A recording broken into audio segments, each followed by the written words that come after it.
Oh, my God. What's going on?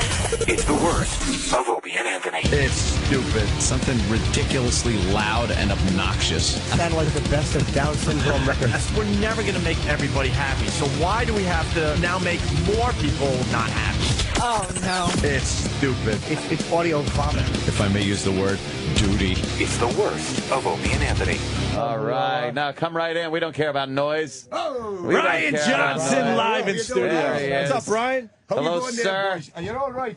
Oh, great. Much better now. I don't talk in this accent normally. No? I talk like this. Of course you do. How are you doing? Sit down, buddy. Hey, what's up, Brian Opie? Nice to meet you finally. Man, a fucking rock legend right here. No. Oh, yeah, no matter what you say, you are, sir. Well, thank you very much. Absolutely. Yeah. Amazing. This morning. No? Well, I met a couple of the old boys last night, and Oh, yeah. Tip a few back, did you? we did. We knocked a few sherbets back in. It was just lots of fun. Yeah, we're just telling lies and stuff that guys do. You ever get sick of the rock star life? You ever get bored with it? Well, not really, because I don't do it. I just I usually at home I go racing, a lot with a team, and you're just one of the guys when you go racing, and I just enjoy the being the excitement of the racing and all that. And then every now and again I got to come out and do stuff like this, and it just takes us all by surprise. Yeah. And when people are going, hey man, try this, man, hey man, you, and I'm sitting, I'm going, yeah, that's. I get quite embarrassed by the whole thing. Really? Yeah, because I'm just. You're just a regular guy, right? Wait, you forget you're the lead singer of AC/DC. And well, no, it's not. It's just all the boys are the same in this band. Yeah. It's the celebrity we kind of stand. It's lovely for people to enjoy your music and think that you're the best at what you do. That's fantastic. That's what you aim for in life. But what you're never prepared for is the kids outside the hotel, and you're going, oh shit, I can't go out for a burger. But we're getting followed by everything. And it's all great, but it becomes, well, at my age, I just am going to. But we were watching some clips from live from River Plate, and when you look at the crowd, it is astounding. Yes. The amount of people, and it looks like liquid. They are just undulating. I was seasick. Yeah, right. I don't doubt it. But when you see that from the stage, you have to know, like, holy shit! I guess we're pretty damn popular. So you're going to be signing some shit when you go out. Yeah, I tell you, that was the audiences around the world for us have been just totally spectacular, and amazing. And I know every act turns on and says, "Yeah, I want to thank my fans, are the best in the world." Well, that's a generic answer. These guys, the AC/DC fans, the things they do to get there. If you look at the outtakes, some of these 1,200 kilometers with his son hitching, but that's not just with them. They really are the most fascinating fans in the world.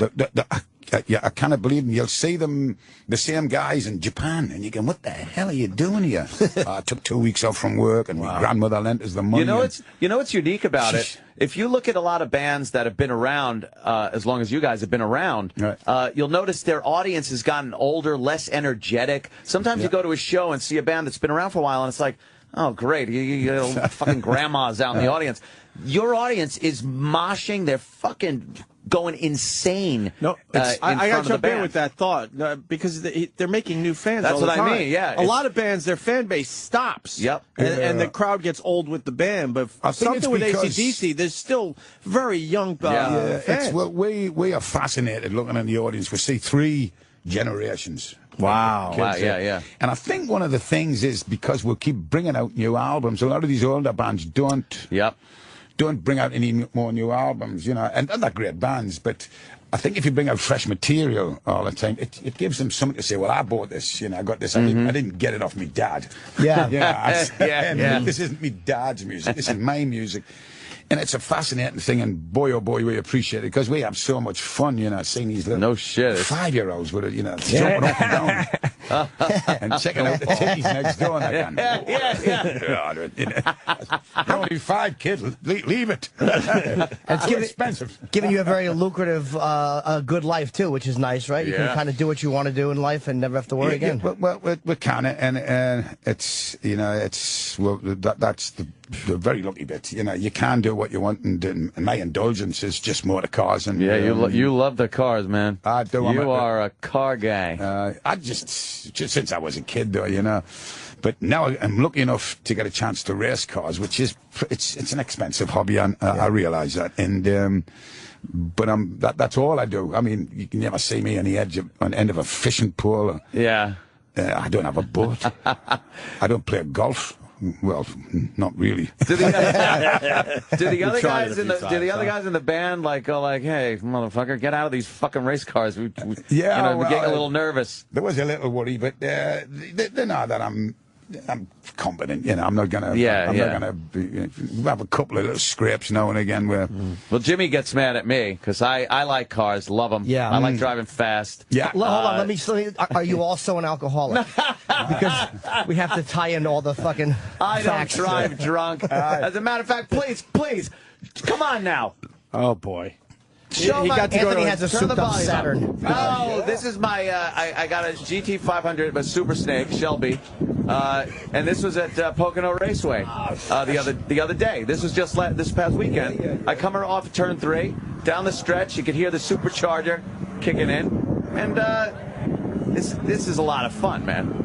But Jimmy doesn't like when I do this.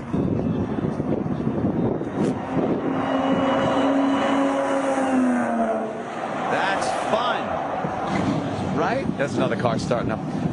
But that's a lot of fun, right? I've never been to Pocono. Pocono's great. It's a long straightaway on Watkins Glen. tri-oval. I've done Watkins Glen up in New York, and that's one of my favorites. It's what a super track. So you like road courses, right? Oh, absolutely. Yeah. I don't. He wasn't impressed by the video. Well, that's okay. Well, he probably wasn't impressed. I couldn't hear anything. He couldn't hear it. He didn't had have his headphones on. Okay. And a car was going in a straight line. You see, you've got see, you like to turn. He likes, you got to get in the turn. He likes a man's race. That was pussy racing. That's it. It's okay. It was pussy racing. Brian was being polite there. Well, your granny can drive in a straight line. See, that's why I had to stop it. Your granny can drive in a straight line. You were hoping for a big reaction, and you didn't really get much there. No, I came out of turn 3, though. I was making turns. I turn 1, turn 2, turn 3. That was a straight line. That was straight. That was cute, though, right? He went by and vroom, vroom. Jesus. Oops. See, Brian likes turning. Yeah, you got to see them in the corners and all that, and especially those. That's a 500 GT. You said. Yeah, GT 500. It's been super snaked and worked. I had a Ken Bell kit put into it, so it's about 800 horsepower. Yeah, that's got a lot of torques in that car, and you've really got to treat them gentle. I just got a Lola T70 Mark 1, which is a 1965 Can-Am car, and that's like, you know, when you drive that, it's like fucking an alligator with a headache. That you really got to take care. That can come out from under you real easy. Yeah, it really can, man. Dude, can I say something about this book? I have no interest in cars. So when I first saw this book, I drive them, but I don't care about cars. It's going to turn into a compliment. No, it's not a bad thing. It's like I looked at it, I'm like, it's a book about cars, all right. Jimmy's a poofta. I started, I opened the book, and the fucking first thing is about when he's a kid, and you talk about how the first time you jerked off was like in an army truck, and I was fucking hooked. This book is fucking hilarious. This book is fucking... It's so good, man. I blew through 100 pages the first day. Oh, thanks, me. So, well, it wasn't supposed to be anything else, but just a bit of fun. But it's not just about cars, though. It's about your life with cars. It's really great, man. But it's just, you know, we're doing a Black Ice album. There was nothing to do the first few days for the singer, because the musicians are in getting the sound with a producer. You know, they're getting cool in them. And so one of my friends said, you know, Brian, you tell great after dinner stories. Why don't you write them down? And I said, well, I can't remember anything. I mean, memories. Except when I think of cars. If I think of a car going, when I had the Hillman Hunter. Oh, jeez. And I could remember going out in it, seeing the lads, which pub it was, and it was the strangest feeling. Holy shit. So I just got writing about cars, which brought the memories back to us. And with other boys in the band and, you know, different things, it's like, you know, Phil, when he's a car fanatic, and when he had his first Ferrari, and you know, and he's as mad as a March hare, Phil, when he's driving. As I say in the book, when he's driving, he treats the other road users as his entertainment. Wait, is he the one that nobody wants to drive with? Absolutely. Terrifying. The lines. Terrifying. I wrote the line down. It was fucking made me so happy. You said people make excuses to avoid getting in the car. Like yours was, sorry, I got to stay home and rearrange my fridge magnets. and Angus's was that he'd forgotten the riff to Highway to Heaven and had to practice it. This fucking book is really funny, man. Thanks, man. That's nice of you. That's really good, man. See, it's true though. You do remember things based on like the cars that you've had in your life. Sure, so I do. it's a great way to put down like your memories of your past and growing up and everything. You remember how much money you had, even. You're sitting there going, oh, I remember I was really broke. Yeah, I couldn't put gas in the thing. Yeah, I couldn't put gas in it, and you know, and I was next door neighbour's car with a tube because I didn't like him. Siphoning. You know, getting a bit, not enough to get us to work the next day. Yeah. But it was like that, you know, at times, how many guys have gone into gas stations and say, half a gallon, please. Yeah. Oh, yeah, yeah. And that's what we had to do. Half a gallon. Yeah, give me $1 worth or something. And the funny part crawling underneath the car with a hammer because your starter motor's stuck. You have to bang on the starter motor. Right. You had to do that. Just broke. You couldn't get a new starter. No, couldn't afford that. Exhaust pipes, you know, with old cans and some wire hanger just anything, just anything to keep that bugger on the road. Just keep it running. But it's everybody had to do it. We weren't all born with a silver spoon in our mouth. You know. We didn't, you know. In America, I find it quite amazing when I see a 16-year-old girl in a 500 Boss Mustang with a iPhone things in, good. And she's texting, and you're going, Jesus Christ, do you know what's under the hood of that motor? And she's probably texting him, ironically enough. And then you see them, you know, obituaries. Corey Thompson, who was the bright light of such and such school, had an accident the other day. What happened? Well, she, once again, with American cars, she tried to turn a corner. Yeah. Well, no, American cars aren't good at that. You know, especially these big powered ones, unless you get you gotta watch her. Unless you get it roused up. Yeah. You get an aftermarket. But yeah, you gotta. Yeah. You know, Vipers when. You know, you had to be really careful in those things. I mean, I drove one at Mid-Ohio racetrack just to test it. That thing just snapped out. The ass end will come right out on you. The worst. And forget it. But it looked fabulous. I mean, it just looks great. But looked like it was going fast. On a humid day, there's too much moisture on the road. You just slide out. God forbid it starts raining when you're driving one of those things.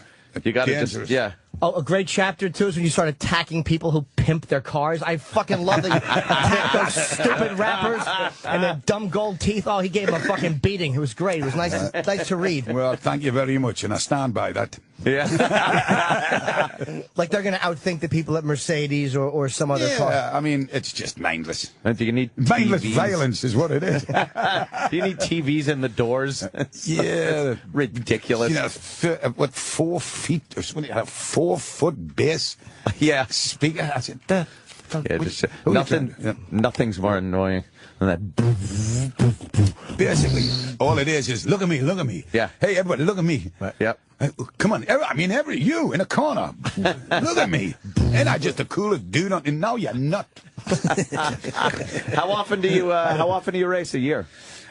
Usually about, try to get to about 10 race meets a year, you know, from the West Coast to here to Silverstone and in London and Donington, Monte Carlo. And what kind of racing do you do? Well, this is called vintage racing, which really isn't vintage, but it's, you know, anything over 5 years old now is vintage because you can't race it professionally anymore because it's just not quick enough. Yeah. Wow. So you do drive some very fast cars out and very modern and I just love it. It's competitive. It keeps your edge. You know, you have to keep fit to do it because of the G-forces pulling you left and right. And And it's just a competition, you know, that I like, and I like to win as well. So that's always good. How often you win? Last year, well, I was just after I finished there. I had about 3 wins last year. Nice. I think 2 seconds. Or was it 2 wins in 3 seconds? But anyway, it was good. I like to win, and I like to come in the top 10 if I don't win. And I've had a good race. Makes no difference to me as long as I've had a good race. How about the other drivers? Are they like, hey, I love the band? Could you sign this? As I say, I started. I didn't want to come floating in there with the big rig and the big car, and the big team. I wanted to earn the respect of the other guys by starting with a small car. And, you know, learning me trade and getting up on through the different classes until I reached the top. Yeah, that's a good way to do it. If you came in looking all like a pro, you know, that's not a cool way. You don't have respect of the guys. That's what we did, and now they're just great friends, and I love to be the track with these guys. It's the camaraderie is great. It's not like professional racing where everybody's sniping and fighting. You know, people loan people parts. You're not being going, shit me. Wow, they'd never do that. My suspension arm's going, I've got one. Do you want to borrow it? Give us it back at the end of the race. Right. Fantastic. It's called HSR. The racing. It's historic sports car racing, and it's entertaining. We get the crowds in to see it. Because you see things like 66 vets, about 10 of them coming around the corner. That's pretty cool. And listening to that noise, because now race cars don't have any noise. It's like, like that fucking car, like his car. Just say it, Brian. Like his fucking girly machine that he fucking Shut up, you prick. well, he had a big wreck with this car too. Machine. Why don't you tell a big wreck? Why don't you tell Brian about your big wreck? That is true. Talk about taking corners. Yeah, he took a corner, Brian. Why don't you share with Brian Johnson your experience? The tires were a little cold. It was very cold out. The road had sand on it because they had sanded because it was snowing. And the ass end came out a little bit, and I might have kissed the guardrail. You didn't listen to your crew, did you? You got to listen to the crew again. Brian, 2 laps. I was on my way to the bank. Brian, he was going to the bank in Long Island. Ask him how fast he was going, Brian Johnson. I wasn't going fast. I was just believe me, I was just shifting. Come on. I was probably doing like 25 miles an hour. 25? Nothing. I was on the service road of the expressway. You won't get hurt if you run that fast into something. I know. That's why they're making it sound like I blew a sneaker once running at 25 miles an hour. Jesus Christ, that's not quick. Making me out to be asshole. Oh, you're relating a little too much with Brian Johnson. No, I'm not. I'm just trying it a little bit. Next time we're up at Watkins Glen, me son, I'm going to get in touch with you, and you got to come up and see, and we'll try to get you in one of the team cars. Oh, that would be nice. And we've got a couple of 2-seaters there, and I'll take you around first of all. We'll take you in, show you the lane, and then get in with you, and we'll let you try a couple of laps. Take a couple of laps. I would love that. Watkins Glen, man. Yeah, it's a scary one. Yeah, but it's fun. Sounds it, man. You really. I didn't know you were this much into racing. Oh, yes. Do you own these cars? Do you own a lot of there's photos in the middle of the book of a bunch of beautiful cars. You own all of them? No, I don't know all of them. That's just car pornography to me. Oh, yeah. That's just car porno. I love it. It gets my nipples hard. Yeah. You know what I mean, son? I certainly do. What do you, have you had to do anything over the years for your voice? Because obviously AC/DC is known, you are known for having that voice. Yeah. And it seems like a very tough voice to maintain. No. I don't do a bloody thing. That's great. I know that, I've been to see other bands, and the backstage, and I'll hear the singer, and he'll be off in some room going, now listen, the fuck, what's he doing? You can curse. You got a flu? Have you got a flu or something? He's going, no, that's John warming up, Thing from special speech therapist, so it's different. And I got in, and before we go on, I remember, I still do it, and the guys will be getting ready, and I just walk into the shower and go, eeeew! Right, I'm ready. That's it. That's all you do. That's all I do. Is if I can hit that note, or that clarity. You're right.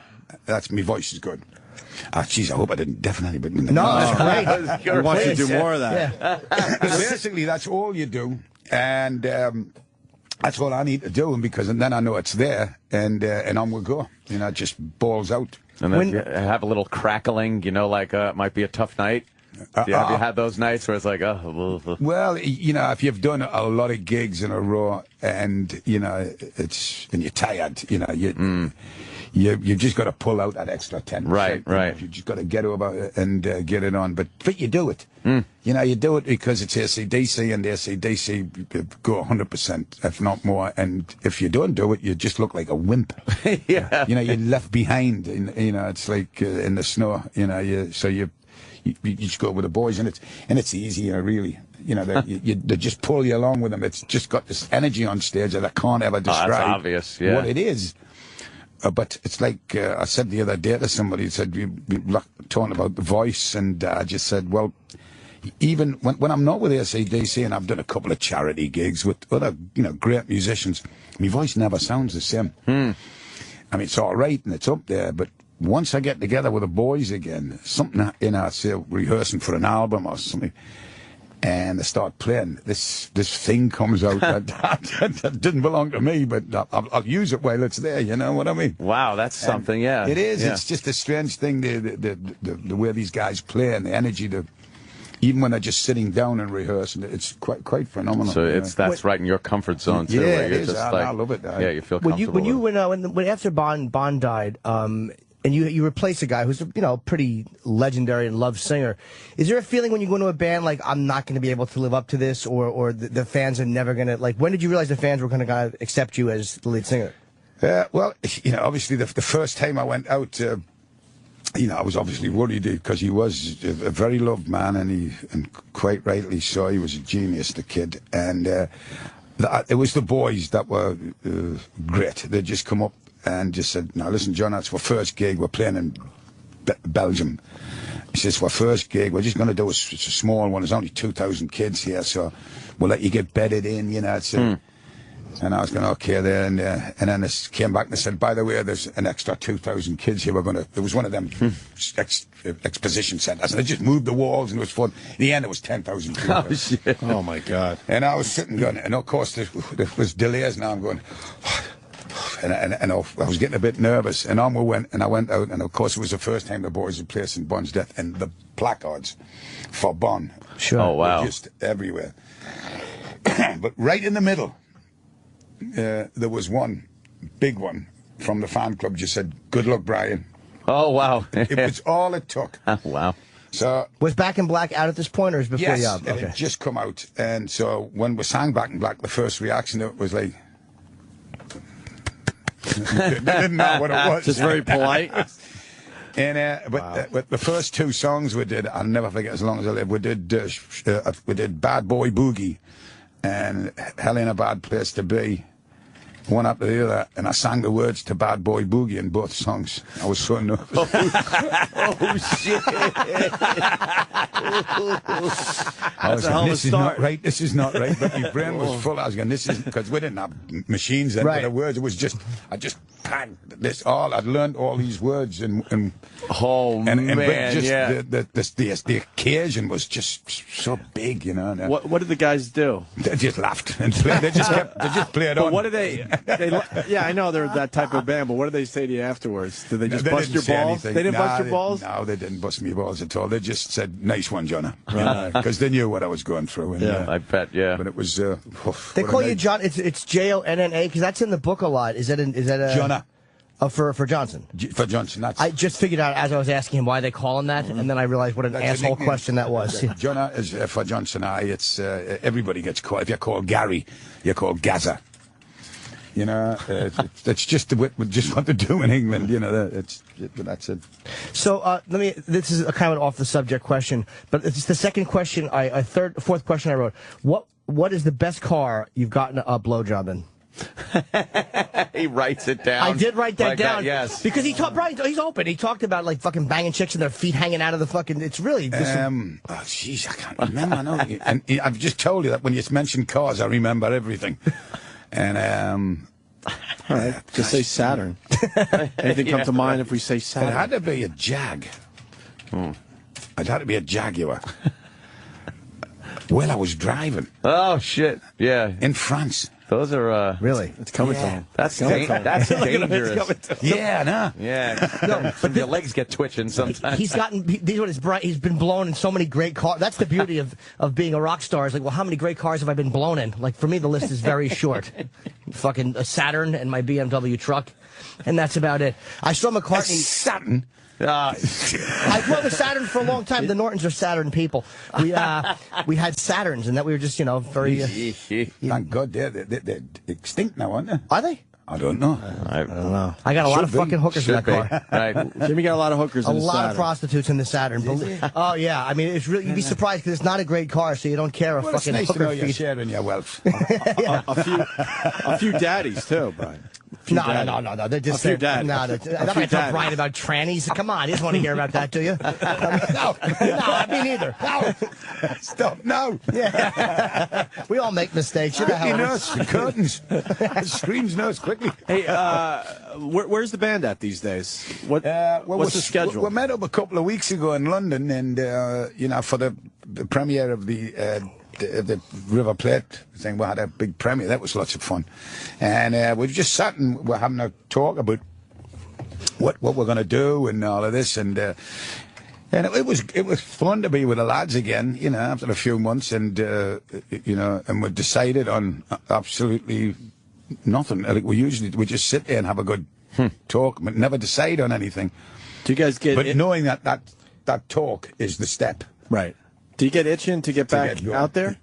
Yeah, sometimes. Start getting the itch? Sometimes the only thing you don't want to do is all that travelling again. Think that the bit on the stage, that's a doddle, that's brilliant, that's 2 hours of hard work, but fantastic reward, And then the other 22 hours is just a pain in the ass. It's just every day, of the gig, rice and chicken at 2 o'clock to get us through till 9 o'clock. Water all day long, bottles and bottles of water, and then on the stage, and then that's great. And then the next day, exactly the same. Get on a plane, fly somewhere, get there, and it just goes. And that's the thing that kills you is the travel. And that sounds glamorous to some people, but it's just a grind, huh? Oh, it is just a grind, but. Thankfully, it's the bit on the stage that makes it all worthwhile. It's fun. Yeah. That's the fun bit. Yeah. Why would you go through all the other crap if it wasn't so much fun, right? Yeah. Do you have any? There's a line in the book too where you say it's almost as something as Gene Simmons' next career move. Do you and Gene not get along, or do you like him, or do you are you not too crazy for him? I don't know the lad. I don't know the boy. We do. He seems a bit of a jackass. Well, 2 out of 3 of us think that. I just read the line in the book, so I was wondering if you guys ever had any, or if you just think it's just the lad does a lot of different things. Oh, okay. And that's why I said it's... Not fond of all of them, though. Well, that's why I said what I said. It's funny. It's funny. Because it's funny, damn it. Yeah, by the way, I learned that Chuck Berry was a cunt. I never knew that was the most important lesson I learned in the book. These guys, what, you guys opened for him or something? Or you did a gig with him? I was in a band called Geordie, and Chuck Berry's my hero. He was just one of the greatest rock and roll writers and singers in the world. And we went in Germany on a tour with my little band Geordie, and he used all our equipment for a week, free. We let him have it because we were such awe, And at the end of the week, he was sitting in his car, and I said, "Could I have an autograph, Mister?" Oh, really? Yeah, and he went, "I don't want autograph a day, and I've already signed it." I went, "Well, it's me, Brian. I was singing the other band. He'd been using our equipment." He went, "I don't care." Oh man, what a prick! Mean twat. And so it was just one of them things. But it's like the old saying, never meet your heroes. Yeah. Really, you'll always be disappointed. Well, he wasn't the nicest man. I think. A little bitter. A little bitter. I think he hated everybody. Yeah, that seems to be what it is. I didn't take it personal. We actually have to wrap up. You got to go to I guess Brewer, right? Yeah, Brewer real Jimmy. well. Over there, Jimmy. I like old Jimmy. Yeah, and then you got me again on the Boneyard. I'm doing you again. Hoo-ah. By the way, the book is called. I am being very honest when I tell you the book is hilarious. And I said I have no interest in cars because you don't have to have an interest in cars to like this. It's like the way you tie it in is fucking. It's a truly funny book, and it's interesting. Please, you liked it. I loved it. I say so. I'm on page right now. Not that you give a shit. I'm on page 122. I fucking blew through 100 pages. Wow, you're halfway through. Yeah. So there you go, lads. Thank you, Brian. So much, man. Hey, lads, thank you very much. Can't wait to have you back, Brian. This was great. Swear so professionally. Oh, yeah. You're listening to the worst of the Opie and Anthony Show. It's the worst of the Opie and Anthony Show on the Virus Sirius XM. Like, I was watching that George Harrison documentary, which is amazing. Scorsese put together that George Harrison documentary. Where's that fucking on? amazing. It's on HBO. I gotta watch it. It Is I love fucking documentaries. great. You don't like even 6 hours or something. Yeah, it's What? It's amazing. Yeah. Fuck that. I haven't seen. No, dude, I'll invest 3. it's fucking amazing. 6 No, hours. 3. That's a Ringo documentary. Yeah, exactly. By the way, Jim Jeffries in studio, of course. They have pictures and video. You didn't realize, even very early on in the Beatles' career, there were people just taking fucking so many pictures of these guys. Yeah. There's like pictures of George at 17 years old.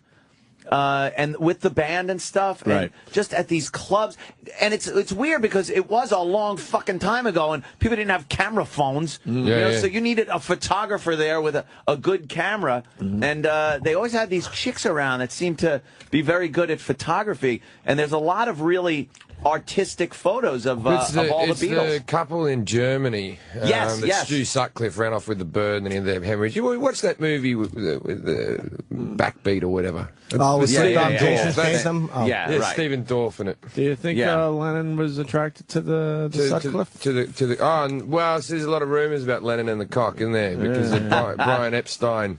Yeah, Brian Epstein was There were a few rumors with the Lennon there. definitely. Yeah, but Sutcliffe, he was a good-looking lad. He had a bit of the James Dean about him. Yeah. Sutcliffe. Yeah, and then like look at all these pictures. So like, we would dress like Teddy boys. Yeah. And So he joined a skiffle band. Skiffle band, stupid dressed like Teddy boys. And, we didn't get into the leather until. Well, Brian. And then later. Brian Epstein came along and put us into suits. And we thought, all right, let's get into the suits then. If we're going to do this, let's do it properly. But Lennon hated the fucking suits. Yeah. He wanted to be a Teddy boy. I tell you what, when you go Weren't visit they real Lennon's... tough guys, Jim? They were like, people say that their image is weird, but they were tough guys for real, right? Well, see, Lemmy always said that. Lemmy said that in his biography, that he said they played the Stones as being the working class, but the boys, Right. and the Beatles being the posh boys. That couldn't be further from the truth. They were the Liverpool guys. They that were from fucking, Liverpool. Yeah. They were hard as fucking nuts. Yep. And the Stones were the London fags, man. They came from the private schools and all that type of stuff. They were telling a story about how at some wedding, some woman gets up and just starts playing the piano very nicely and everything, and John just walked over and dumped a beer over her head, dumped a pint right over her fucking head.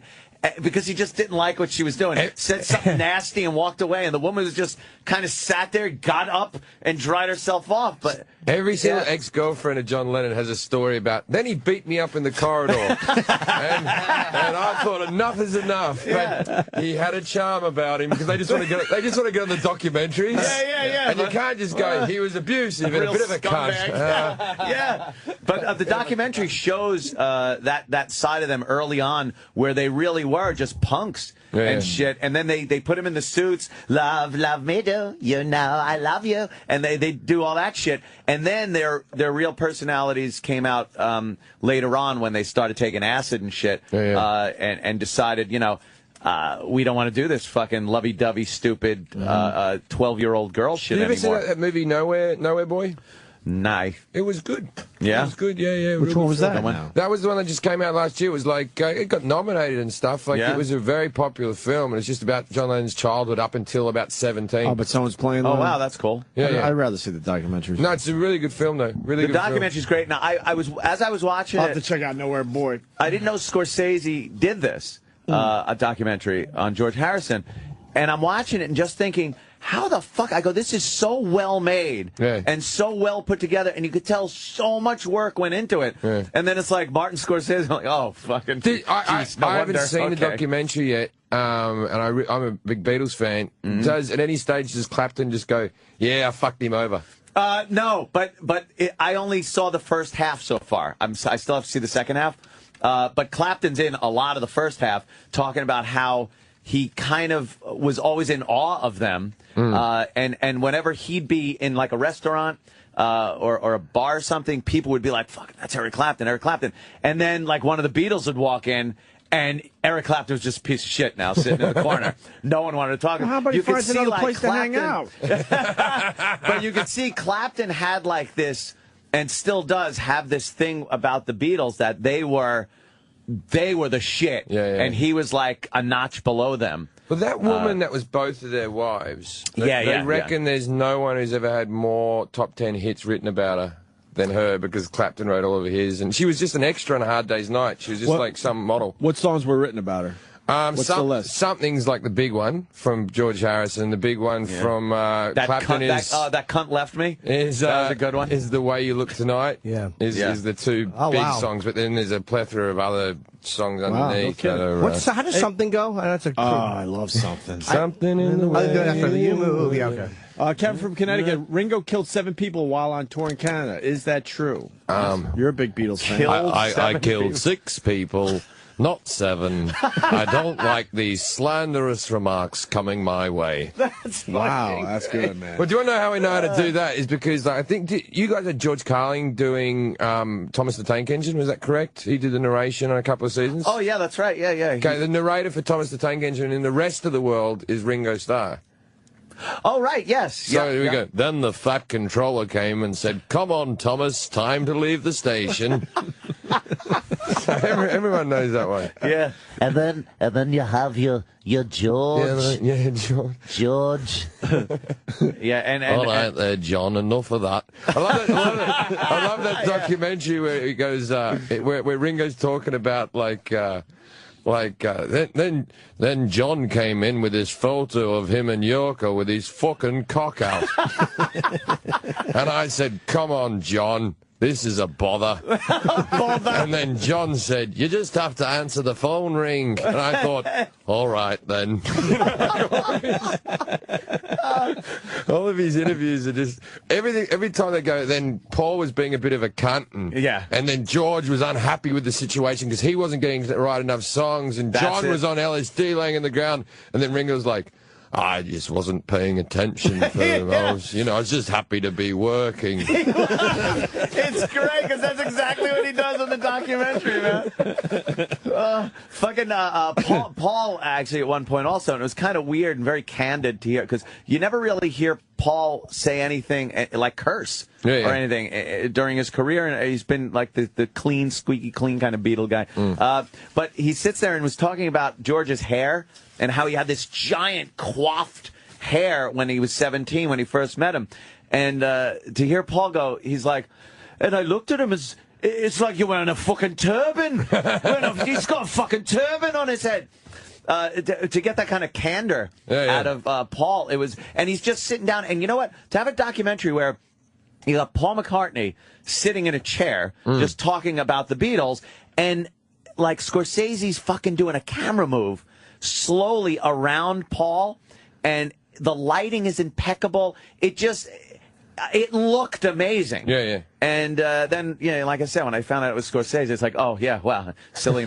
Like, yeah, Scorsese wasn't making a shitty-looking film. Wow. It wasn't some students with a flip camera. Right, yeah. It's a great documentary. I have a Paul McCartney story if you want to hear it, but it's pretty. I love that. It's anyway.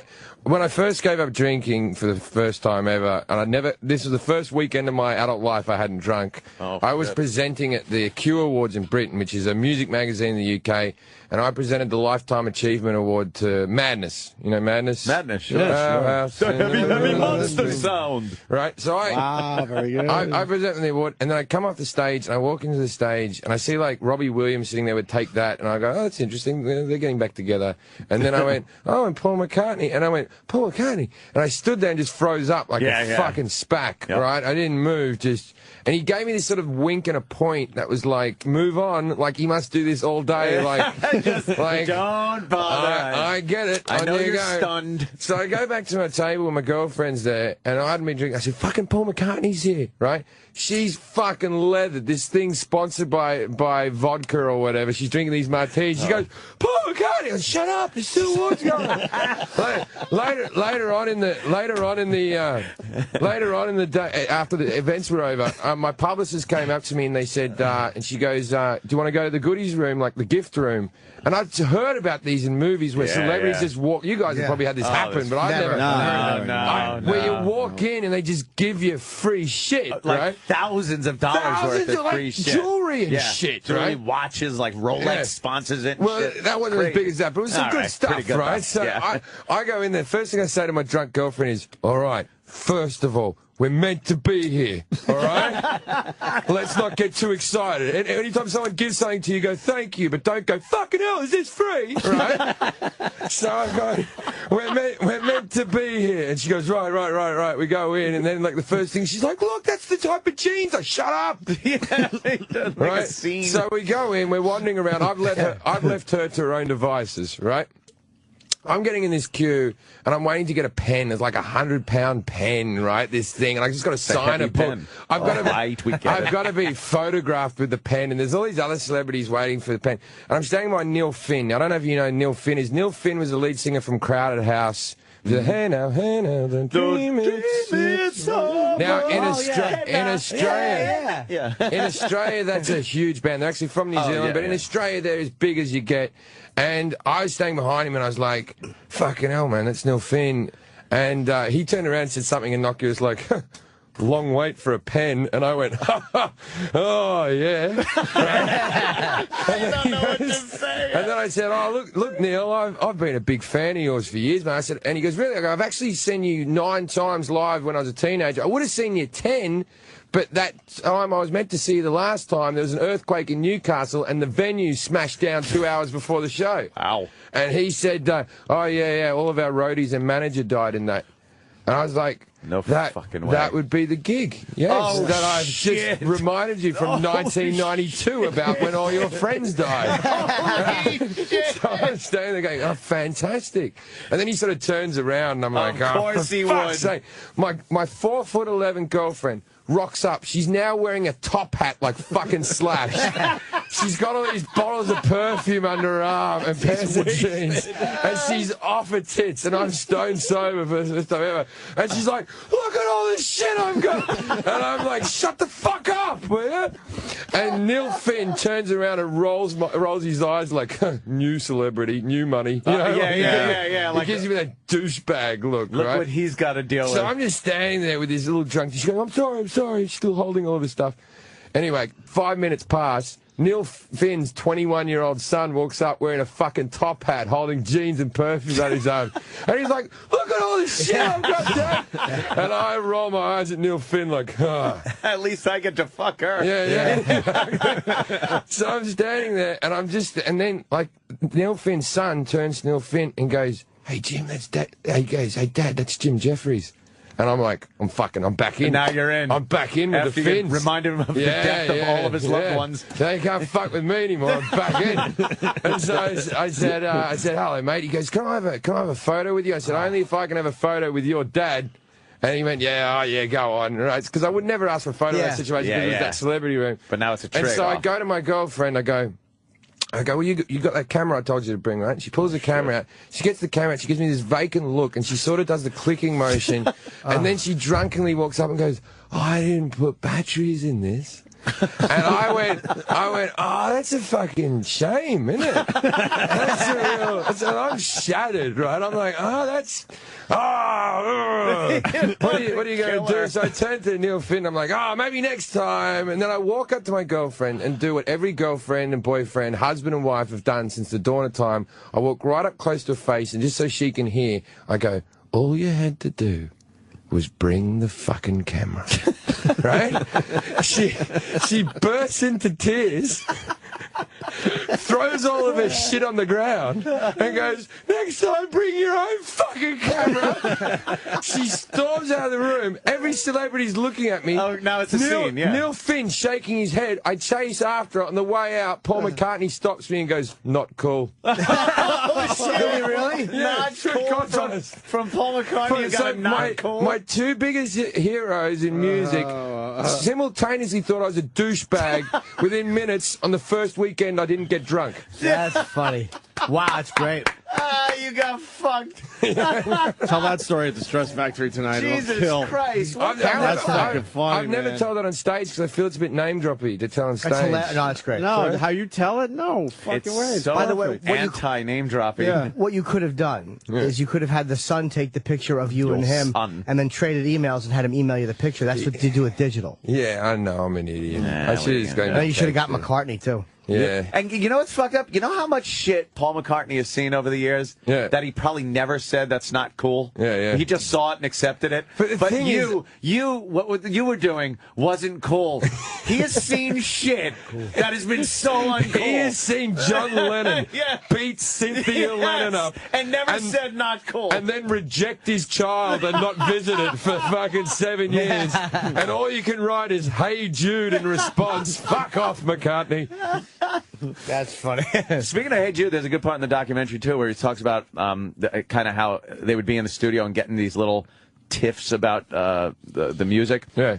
And when he came up with Hey Jude... that was Paul McCartney came up with that. Exactly. Yeah, yeah. When he came up with it, George wanted to put this little riff in between every line. So he'd go like, hey, Jude, don't be afraid. Jeez, I'm glad George is dead now. Exactly. Apparently his fucking head was sloshing around even then. I hear bad ideas like that can give you cancer. Oh, fucking beer stein head. Worst idea ever. He said, and you listen to Hey Jude and realize those rests between the vocals are great. It makes it a dynamic song. And it's so distracting to put this little blues riff in between everything. And Paul had to tell him. And at that point, they were so, like, snippy with each other that George just kind of was like, all right, whatever. Like, fuck you, all pretty pissed much. off. Yeah. Pissed off. And then it turns out to be fucking Hey Jude, so shut up. Yeah. I was playing the Glastonbury Music Festival, which is the biggest one in Europe. And I was headlining the comedy tent, which is like, you're going on the last act, which is normally a real good spot. Except when I was doing it, the main stage is being headlined by Paul McCartnney, so I was only getting those those people who are like, I hate the Beatles. Like, fuck you. Yeah. Fuck that shit. Yeah. They're overrated. So, like, everyone else had thousands of people come to the comedy tent, and I had, like, fucking 20 cunts. If they just left, right, and all I can hear over the valley, over these fields is, no. 200,000 people. I'm like, can you fucking leave? I don't want to be here. I'm trying to do as worst a gig as I can. Like you're competing with that over the hill. Yeah, that fucking gets people going. Man. Oh, shit. I love McCartney. We saw him at the Apollo. He was amazing. It was amazing. Best concert I've ever seen. There was not one song that you're like, oh, he can't do that anymore. He does 22 Beatles songs and like fucking 10 Wings songs, and then you walk away going, oh, fuck, he didn't do that song. And there's still songs that you're like, oh, I wish I would have heard him do that. Yeah. It's all killer, man. I love his drummer, too. His drummer's like really weird looking and animated, but the guy he has on drums is fucking great. His band is great. He got a great band behind him, and just to hear him sing those songs and have it sound just like it did. I mean, the guy's voice is amazing. Well, it was interesting that the tour that he did, I think we're talking about the same tour, but he mentions on stage that it's like some of the songs had never been sung live. Because the Beatles stopped touring in '66. Yeah, they weren't a live band. And then so everything else was just recorded from Sgt. Pepper's on. It was all just albums, studio. never done live. Wow, man. And so he had songs that he was like, yeah, I'll give this song a go live. Let me give it a Never tried it before. How weird is that? Cover bands were doing songs that they had never done. Exactly. Fucked up. I was watching old McCartney clips recently on YouTube. I was looking up I've Just Seen a Face to see it live. I just like that song. And he was doing it with Wings in like 75. Wow. And I'm like, even in 75, this was like one of the good old, this was like a classic in 75. This was a 10 or 15-year-old song in 75. That's how fucking long his career is. When you watch the documentary and see some of those early pictures from Liverpool, you realize how fucking long ago they started that band, and how long they're still being played, relevant. Everyone knows their songs. Paul's still performing the songs. That's what was so fucked up when we saw him. It started with the Beatles, and here's the guy doing his thing. Yeah, doing it. Wasn't it great that he did them too? Like, he didn't avoid the Beatles songs and just do shit off his new album. Like he knows what people want. That's the amazing thing about seeing somebody like that, and not even somebody like that, him, because there's really nobody else like that from a band that was that legendary.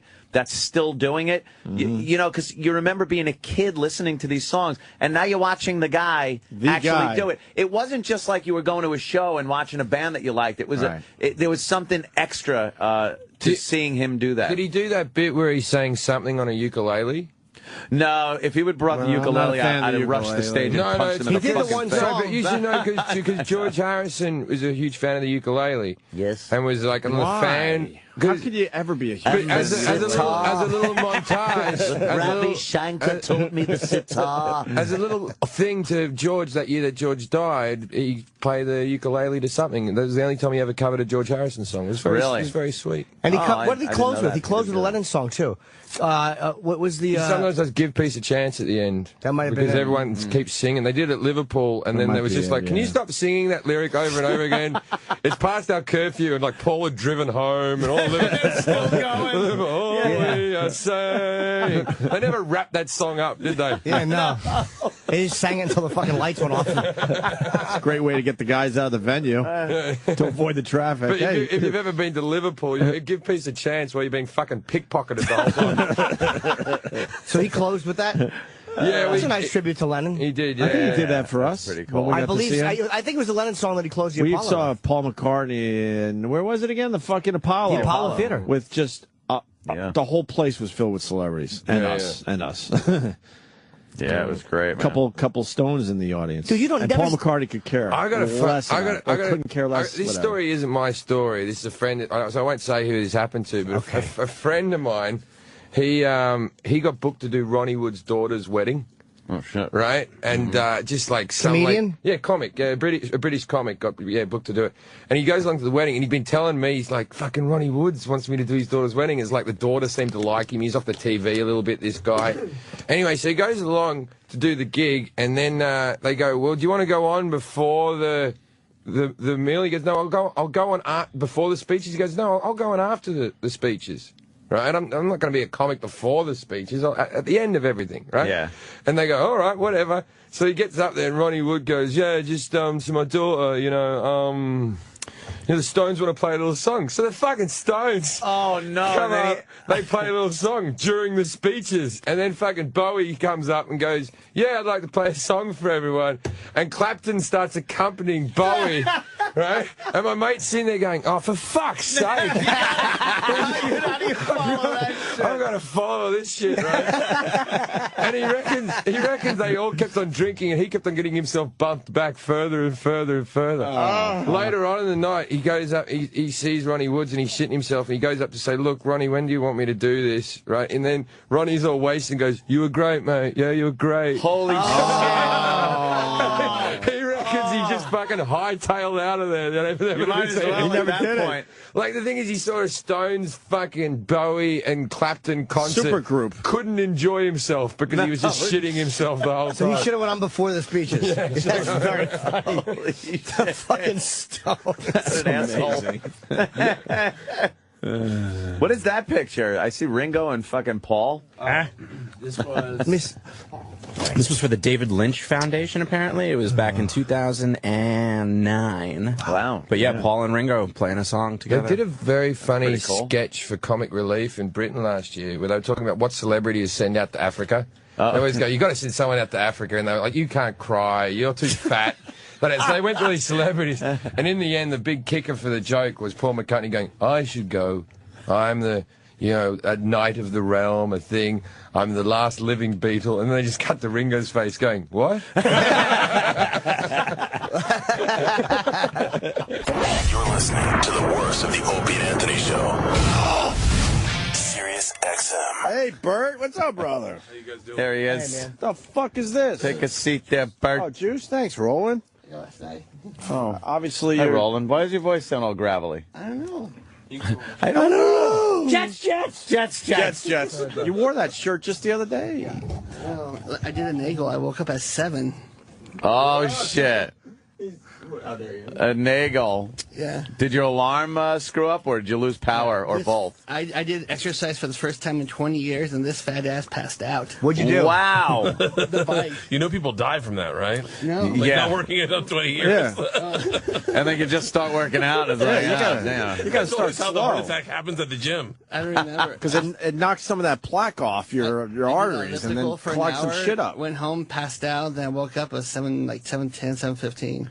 Wow. You beat the shit out of yourself. You literally passed out and then woke back up like like your body did a snooze alarm on you? Yeah, and I just woke up and then... Which means you're not working out anytime soon, huh? You're going to have to take a couple of days off now. I don't feel sore. I feel like more refreshed because I slept in. That's fantastic. But Oh, because of the sleep part, not the workout part. Yeah, that's perfect. That's perfect. Roland tweeted me last night. I was with, you guys know Cowhead, right? Yes. I was with Cowhead drinking. And Is he here in New York? yeah, he just left this morning. What was he doing up here? He came up to see me do Letterman. What, you guys are old friends? Yeah, I've known Cal since He's a good guy, man. for I a like long, him. really long time. He should have came by and said hi to him. He was going to change his flight, and then he was like, he's got to go back and do radio this afternoon. How was Letterman? It's awesome, dude. It was so surreal. It's so bizarre when you get him to laugh and do a Daveism.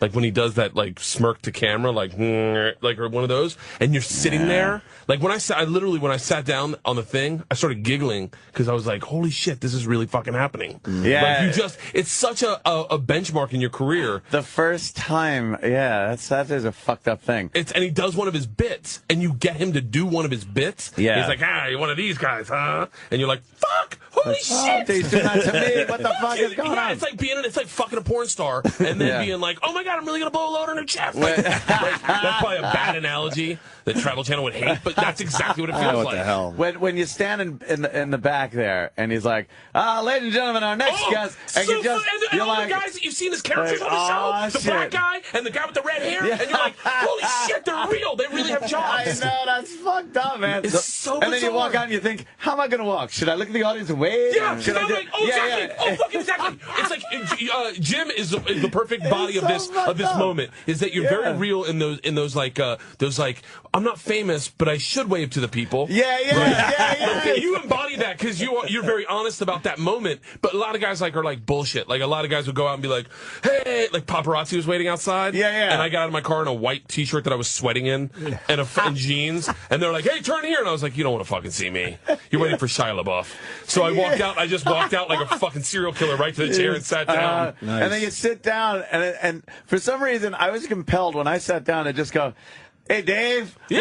Like it's like, hey, Dave. Did you want to look at Paul and go, hey, Paul? You just want to say that shit. All you realize you're doing is an imitation of everyone you've seen. Dude,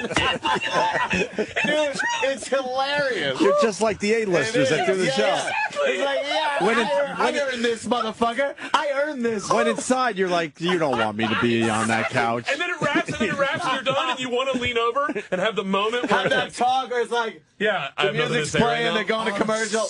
I think I did that just to make it look like that. Because the people at home, they don't know. So you lean over and you're like, hey, so you're going to commercial, huh? Just to make it look that way.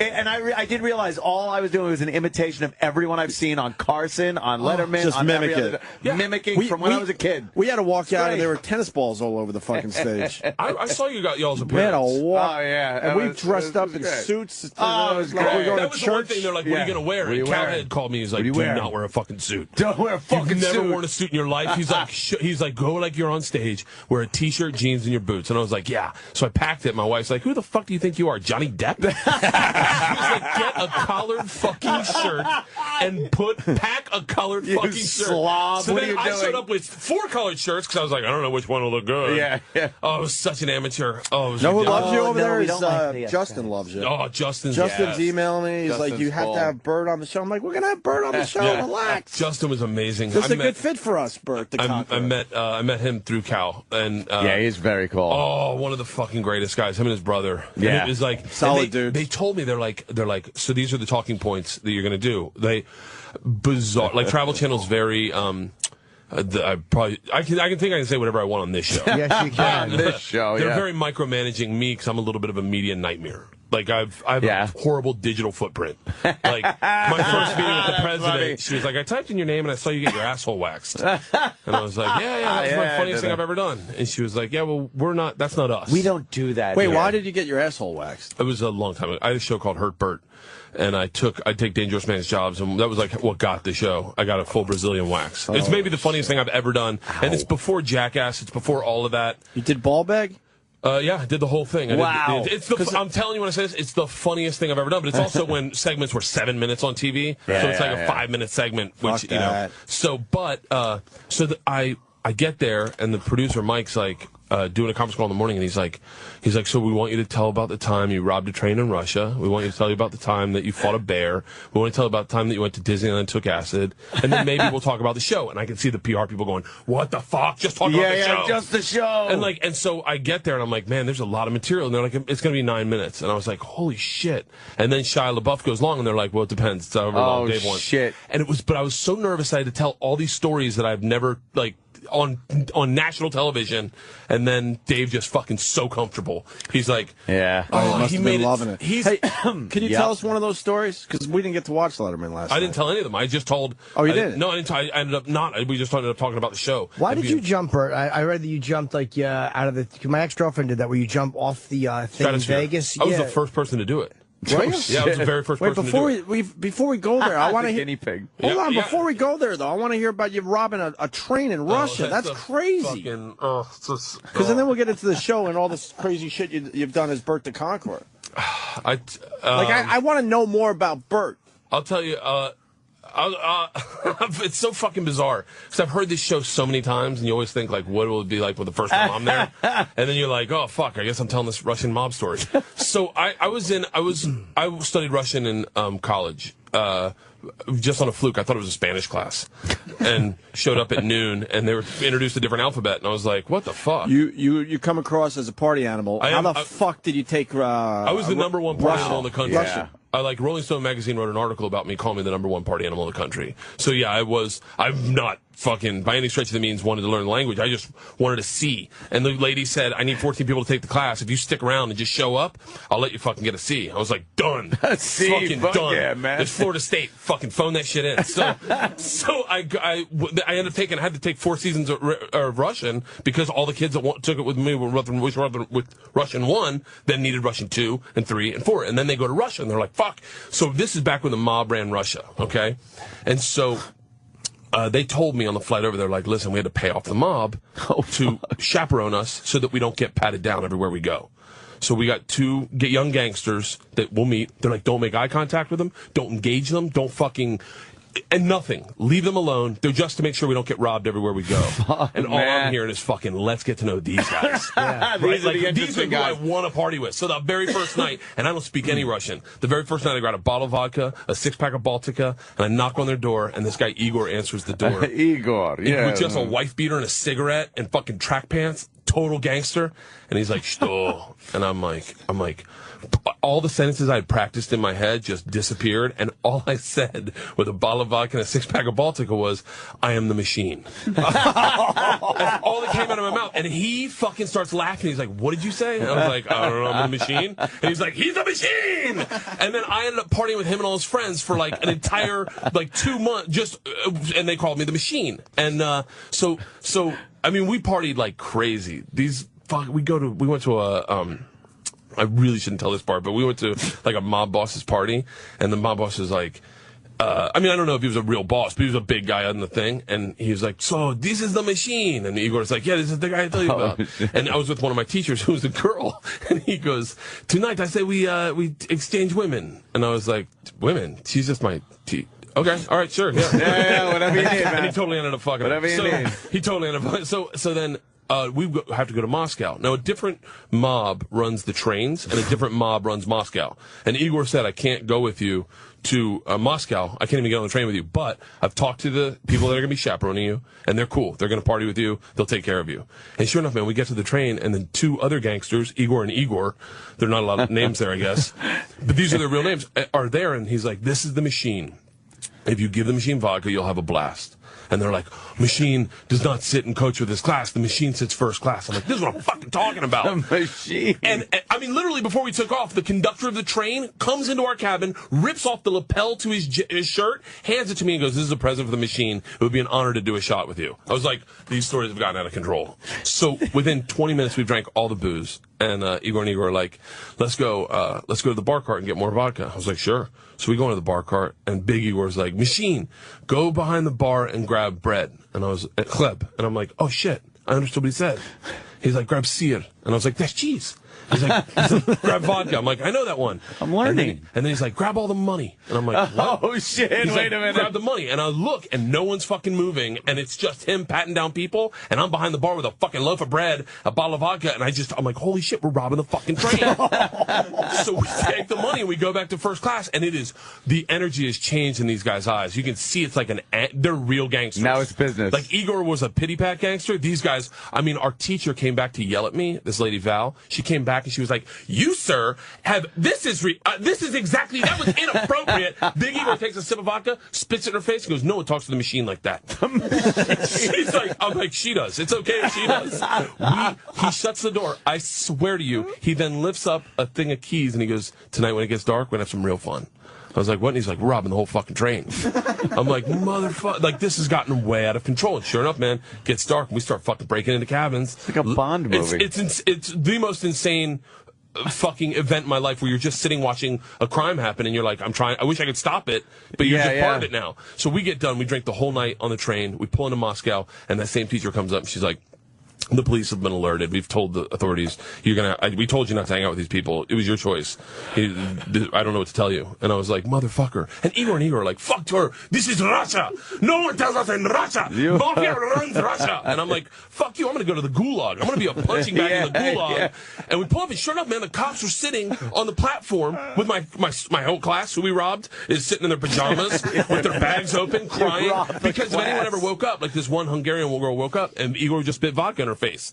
So the cops are out there taking thing, and Igor goes, fuck this, I take care of this. And I'm like, oh man. He goes out, and mind you, half of this is in Russian. He goes out and starts talking to the cop and yelling at the cop, like, I don't know what he's saying, but he's not, like, they're not exchanging recipes. It wasn't bread and cheese. Yeah, exactly. Yeah. And I'm sitting in the fucking train car with little Igor just thinking, oh, I'm fucked. And then the cop starts yelling back, and they start pointing at me like, and I'm like, oh, motherfucker. And then the cop looks at me and points at me and says, yes, like, get over here now. And I'm like, motherfucker. So I walk out of the train, walk across the thing, and it's that moment, that, like, Midnight Express moment. Yeah. This is the end of freedom. Fucked, yeah. This is that cold where they find the pound of hash on your body. Yeah. And I walk up to the cop, and he looks at me and takes a beat, and he gets right in my face, and he's like, so I understand you're the machine. He's like, tonight you party with us. And I was like, are you fucking kidding me? And we went out and partied with these fucking cops. Russia. It was Russia. It was the Wild West. It was. Oh, by the way, machine, we need for you to kill someone tonight. They were bizarre, man. Yeah, that's like, wait a minute.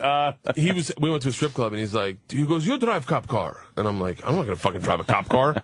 He's like, it was bizarre. There was a magazine out at the time, like a periodical that used to talk about these two guys. I remember reading it when I got back. They would, I'm sure I'm gonna exaggerate the story only because it's been in my head for so long, but they would get a head from a cadaver and they'd write an article about it, and they'd put it in the middle of the car and see how much it would cost to get out of having a head in the middle of the car.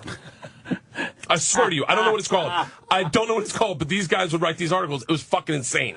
How much you'd have to pay? Yeah, I don't know. To be like, okay. Yeah, and it's a head. We get rid of the head. And Russia was insane back then. Like, insane. What years?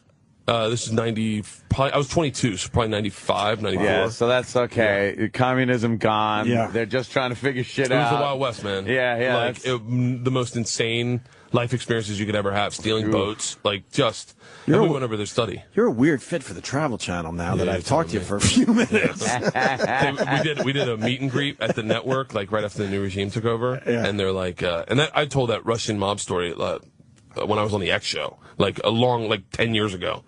And we're doing, like, Fred Graver's the head of the Travel Channel, and they're doing, like, so tell us, how do you interview kids? Like, kids love my show. Like, I don't know why. Kids are obsessed with Burt the Conqueror. Like, if you've got a child that's, like, 4, show him Burt the Conqueror, and he's fucking glued. Like, and so he's like, how do you interview kids? Like, what's your, And then one of the young kids is like, "Can you tell about the time you robbed the train in Russia?" And I was like, "Yeah, sure." And then someone's like, I got it. "Tell about the time you thought Will Smith was going to rape you." And I was like, "Oh, all right, sure." So, yeah, I'm an odd fit. I'm not like the other guys. But I think all those guys are like that kind of. You party with them. Yeah. You know, yeah, Adam Richman's funny as shit. He's... Damn, man. Yeah, the Travel Channel. Well, the Travel Channel's changed a bit over the years. Yeah. Yeah. I mean, it used to. I mean, Bourdain was a heroin addict. So... Who? Oh, is that not? No, I don't know. No, Anthony Bourdain. Yeah, Anthony Bourdain. I think it's pretty well documented. Oh, was it? Okay. Yeah, it was a heroin addict. I feel like I fucking just said down. No, I didn't know Outing people, yeah, let me tell you about this gay guy. Wait, I get them all confused though. Bourdain did what show now? He's the older. Oh, No Reservations. Yeah, No Reservations, and then it's Zimmern, me, and Adam Richman. Right. Okay. I think Gotcha. are the hosts, and then Zach and those guys who goes to Adventures. Man. Wow. So yeah, absolutely is. Yeah, and so they wanted me to tell that Wait, story. You were voted the #1 partier at Florida State? Yeah. And Florida State was named the top party school. Wow. Yeah. So then if you're the #1 partier in the party school... What makes you the #1 partier? That's crazy. I don't know. It was kind of like one of those just, you know how media... Is it just alcohol or is it drugs too back then? I mean, yeah, I was in college. Yeah. Not even an answer, just yeah. Yeah, like so I partied a lot. But then I just had outrageous stories. Like I was kind of I was the guy that like when I got to New York, everyone's like, "You'll never be a comic because you're the party guy." Like that guy's never funny on stage.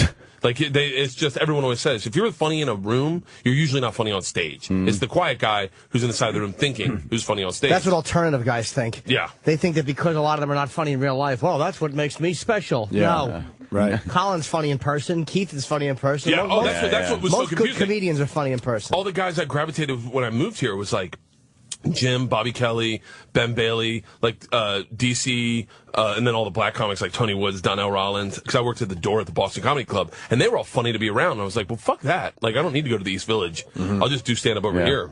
Be cool. Yeah, but I took a shit on a pizza box to win an election, and that kind of got their attention. And I just had, like, bizarre stories. So then they were trying to write an article about Florida State originally, and it was too broad a subject, so then they just narrowed it down and just wrote an article about me. Damn. Rolling Stone, right? Yeah, Rolling Stone, and then Oliver Stone optioned the rights to my life. I got offered like a book deal, and then I did stand up for the first time in Tallahassee, and it went really well. Like now, I'd never do it now because I followed 4 national like touring comics from Florida who each did 20 minutes. What a bad fucking in a bar. What a bad setup, right? and they're like, you just close the show. They wanted me to fail. Because they were like, fuck this guy. Right. And then I went up and I just didn't have any material. I'd never done stand up. And I just kind of talked for 20 minutes about whatever came to my mind. And I did really well. And they offered me my own morning show in Tallahassee. And I was like, are you serious? And the guy's like, yeah. He's like, you come work with me and be my sidekick. And then in like 2 months, I'm leaving. I'm going to New York. I go, why aren't you staying in Tallahassee? He's like, fuck, who wants to live in Tallahassee? I was like, way to sell it to me. I was like, I'm fucking moving to New York too. And then moved to New York and started doing stand up. But yeah, like I guess I was just always loud. Like, just one of those. Yeah, and I end up getting into weird fucking scenarios. So that's the party. How many years since you lived in New York? It's got to be like 10 now. I remember Burt. You know, every night I would see him, or 3 or 4 times a week. I can't believe it's been that many years since I saw you every night. Yeah, I used to work the door. Boston Comedy is dead now. I guess it's not a club anymore. It's a restaurant. Yeah, those are fucking. That seems like a lifetime ago. Yeah, Red Johnny, the round guy, and Chappelle. I see him all the time. You see Johnny, right? I see Johnny all the fucking time. And Chappelle would come by. I remember that was like when Chappelle was like getting fucked by the industry, but he hadn't lost his mind yet. That's fucking wrong to say. But you know, everyone knows. No, I'm sure he does. True. Yeah. But I remember him telling me like I just got a development deal with Will Smith, and I was like really excited. I think I remember that. Yeah, I remember. Those are like the most defining moments. So I remember Patrice O'Neill said the most brilliant thing to me. We were in Scotland together, and I had gotten this deal, and I'd gotten a TV show. It was me, Voss, and Patrice living in like a fucking flat. And fucking Patrice is just genius. Yeah. Sitting across from me, eating blood pudding with 5 eggs and just fucking sausage and meat. And just, you know what brilliant thing did he say? Burt, I'm going to die before my time. He was like, you know why I feel bad for you, Burt? And I was like, I don't know. And he was like, just slopping it into his mouth. He's like, you got no foundation.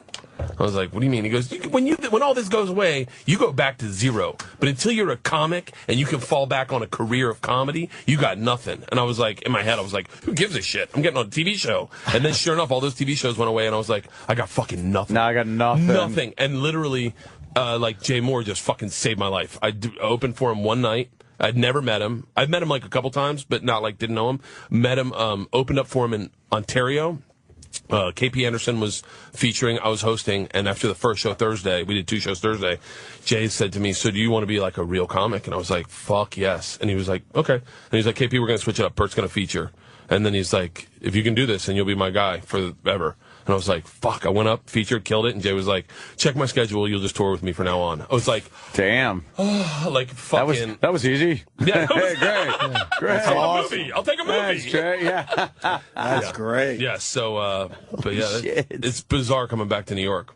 I don't like. I don't like it as much as I used to. Where do you live? I live in L.A. Oh, okay, L.A. guy. Yeah, 2 kids. Oh, LA's wow, great really? when you're working, though. It's like every New York comic thinks you're supposed to hate LA, but then you go out there and you got a gig. It's actually fucking nice when you're doing a gig. Fucking great, isn't it? Yeah. Like I love living in LA now. I've had like a month off.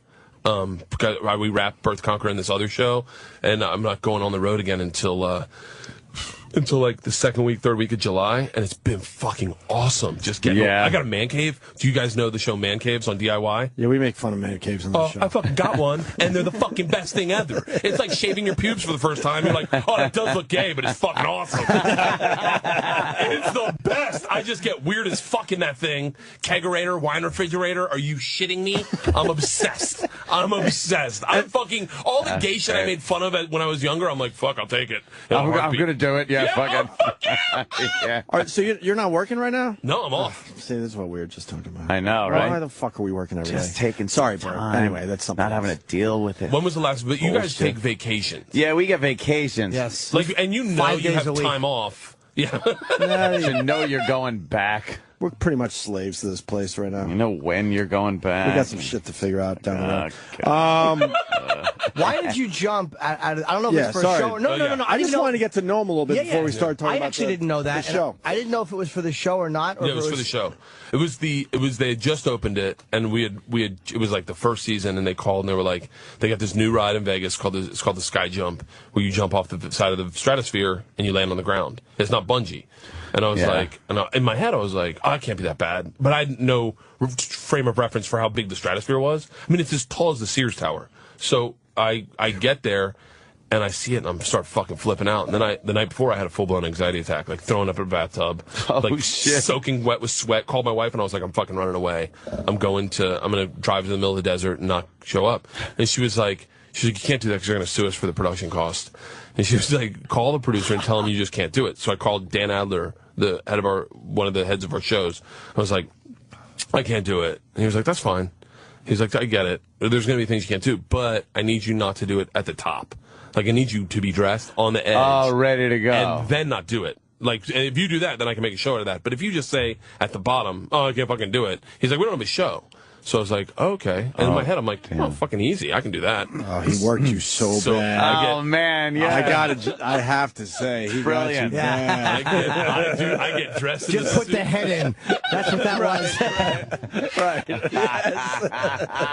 He's singing. He's slipping with a moccasin. bad. 1 finger, 2 finger, cock. It's so That's a smart guy right there. So I get dressed in the outfit, and I'm like doing interviews, and I'm like, oh. Knowing the whole time, I'm not doing I'm this. not fucking doing this. And I was like, throw me from your building. And everyone's like, yeah. And everyone's chanting, Burt, Burt, Burt. And I get on the edge, and my camera guy, who's obsessed with your show, by the way, Scott Sands, he literally from day one, he's like, what are you doing O&A? So he listens to every fucking episode. Awesome. So he's on the side of the building, harnessed in. This guy's fucking a gangster, not afraid of anything. And harnessed into the side of the building, leaning off of the camera like this fucking big 900 camera. And I'm on the edge, and I'm doing my reads, and I'm like, and in my head, I'm going to back out any second now. And he's like, starts giggling. I was like, what? And he lowers the camera and he's like, there's like fucking 400 people here. I go, what? He's like, the mayor's down there with a shot of tequila. Like, he goes, it would be easier for you to jump than spend the next hour and a half explaining why you didn't jump. And I looked around and there's like little kids around the glass enclosure like, Burt, Burt, Burt. And I look down, there's fucking people waiting for me. I'm like, holy shit. And he goes, dude, it's 16 seconds and you'll never have to fucking explain why you didn't jump. And I was like, and then I just started fucking losing it. And I was like, fucking, I'm jumping. I'm on the phone fucking jumping. And they're like, and everyone's like, no, we're not ready. We're not ready. Hold on. Don't jump. And I was like, fuck you. I gotta do it now, yeah. And I just jumped. And it was the best feeling in the world. Like, I said it on the show, but it's better than the birth of my second child. Like, wow. It was like the first one you really remember. And then your second one, you're like, oh, I remember that kind of. I think I took a Xanax. We watched Uncle Buck. But I got on the ground and I was like, I was alive. There's a moment when you do these crazy fucking events, like where you like bungee jumping in LA, where off a bridge, and that moment where the ride works, where the thing works, and you don't fucking die, where you've never felt more alive in your life. Like shovel racing in New Mexico, you just sit on a shovel and go down a mountain at 70 miles an hour, like in snow. The first part of shovel racing, you're like scared, and you're like, and then all of a sudden you get to like 40 miles an hour, and you're going good, and you're going straight, and you're like, oh, I'm fucking halfway down, and you're like, fucking charge it. You're like, those moments, I get chills thinking about it, but the sky jump was like When did it happen for the sky jump? The minute you left, or the minute, because you don't slow down until you hit the fucking bottom. The minute you feel the pulley system starting to work. Like the second you leap, you're like, motherfucker, and then all of a sudden you feel your body go parallel, and you're like, okay, this is working. Do you feel like you're being lowered or falling? I heard it's like a controlled descent. It's not as intense as like say like I did an unattached free fall, which they don't do anymore. It's illegal now, but they take you up in like a fucking tower, like it's a 15-story tower, and then draw you up, and there's a net underneath, and then they lower you below the cage in this harness, and they just pull a pin and you fall into a net like 12 stories. Wow. There's no fucking feeling like that. I mean, I've skydove. I went skydiving with Rachel Ray, and that was like cool and crazy, but it's like that feeling of free fall. You don't get that on sky jump. It's beautiful, it's crazy, it's insane, and you definitely feel like you're free falling for like probably 12 seconds, 16 seconds, but it's not as intense. Like bungee jumps is more intense, in my opinion. When you fall into a net, they have to tell you how to land so you don't fucking drive your chin into your fucking knee? They don't tell you that's why it's illegal now. Oh. Fucking thing. They literally, I mean, they didn't check. That thing was so, let me tell you something. This fucking ride, it's called, I forget what it's called. They won't even show it on my show anymore. Like, they don't show that episode that I did it in. Why? You did it. Because a girl got hurt. And so, this ride, when the guy made this ride, he was like, this is going to take over fucking theme parks. This is going to be the biggest fucking ride ever, right? So he goes to Vegas to the big coaster convention and puts it in the parking lot, and he gets his time to speak, and he goes, ladies and gentlemen, I'm going to revolutionize theme parks. Bungee jumps will be obsolete when you see what I have to offer. And if you'd like, I have a demonstration waiting for you outside. The fucking whole place stands up, walks outside, and they see this 15-story tower, and the guy goes, all we do is we put a guy in that, and they start doing it, and we draw him up, and we take him up there, and we drop him, and they drop him, and they forgot to raise the net, and they kill a guy. No. First fucking time when they showed the fucking ride. Talk about fucking like, How do you forget to raise the net? How did he go, or there's no net? That's fine. It's happened a bunch of times. Like, it's happened more times than is legal, so that's why they shut the ride down. But yeah, that's insane. One of the craziest moments. Fuck. Bungee jumping. That's great. I can only do it once. That's unbelievable. Yeah, I'm not into heights. I can't do. How was skydiving? Was that really horrifying? Yeah, because I'm a micromanager and like anxiety. So like I can totally get myself into a panic attack easy. And the night before, I'm in New York. We did it in New York, and I'm sitting in my hotel room, and I start Googling deaths. Skydiving. Oh no! Why? Well, that's not going to help. Why? So uncomfortably high. Like you'd think. What would you think the number would be? Like 5 a year? I mean, like you'd think you'd hear about them for the whole country. Fucking 40. Like they die all the time. Man. The mayor of Pennsylvania, some town in Pennsylvania, died like the week after I went. Like it happens constantly, and so my whole fear is like, what if the chute doesn't open? Yeah. Like, That's the biggest. That's your thing. And that's pretty much it. That's it. That's the only thing you give a shit about. And so Rachel was sitting next to me. I haven't flown sober in 20 years. And I'm flying sober backwards in some dude's lap, and I'm grabbing Rachel's leg like fucking panicked. And she's like, she's freaking out, like, calm down. And then she says, whatever you do, don't watch me go out of the plane. I was like, why? She was like, just don't. And of course, I'm like, I'm fucking watching. Now you're going to watch. You get sucked out of the plane, just like in a movie. And I see that and I start losing it. And then the guy's like, we're next. And I'm like, and I'm doing all the nervous hand things to stop. And the first drop, you feel that it's an awesome feeling. But then there is a moment when you're screaming at the earth, 3 miles above the earth at 120 miles an hour, where your brain says, what if the chute doesn't open? And then the only rational thought is, fuck it. Like, there's nothing I can do about this moment. Done. When you're falling, how do you not flail and kick? Isn't that your instinct? You hold on to, they tell you just hold on to your straps and we'll do everything. The guy said to me, he's like, you can't kill us. Like, that's what he said. He's like, you can't. And in my head, I'm like, I could totally fucking kill us. I bet I could kill us. I guarantee you I could fucking kill us. Oh, he was a tandem jump? Yeah, it was tandem. Okay, he was holding on. What if you punched him and knocked him out? Exactly. Yeah. I was like, in my head, I was like, I could think of 10 ways. I bet I could come up with the most original way to kill us that you never fucking saw coming. You're not going to do it on purpose, but all of a sudden you'll lose it because you're freaked out and knock him out. Well, he said, he's like, if at like 6,000 feet or 3,000 feet, an emergency chute will open. Yeah, so I can set on an altimeter. Yeah. So, is that how they do that? So you don't have to pull it? It's an emergency thing. You have to pull it. But there are chutes that will open when you hit a certain altitude if you get knocked out or How do you know what the fucking height is? You have a watch that has it's an altimeter, like, so it's... What if it falls off? It's not going to fall off, Jimmy. But these are all the thoughts I was having. Jimmy's innocent questions are adorable. But it's true. What if your watch fucking breaks? Yeah. Oh, exactly. What if you hit a fucking bird and you I always think of that shit. Oh, wow. Yeah, you right. hit a bird and that hurt? You get knocked at 120 miles an hour. Knock the fuck out. It would be like catching a foot to the face out of a car window. Oh, that would fucking... I thought like of all Fabio this. on the roller coaster when the bird hit him in the face. Yep. That was talking about luck. I know. Hey, can we take a break? Yeah, we can do that. Could you stay, Bert? Yeah, of course. We got Linda Hogan at 9. Shut up. You want to stay for that? You can. We're going to ask her about I grew up in Florida. We're going to ask her some shit. The Ultimate Warrior was saying some really bad things about basically like Hulk she was passed around to all to all the wrestlers, and we have to ask her about it. And it's not a wrestling work; it's like real. Yeah, this guy. I have some very good questions, and Jimmy's got. We'll let you ask some good questions. Yes, Jimmy prepares. Yeah, Jimmy prepares. He types out his questions. But we only got the book yesterday, so I didn't get a chance to read it. So I just perused. Just read the end. I think it ends with a divorce. Yeah, you just read the end. Yes. I want to find out if Hulk fucked. Beautiful Elizabeth. All right. I don't know if she knows that. Well, I bet you can ask her that. Wait, you know that? Yeah. That's Randy Macho Man Savage's big beef as he went down, and Elizabeth was there, and Hulk was like naked. And he was like, oh, Elizabeth's in the other room, brother. Yeah.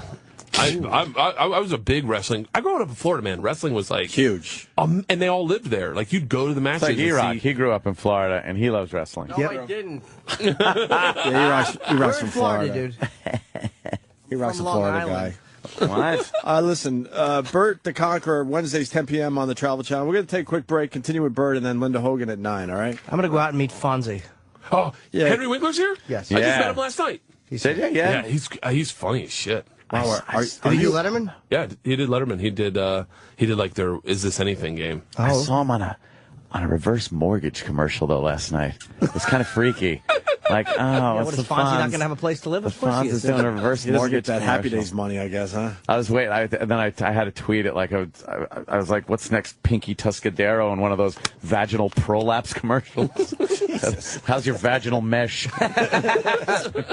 Did you like Pinky or leather? I liked leather. I hated the way she did this though. The fucking. How could you not? And the point? That's fucking awful. That was her thing. Yeah, look at that leather Tuscadero. Fucking mullet. It was really awful. All and what were the twins? twins? The Malachi Crunch. The Malachi Crunch. Right. The twins were the twins that Fonzie never fucked, but always made it seem like he was gonna. Who were Fonzie they? never had sex with anybody, never fought anybody. He's just a fucking talker. I wonder why he didn't want to do the show. Believe me, we would have brought this all up. No, but that's not Henry Winkler. It's Fonzie. Exactly. Talk about Pat Morita had the fucking worst gig. Guy could speak perfect English. And Oh, like, yeah. Hey, Yeah. fucking, can you dumb it down? Chink it up for us, if you don't mind. There you go. Chink it up for us. I was watching The Karate Kid the other day, and I thought to myself, do you think at any point Daniel's mom was like, I think this janitor's trying to fuck my son? They spend a lot of time together. You're listening to the worst of Opie and Anthony. It's the worst of the Opie and Anthony Show. Sirius XM. It's like the let's Gordons go. and Gloucester fisherman with a fucking cowboy hat on. What is that? I don't know. Dick Tracy. Yellow is very slimming. Is it a good move? Is it a long it. coat or is it a long suit jacket without a collar? What is that? Wow, Yeah. I don't know. And then he's wearing the "Where in the World is Carmen Sandiego" hat. My mother bought that computer game when I was like younger. She thought I was in my 20s. She thought it'd be fun. I was like, this game fucking eats my ass, Bob. I don't want to play this. Fuck Carmen. Cares where she is. Yeah, exactly. I hope she's dead in Uzbekistan. That's not a bad game. It is a bad game. What's wrong with you, Jonathan? Dan, I hear you were playing Modern Warfare. I'm on it, yeah. Yeah, You like it? Yeah, I haven't. I wasn't in. Yeah. I wasn't on that night. You were playing with Bobby, and apparently Keith the cop took your care package that came down. Oh, and I was pissed. It's like, I was really mad about the whole Patrice thing more, but I think it just came out over a care package in Call of Duty, and I let into him. it's like you were dead though. You were fucking. No, he was being a selfish little bitch, and I wanted my UAV. Now you have such a notorious reputation for knifings. I do. In that game, you really do. Do you get more kills with knives or with the Not on the guns? new one. The new one, it's impossible. It's hard. Yeah, it is. Yeah, the way they It's tougher. made spawn points and all that crazy, whatever they updated on the AI, Yeah. you can't really knife anymore. So now I'm back to like just semi-automatic. It just The hurts. only time you can get You knifed, like making it hurt. I get knifed all the time is when I come around a corner and I'm face to face with somebody. Yeah. And I don't have that reflex to hit the knife right away. I always go for the gun and wind up. I get knifed and I'm like, Why can't you have a mirror in that game? a mirror? It would be Yes, nice. you would in Rear real view mirror, life. so I'm constantly getting shot in the back in that guy. Well, yeah, the technology of the soldiers have like little whatever see the behind heads See up behind display. you. Fuck that. Would be But nice. you're probably dealing with somebody using one of those Mad Catz controllers that has the extra buttons on the bottom. Yeah, Do yeah. they have them? Yeah. There's and it's not a modded controller. It's just one with a couple extra buttons that if you just squeeze, You it's just going to tense knife up. instead of having to push down. So you get a 14-year-old kid who obviously is faster than any of us anyway, and he's just Yeah. squeezing. And, Do you have one of those controllers? No. Did you get one? Yeah. You ever Yeah, try to draw your gun up real quick and hit the knife when you're trying to shoot? Oh, yeah. I've done that so many times. You walk up to someone in a room and you're like, cool, man, I'm going to nail this guy. And you go to pick your gun up and whoosh, you hit the knife and then he turns around and just rakes you. I hate to say this, I'm getting too old to play multiplayer because I finally am like really like a platoon sergeant. Like I'm really mad at a 14-year-old nobody. I hate this. You're playing, you get killed, and then the kid next to you is literally just facing the sky doing spins, and I'm like, you're just fucking spinning. Cover my six. So what are you doing? Thanks for the help, asshole. It's a kid. Yeah, he I'm doesn't know what really he's doing. mad. That's funny. Spending 5 minutes trying to get up a ladder. And then they'll start talking to their friend but leave their mic on. So like, I don't know, what are you going to do? Are you going to go tomorrow? Because I think turn off your mic. I'm at war. It is terrible. You just hear. I don't know, my mom's she's not getting home for another 15 minutes or so. I could play for a little longer, but I don't know. Becky, get it yourself. Yeah, I don't know. I'm trying to, you're really taking me out of the game here. A million times. Are you going to prestige? Are you going to prestige? Why don't you prestige? You don't prestige, you're fag. Prestige. What does that mean? If like you unlock everything and you hit a level 80, and then you have the option of starting over, and you get a special badge symbol that says, I gave up everything to start over. Yeah. Oh, okay. And if you don't do that, you're not considered to be You're not cool. you're not legitimate. Wait, have you done that? I did. This is I finally just so people would shut up. And then I hated myself for it. They don't like when you're level 80 and you're walking around and playing the game. It's like, hey, what are you doing? You're supposed to fucking give it all away now. Yeah, it's like, wait, if I had served, in Afghanistan and Iraq and came home, it's not going to wipe my memory clear and then give me a musket and send me back. Start over. Yeah, you're going to start over out there. You catch up to me. Yeah, they don't take your stripes and medals and send you back as a private. Right. Yeah, exactly. That's what they do. You get better. Fuck that. Prestige. I play those games, but then I just try to talk everybody into getting along. He's at a peace summit. Yeah, guys, please, this is not necessary. Nice. Right. The brand new Where in the World is Carmen San Diego is very good, Jimmy. You and your mom should pick it up. My mom loved it. Pause it, prestige, play 10 rounds of knife a 14-year-old. It is nice to be able to pause, go to fucking get a beer, take a piss, whatever the fuck, and then, just start back up again. Twitter it, share the moment. Yeah. What's the highest you can get to? Level 80? Level 80 10 times. You can prestige 10 times. And then what happens? Then after that, you realize that you're nothing. And then it's like, this was a waste of time. They better have you should have worked another on a trade. Yeah, exactly. You should have gone to a vocational tech school. I needed a backup. I could have been a painter or something. You have to go through a gender transformation. That'd be great. Yeah. What's your favorite weapon in the game? I like because I'll do the hardcore. Hardcore team. So I love that. Yeah, I'm using the MC. What is it? No, the ACR, and I'll throw a grip and a silencer on there. It's literally one shot. Yeah, that's why I like playing hardcore mode. If you're not playing hardcore mode, you could shoot someone like 5 times in the chest. Nothing happens. They shoot you once and you're dead. Hardcore, you pretty much hit someone once in a good spot. They're dead. Yeah, and they die in real life. Yeah. The butterfly effect takes place. So it's most important. You don't need the automatic fire and shit like that. So you can trade in that for maybe not being as obvious to other people on the map, shit like that, like a silencer or I like using some of the perks that make me a little more invisible to people's radar and shit like that. I like to be off the grid, is what you're saying. Off the grid, Dane, yes. But, I only play hardcore now because the other shit, it's just like, really? Yeah. I sit, and that's what you hear from me on there. Really? I fucking hit him 5 times, once in the fucking face! Really? Dude, play hardcore. Dude, what are you doing, dude? Play hardcore, dude. Yeah. Why don't you play hardcore, you faggot? All right, I'm a faggot. Yes, great. Kid just called me a faggot. I never played that game. Oh, you should, Jimmy. It's my only vice. When I have nothing else. I've never alcohol, no addictive personality, but my one thing was video games. And what was so weird is I didn't play for a year. I actually have not played in a full year since the last game, the last version, I think. Right? Basically, but I think it's this weird thing from my childhood. I was talking with my therapist about it. Like, I could only play video games when I was younger. When my mom would come home and be like, you get to pound the pavement, Dan, if you don't, earn your stripes and yada yada. And so I never felt good about playing something unless I worked and earned it. And because I took pretty much a year off, of comedy and everything else, I didn't play a game because I really didn't feel like I had done something to warrant it. Wow. So once still in you. Yeah, once I got back on doing the junket and all that, I was like, I'm going to get the new one. And treat yourself. Yeah, isn't that weird? I'm a lazy slob. I play all the time. You're listening to the worst of the Opie and Anthony Show, Sirius XM. I watched a great show last night. That whole thing of the history of the planet Earth in like 2 hours, from the time it was just nothingness till now.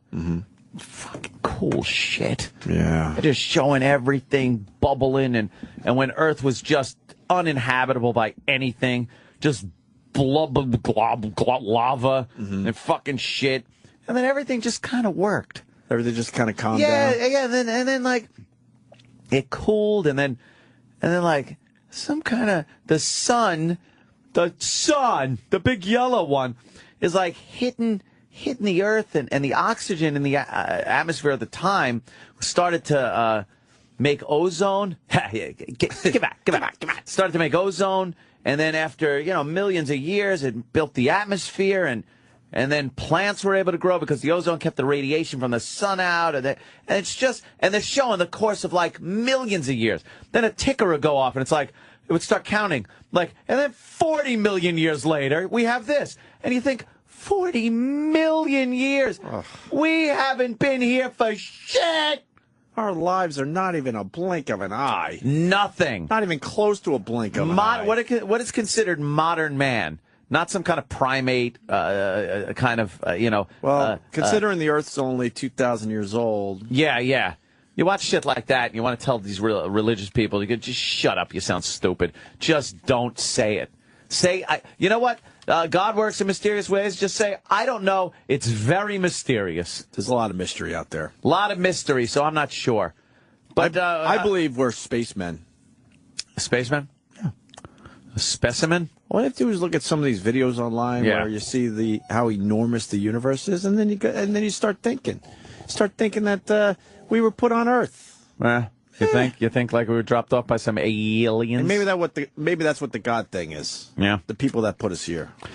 Well, it doesn't make sense that I keep saying this. There's man, and then there's a drastic drop off to the next thing. Yeah. Why doesn't anyone acknowledge that doesn't make sense? Because then after the drop off between man and everything else, then the drop off between each individual species is within range of each other. Yeah, kind of there. But we're like the old gag. You don't see like a giraffe waiting at the bus stop with you. Or getting it. We're never getting into arguments with other animals about where we want to build things. Right. It's, people take up the cause of the animals, but it's not like, hey, I was going to build something here. Right. This rhinoceros wants to build something, right, and he's pissed off. Now we got to go to court with a rhinoceros. Are they even starting to try to build a city somewhere? Nothing. That lack of thumbs is a bitch. And you can't hold a hammer. And we're fast forwarding quickly as man, and squirrels aren't. They're doing the same shit. Same shit they've always done, dumb squirrels. They're collecting nuts. They're licking nuts. That's all they do. All on instinct. They just run on instinct. Why aren't they developing iPads and fucking smartphones? They're doing nothing. Really? Where is, like, a deer standing online waiting to buy the new Deer electronic device? Thank you.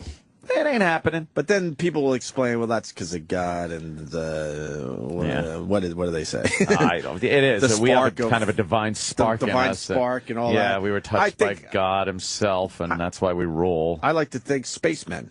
Spacemen. Put us here. Modern man's been around for about 80,000 years. About 80,000 years. Do you know the Not according to Earl. The reign of the dinosaur? 40 million years. Wow, really? Dinosaurs were walking around on the Earth in some capacity for 40 million years. Okay, and we've been here 80,000. So the spacemen put us here 80,000 years ago to fuck everything up. But it kind of worked. Like, time-wise, it works because you look and go, man couldn't have survived before that, really. Right. And with evolution, if you look at evolution, it really does make sense. Yeah. Things evolve. They just fucking take their surroundings and realize what you need to adapt. And if you don't, you're extinct. If you do, you evolve. Right.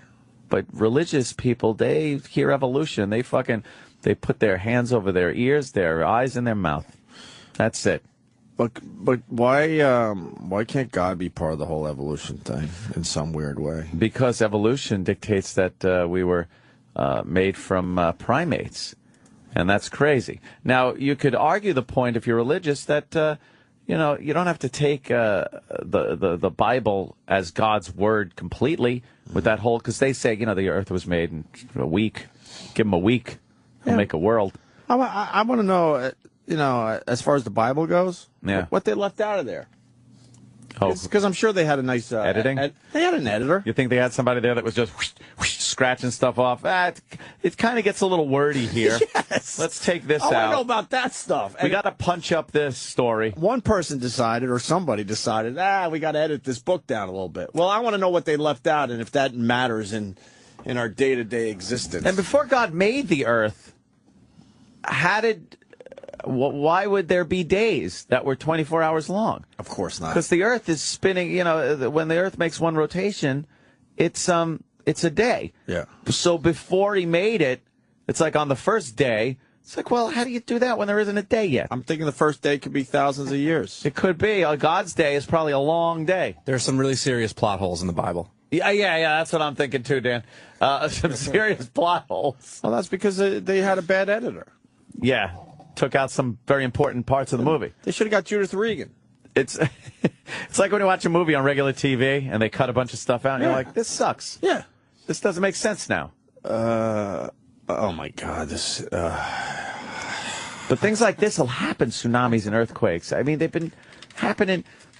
They showed how the Himalayas are made and Everest. 2 continental plates have to crash just together. Smashing into each other. But they're not smashing into each other. But they're not. It's a slow, but they are in like Earth time and size and scope. Right. That is considered a smashing into each other. Right. But it's like they hit, and then over millennia, and then mountains and then grow. push upwards. One plate goes under the other, and the other one goes above it and pushes up Mount fucking Everest. But it's not smashing like we know smashing. No, but it's in a universe type time scheme. Mm-hmm. It's smashing. Yeah. It's smashing. Yeah, it's just we were so self-centered on our own time frame and our own self-importance. You're right. That we think everything revolves around a 24-hour day and how long we've been on Earth and stuff. We are the most insignificant pieces of shit that have ever been on this planet. I love how we think, oh, we're affecting it. Global warming, this, that. Fuck you.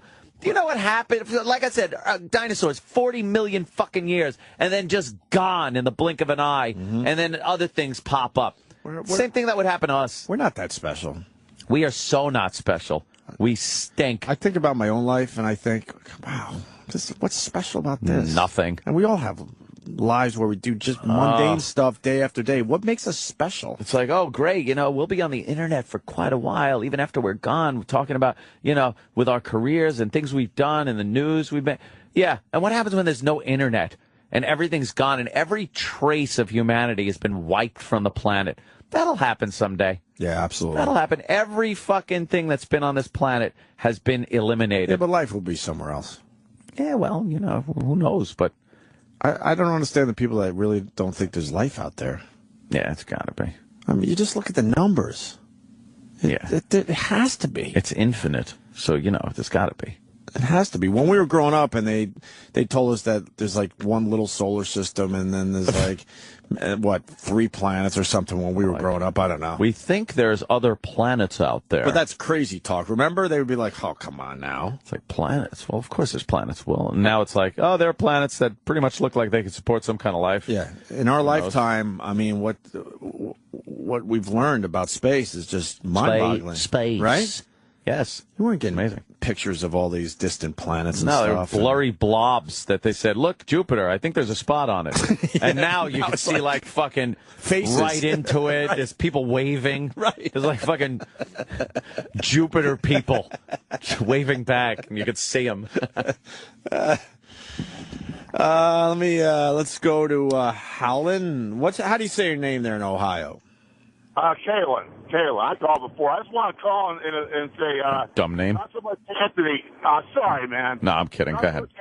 Not so much Anthony, but Opie. After Kaku yesterday, you're like the biggest radio douche in the world. You could do more. I thought you were kidding about the tsunami, man. I thought you were joking. Oh, shit. Oh, really?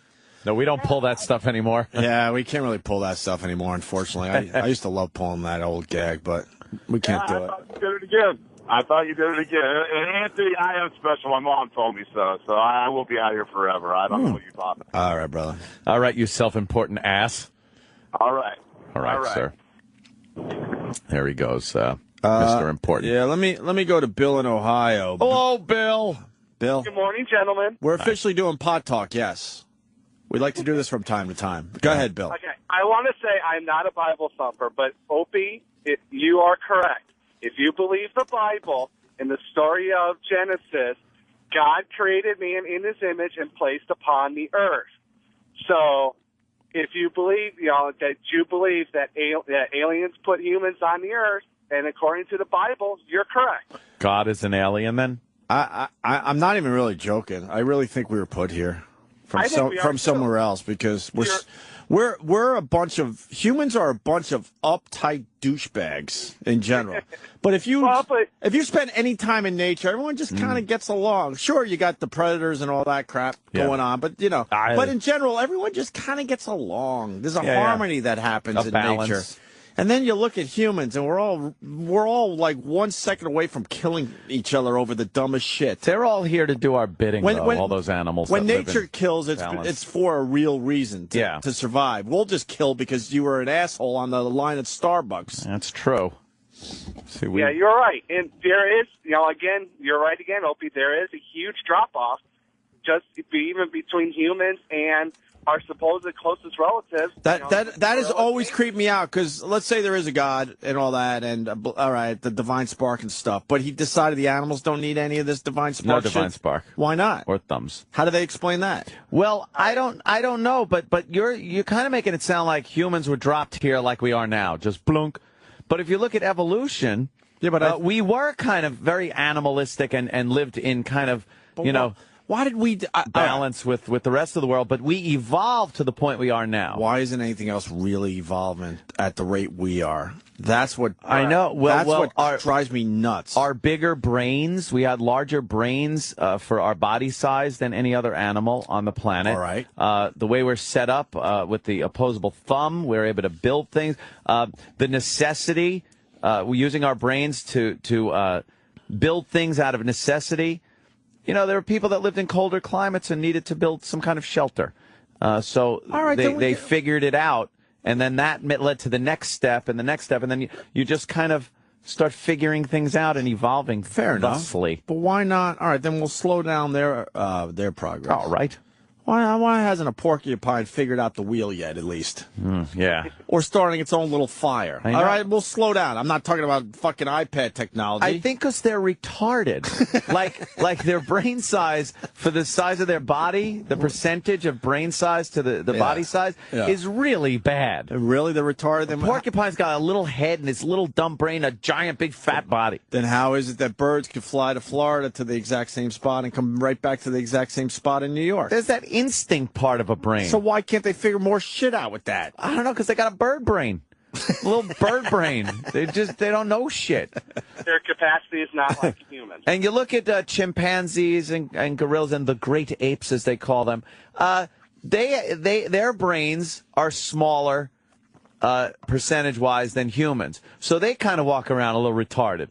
But they figure enough shit out to, you could tell that, there's something going on there. Well, not that divine spark thing, but there's something going on. They can use simple tools. They communicate. Fair enough. I do hear what you're saying. So there's people out there that have studied, let's say, the apes for the last 200 years.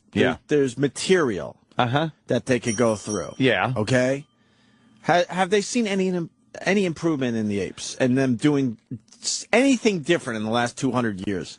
Because you look at our 200 years, it's pretty fucking amazing. Yeah, but our intelligence hasn't gone up in 200 years, but our knowledge has gone up. But has theirs, even if it's minuscule?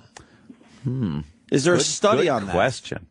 I have no idea. Because I'm sure they've been studying certain species for a very long time, and they got documentation. So has anything changed? But that's even like the an slightest offshoot. See, we're an offshoot of the primates from many, many years ago. And I guess their offshoot... So they're just set in their ways forever? That's pretty much it. They're going to be set in their ways forever. See, even when we had... Here's the deal. Even when we had the same brain size as we do now, but in Cro-Magnon era... When we weren't building things, we weren't making things out of steel at the time, but our brains had the same capacity that they do right now. But it just took us so much time to figure shit out because we had to encounter problems and solve them. I think they're as far as they can go with whatever they have.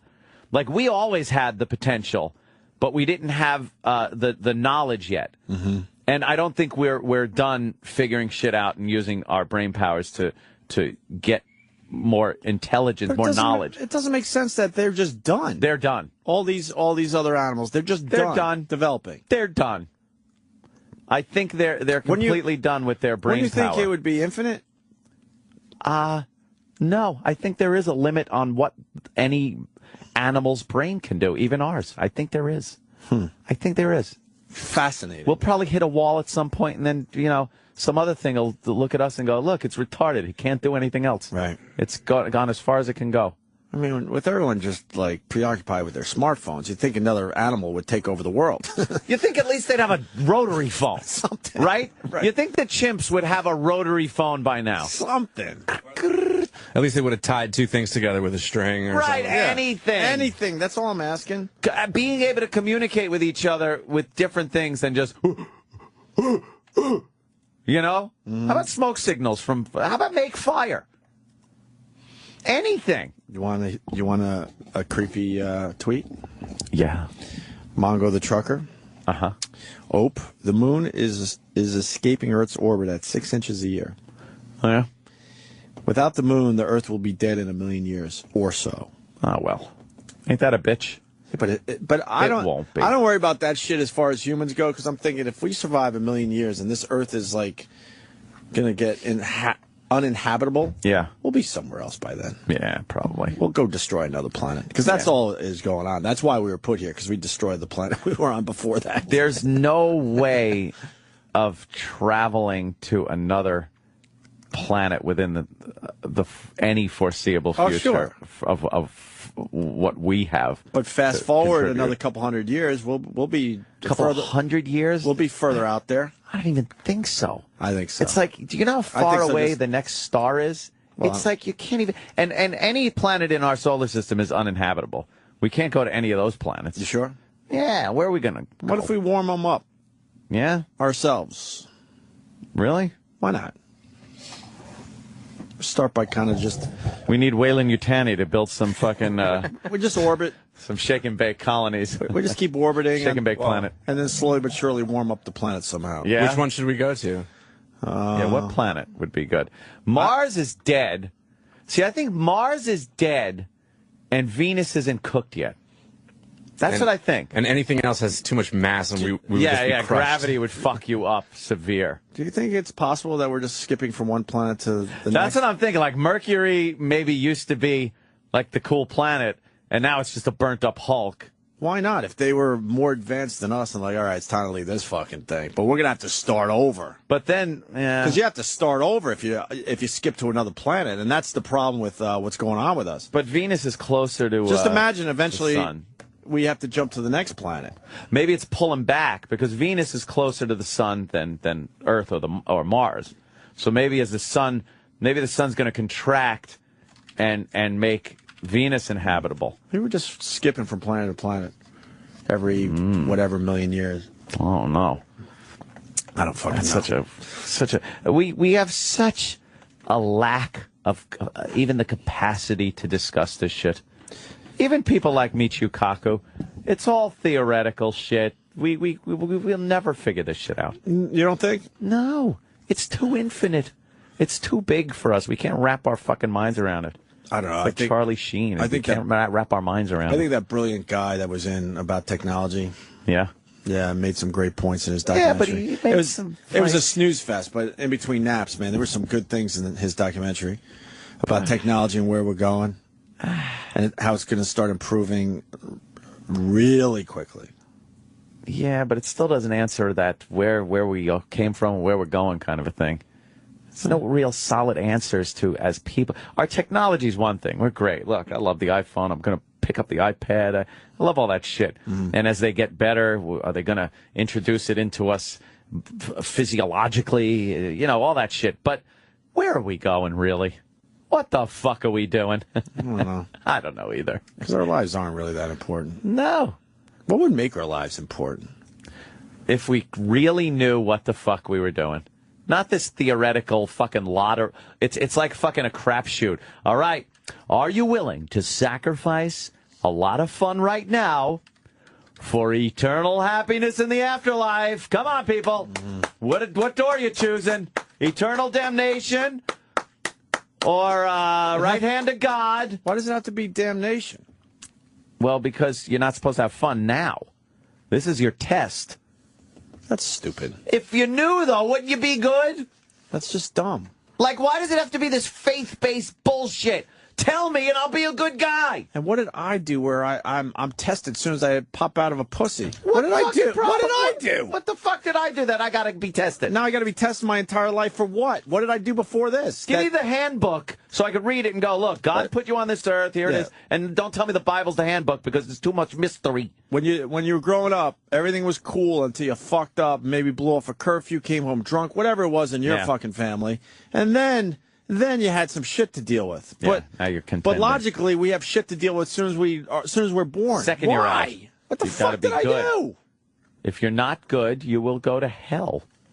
H-E double hockey stinks. That's some twisted shit. And if you are good, then maybe all this temptation.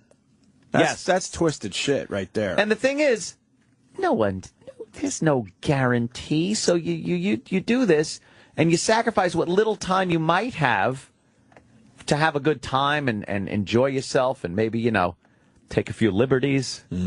But I think the easiest thing to do is get that sin out of the way real early in your life, and then you don't have to worry anymore. And then you get born again? Nah, then you don't have to worry. You already sinned. Deathbed confession? What about guys pushing 50 and they've never sinned? They're fucking chomping at the bit. They want to sin so bad. I mean, logically, everyone sins by the time their life is over. So why not get why not get it out of the way early and then enjoy your life? Get the big one out of the way? Anyone that thou shalt not kill or something makes it that you're not going to be in heaven. So you get the whole thing of being ever going to heaven out of the way early, real early, and then it doesn't eat on your brain. And it's like, well, if I'm good, maybe you'll never get in. Oh, okay, then I could just hang out. And now you can relax because you already know. Fuck out of wedlock. There's people out there shit like that live their lives and they think they've never sinned to this point in their lives. Yeah, they got to be very, very torn. They got to be very bothered. Religious people, it's just weird. Yeah, I don't know. If it works for you, fine. But wow, when you think about it, with some sense to it, if you take faith out of the equation, there's nothing that would ever lead you to believe that that's what's going to go on in your life or afterlife. There's no proof of anything. I know. So it's all based on faith. So what you're doing. There are a lot of people that make fun of people that go to casinos and gamble and do things like that. You're gambling your entire life on faith. Look, I'm gambling a lot of time that maybe blackjack will come up. That's what I do. I go to the casino and I go, I'm hoping my hand is better than the dealer's. I have faith that my hand will be better, so I'm going to bet this. Oops, I was wrong. I lose some money. If oops, you're wrong in this whole religion thing, you just lost your life. And you wasted a lot of good times. You wasted a lot of that shit. you could have had. You're listening to the worst of Opie and Anthony. Sirius XM. Patch in Burbank writes, to answer Opie's question, what the fuck did I do? According to the Bible, we're all born with original sin. I know this, because even Adam bit from the fruit of knowledge. Well, what the fuck is that wasn't their problem? my fucking problem. Exactly. Take it out on them. We're not individuals? Then how come I can't piggyback on someone that's been really good? How come they bash us with the sin part of Adam and Eve with their original sin, but I can't just piggyback on some religious zealot that's been really cool? Oh, put me with him, and then I could be a bad boy, but I'll take up his good shit. Can we get the guy that was on the phone yesterday to build us a time machine so we could go find fucking Adam and punch him in the face for giving us all his guilt? $5,000 each? Can't punch a woman, so we'll let Eve, slide on this one. Me and you, what are we splitting it? $5,000 each? $5,000 each for the time machine. He needs $10,000 to go for the time machine to go find Adam and punch him. Was it a time machine? I don't even know. And where are we going with the time machine? Are we going back and saying don't fucking eat that apple? I say, where are we going? Where are we going? Well, if we go back and change shit, we know what happens there. It's going to be an offshoot. I'll take that chance. An offshoot. We could end up where Biff Tannen is the head of a big casino hotel. I'll take that chance. I don't know about you. I got a lot of guilt. Yeah? I was a Catholic. I'm not. I'm not too sure. I want the Biffco in charge of everything. I'm taking the chance. Let's go find fucking Adam right now. Why don't we go ahead and see how bad things get? And if they don't get bad for a while, then we'll just hang out. From right here? Yeah. But we still have the guilt because Adam and Eve. Just go ahead. If Biff is Jesus, that would suck. You go back and, hey, butthead. What are you looking at? What did Eve do, you think? was just bothersome? Eve was, she tempted Adam. That temptress. With what? Her, with the, her holiest of holes? An apple with the forbidden fruit. You know what the fuck that was. Oh, it's not an apple. Come on with the symbolism. Oh, it's not about an apple? I think it was more like a peach, if you know what I mean. Really? I think that whole thing. But although they were supposed to be put on this earth to procreate, so the sex thing is kind of... But I think it was dirty sex. In the hole? Yeah, I think they were supposed to do something. Knowledge? I think they were supposed to do something. They weren't supposed to eat from the tree of knowledge. And I believe that knowledge is carnal knowledge of the most dirty kind. I think he put it in her pooper. Oh, this has nothing to do with an apple? I don't think it's an apple at all. Really? No. So if he just had straight sex, no guilt for us? Yeah, I think that was the deal. Because he decided I got to taste that. He's got to, yeah, he probably went down. There's some tasting that went on. Like oral sex, probably very frowned upon. So we have to go through this test. By who? Because Adam wanted to go down on Eve. And where were the rules? No rules. They were given one rule. Do not eat from the tree of knowledge. So why not? Because when you want knowledge? I think that's pussy. I think that's the knowledge of no, pussy makes sexual. you dumb. It does. Well, you don't get knowledge in pussy. No, you just get a stiff neck and your jaw hurts. You sound and look like a retard. And then your jaw hurts, your tongue, the roof of your mouth feels like you were eating Captain Crunch without any milk. There's certainly no knowledge going on. Shards of flesh hanging down. Your lips hurt. Chapped lips. Your teeth were pressing against your lips. Oh, God, girls, you don't know how how much work that is sucking on your clitoris. The back of your tongue. Wow, I didn't know there was a muscle back there. Oh, my God. What a workout. Yeah. Sometimes you wake up and go, why is my neck? Oh, that's right. I was fucking trying to make you come for 10 hours. Yeah. Imagine just, you know how silly you look laying down in bed eating some snatch?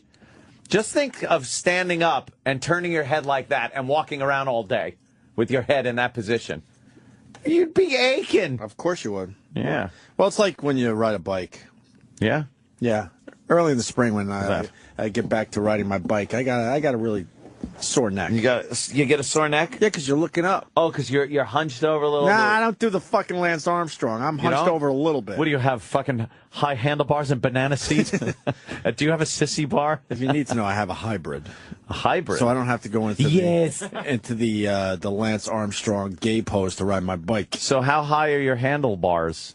You still got to bend over. You got to lean over a little bit. Not as much as the Lance Armstrong guys. But you're not like hunched over, like a jockey. No, and I don't wear speed helmets or any of that shit. You wear the pants? No. The bicycling pants? I wear my sweaty fucking sweatpants. So you could get off and stretch and have your cock bulge there in front of people in the park? I never understood that. Like, what are you doing? You're so right. Exactly. What are you doing? That has to be for other guys. Cock bulge. There's no way to look at that. No. I don't think girls get into that. I don't think they're looking at tight cock bulges. Really? Do they? Because we look at camel toe and fucking we're amazed and love it. I would imagine it's more for other guys. It has to be. Like gay guys? Has to be. So every guy that wears that cycling pants. Because I've seen girls laugh and giggle like, look at that asshole. There you go. Travis is pulling up some stuff from his personal photo collection. You queer. I don't know. Oh, Animals man. haven't evolved because we didn't let them. Man! So what? They were getting some things done, and we would just break it in front of them and say, "Don't do that." Yes, stop building that, you. So then, why do we, when we go deep in the jungle, we don't see some real good shit going on because humans aren't touching those animals? Exactly. And how come nothing happened in sub-Saharan Africa? How come nothing, there's no... See, there's an example of people that haven't done anything as far as technology goes. Mm-hmm. Come on, that's not real. It is real. That shopped? No, it's real. There's 5 guys. That's a famous photo. 5 bicyclists. In their red Lance Armstrong outfits, and they all got cock bulges. And all the cocks are pointing in different directions. Some go off to the right, some to the left. That guy is... Come on. I got to tweet that picture. Is that a legal picture for Twitter? Oh, yeah, that would be legal. All They're right, tweet that up there. I'm going to tweet that. It looks like their pants are painted. There's no need for that. Why do you have to dress like that to ride a bike? Wear a cup. Or a jock. Or a jock strap. Let me go to Ray in Westchester. You doesn't have to call him Ray. What's up, Ray? Good morning, boys. No, it's a woman. Oh. I was calling because I think that we were put here by aliens because we're the only species that needs clothes. Yeah, why? There you go. We don't appear to be native to this planet. Ant made a very good point with the technology and this and that, but okay, why isn't another animal going, you know what, I'd be a little warm in the winter with a pair of pants. With some clothes. Why not? Well, they have all that hair. Okay. We were hairier back in the day, right? Hi, can I get an oatmeal, please? No, you can't. You get this isn't some kind of a drive-through. It's a radio show, Missy. Anyway, Danny Gallagher, get back to work. I have to go to work now, boys. You're making this into a personal phone call. Enjoy your oatmeal. Thank you. Can I have an oatmeal? Don't put sugar on it. Might as well eat Captain Crunch at that point. See, I think we set off as humans. We set off into all the four corners of the globe. Some climates very cold, some very warm. So I don't think a natural coat on us was suitable. So I think early on, wherever we originally came from as humans, we were a little hairier. But then we kind of outgrew that because we knew how to, and we're resourceful. We started moving indoors, right? Enough to, start using clothing and animal pelts and things in cold climates, and then stripping down in the warmer climates. And not needing hair because it's kind of fucking warm. Would you have gone down on a cave woman? Am I a caveman at the time, or is it now? And I've been in a time machine. I've gone back to caveman times, and I'm having sex with a cave woman. Well, obviously you wouldn't if you're you. Let's go a little deeper in this. How long have I been there? Where? In caveman time. My time machine broke, right? I'm stuck there. Oh, I see what you're saying. Now I have to. Yeah. Do I have a razor? I shave some of that there. Imagine how bad a cave woman's pussy must have smelled. You ever been with an Indian woman? No, I can't say I have been. You have, right? I can't say I have been. That's got to be pretty bad. That's a rough sell. That's a rough sell right there. Oh. Let me think. I would definitely have sex with a cave woman. Oh, yeah. Because, you got to get the poison out. Mm-hmm. I wonder how long you'd hold out before it's just like... Who was the first? Because she'd be all retarded. She'd be... She wouldn't know what you're doing because you're like not fucking her doggy style or from behind. So she'd freak out. You're like, come on, flip over. I want to fiddle those fucking flat tits around. I tend to think they were all licking each other in caveman times. Doing the dog kind of... Oh, yeah. And then something happened where we went many years without the licking. And then it made a huge comeback.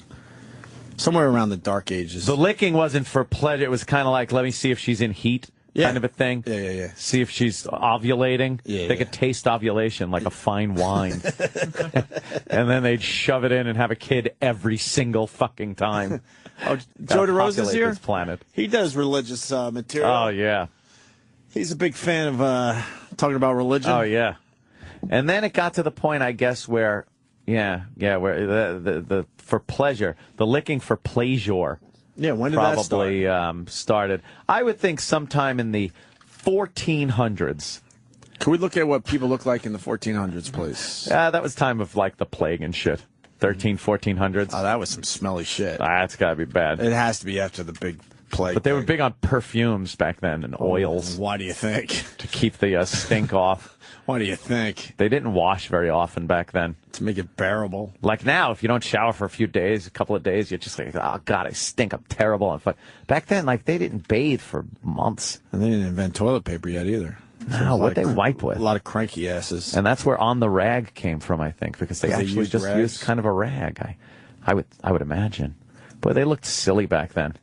They all looked like the same chick, like Mona Lisa. They all had that face. It's like back in the 20s, every woman looked like Miss Crabtree from The Little Rascals. And they look Harry Potter-ish from that movie. Oh, yeah, look. A little bit. They all look like they're teachers from... That looks like E-Rock. Doesn't that look like Iraq? That's Victorian Iraq. The Victorian period. This guy's really mad at us. Sir, this is just entertainment. But go ahead. We're talking in an open and public forum about our ideology and other people's ideology. Why are you mad? I am mad because, one, I'm a Christian. I'm listening to you guys. You guys are the best. But I got to say, All right. think about this just a little bit. All right. If we came from another planet, why are we so stupid in the beginning to evolve all the way up to a BlackBerry and an iPhone right now? Well, we could have been put here in a primitive state to then be able to adapt to the planet. Because if we were fucking like we are now, we'd be dropped off and go, holy shit, aliens just dropped us here. Australia. Would we really? My answer is Australia. Australia. They didn't think much of Australia. Yeah. So they put convicts there. Yeah. Said, you guys, let's just put the convicts there, and whatever happens, happens. We don't really care. So maybe the people that put us on Earth actually were there where we're from originally is a pretty fucking awesome place, but they were smart enough to realize, oh fuck, our time is going to be up soon. So let's just put a bunch of people on this new planet and hope they evolve that for us. Sir? It was such an awesome planet. Then why was it dying in the first place if they had to go and find another planet? We don't know why. We're not speculating as to why we were put here, if we were indeed put here by some type of alien being. What I'm saying is... Maybe the planet that we did come from isn't even dying, but maybe it's overpopulated, or maybe they just threw us over here as an experiment. Or it's an experiment or anything. It could just be a dumb experiment, this Earth. It could be a multitude of reasons, but here's my point that you're making. Why would they put us here so primitive?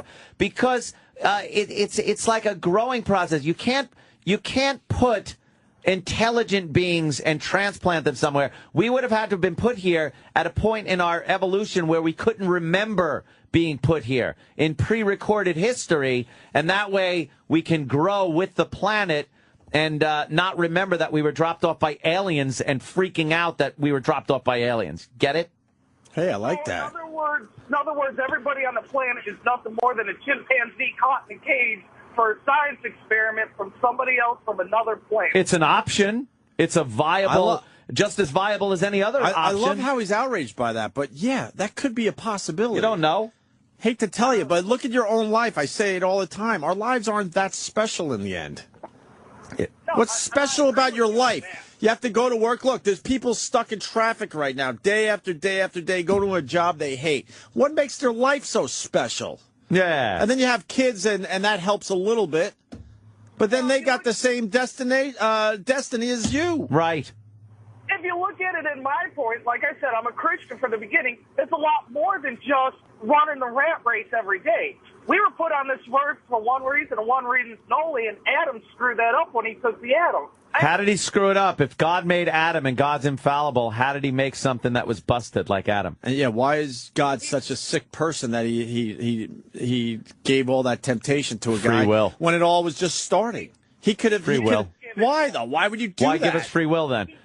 He didn't give it to him. What he did was he made him in God's image in the beginning. Right, the scientist did. Let's really piss him off. The scientist who you call God, yes. Yeah, we were made in the scientist's image. Right, the scientist put those guys down and said, you know what, to make this really fun for this experiment, we're going to try with this thing that we'll eventually call Earth. Yeah. Let's really tempt the shit out of them. And then there were... I want to hear your why we're here for one reason and one reason only. Oh, yeah, Go. sorry. Okay, Anthony, you were right in the beginning by saying, yes, there were two trees. There's the tree of knowledge and there's the tree of life. Right. We ate from the tree of knowledge. God banished us from the garden so we wouldn't eat from the tree of life and live forever. Uh-huh. Now, we were put here on this planet for one reason only, and that is to worship God. And that was the only reason we were originally put on this planet. By the scientist. Now, we were supposed to have everything handed to us. We were not supposed to live the way we are right now. We were supposed to live in a very relaxing, stressful-free environment. I do. So how about... It's called the compound. How about Great, there's God beer there. just fucking turns the whole thing Yeah, around? lighten up, God. Can God ever change his mind and just go, oh, you know what? I had you here. I did this. Here were the rules. But you know what? You guys screwed up a little bit. Fuck it. Have fun. You know what? That's not a good idea after all, I've decided, as God. He works in such mysterious ways. I don't want people to worry about their death anymore. and that scary place. Egomaniac, too. Huh? What an egomaniac God is. You're here to worship me. And death did not come in until Adam took the apple. Right. Once Adam took the apple, that's when death entered our life. So now, we're meant to live forever up until that point. why do we have to pay the consequences for two people? Yeah. What did we do? Because when we ate from the apple, We didn't do it. I didn't do shit. It's like paying reparations for slavery. I'm not for that because we didn't do that either. Come on. Why do we have to pay for their fucking mistake? Because when he ate from the apple, sin entered the world. It didn't enter man, it entered the world. Everything changed at that moment. Up until that point, there was no killing. Lions didn't eat meat. Meat eaters didn't eat meat. There was no such thing as meat eaters. Why did God put a tree there that we weren't supposed to eat from? Yeah, that's kind of sick if you think about it. It's a sick joke, isn't it? That's a really sick joke. Why would he do that? Because at that point, there was no reason to do it. No reason. None. Nothing started yet. If he wanted us to worship him, why would he put the tree there that we might screw up and make this awful world? I will give you that one. I don't know the answer to that. All right. Well, I don't know. I don't know. Well, let me write your words up here for everyone to see. I don't know.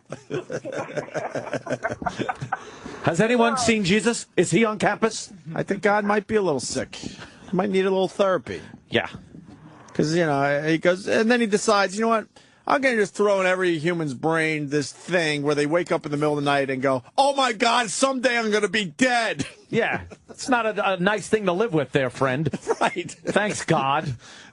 And you're not even awake enough to try to, get your head together and wrap around. It'll be okay. Yeah. You just wake up in the middle of the night in a cold sweat. Oh, God, someday this just ends in this darkness. Is the tree of life like fucking... Is the tree of life like broccoli and the tree of knowledge was like fucking pizza? I have no idea. No, because you don't know nothing. Knowledge was an apple. I don't know what the tree of life was. It does not state. Tree of life must have been fucking literally feces hanging from the tree. If this whole thing was screwed up by fucking produce, we're screwed up by produce. And you know what? That's a possibility that could be, because in the Bible it doesn't say anything about how you're supposed to get rid of your feces. It says everything else in life, but how to get rid of feces. Well, the book editor decided, you know what? People don't want to read about shit. People might be offended. So we got to take that chapter out. Where are the other chapters? So, dude, you live your life worshiping God because that's what you do. Do you think... At any time, do you have any shakiness in your faith that you might be wasting the little time you do have on this plane of existence for perhaps nothing after this? Every day. It's not just a one-day thing. It's an everyday thing. It's a lot of stress. Yeah, it really is. Making this phone call, it was the same thing. Really? Wow. Have you sinned yet? Oh, I sin every day. All right. It's not even a question. The Bible says every man sins. All right, the only reason Jesus was put on the earth was to take away that sin. Hey, I need. Oh, wait. So if he took it away, then why do we still got to go through all this garbage? If we have the original sin, right? And then Jesus came and took our sins away, shouldn't we be wiped the slate clean and now we're all good again? That's the difference between a Christian and a non-Christian. What? When we stand before God in the final judgment, our slates are wiped clean from Jesus. Everything that we've done in our life, Jesus takes and says, I bear the burden for that. But that's as long as we play the game, right? There is no game. No. But if you're a sinner, if you sin, right? But you don't accept Jesus in your life and you die, you're not getting your sins wiped clean. You're going to Hades. Some people call it hell. I call it Hades. Right? Yeah. Okay. All right. Stop. Because now I'm going to add to this. Okay. You hear about these people. They're on their deathbed. They need a priest. And they accept Jesus in their life just before that machine goes. Right. They're saved for eternity. Right, sir? If they accept Jesus the way that it's supposed to be. Now, okay, hold on. Now, the second part of this. What if the priest is stuck in traffic? Oh, boy. Does God allow that? God's will. Because you're on your deathbed going, all right, I need to get Jesus in my life immediately. Where's the priest? Well, he's stuck in traffic.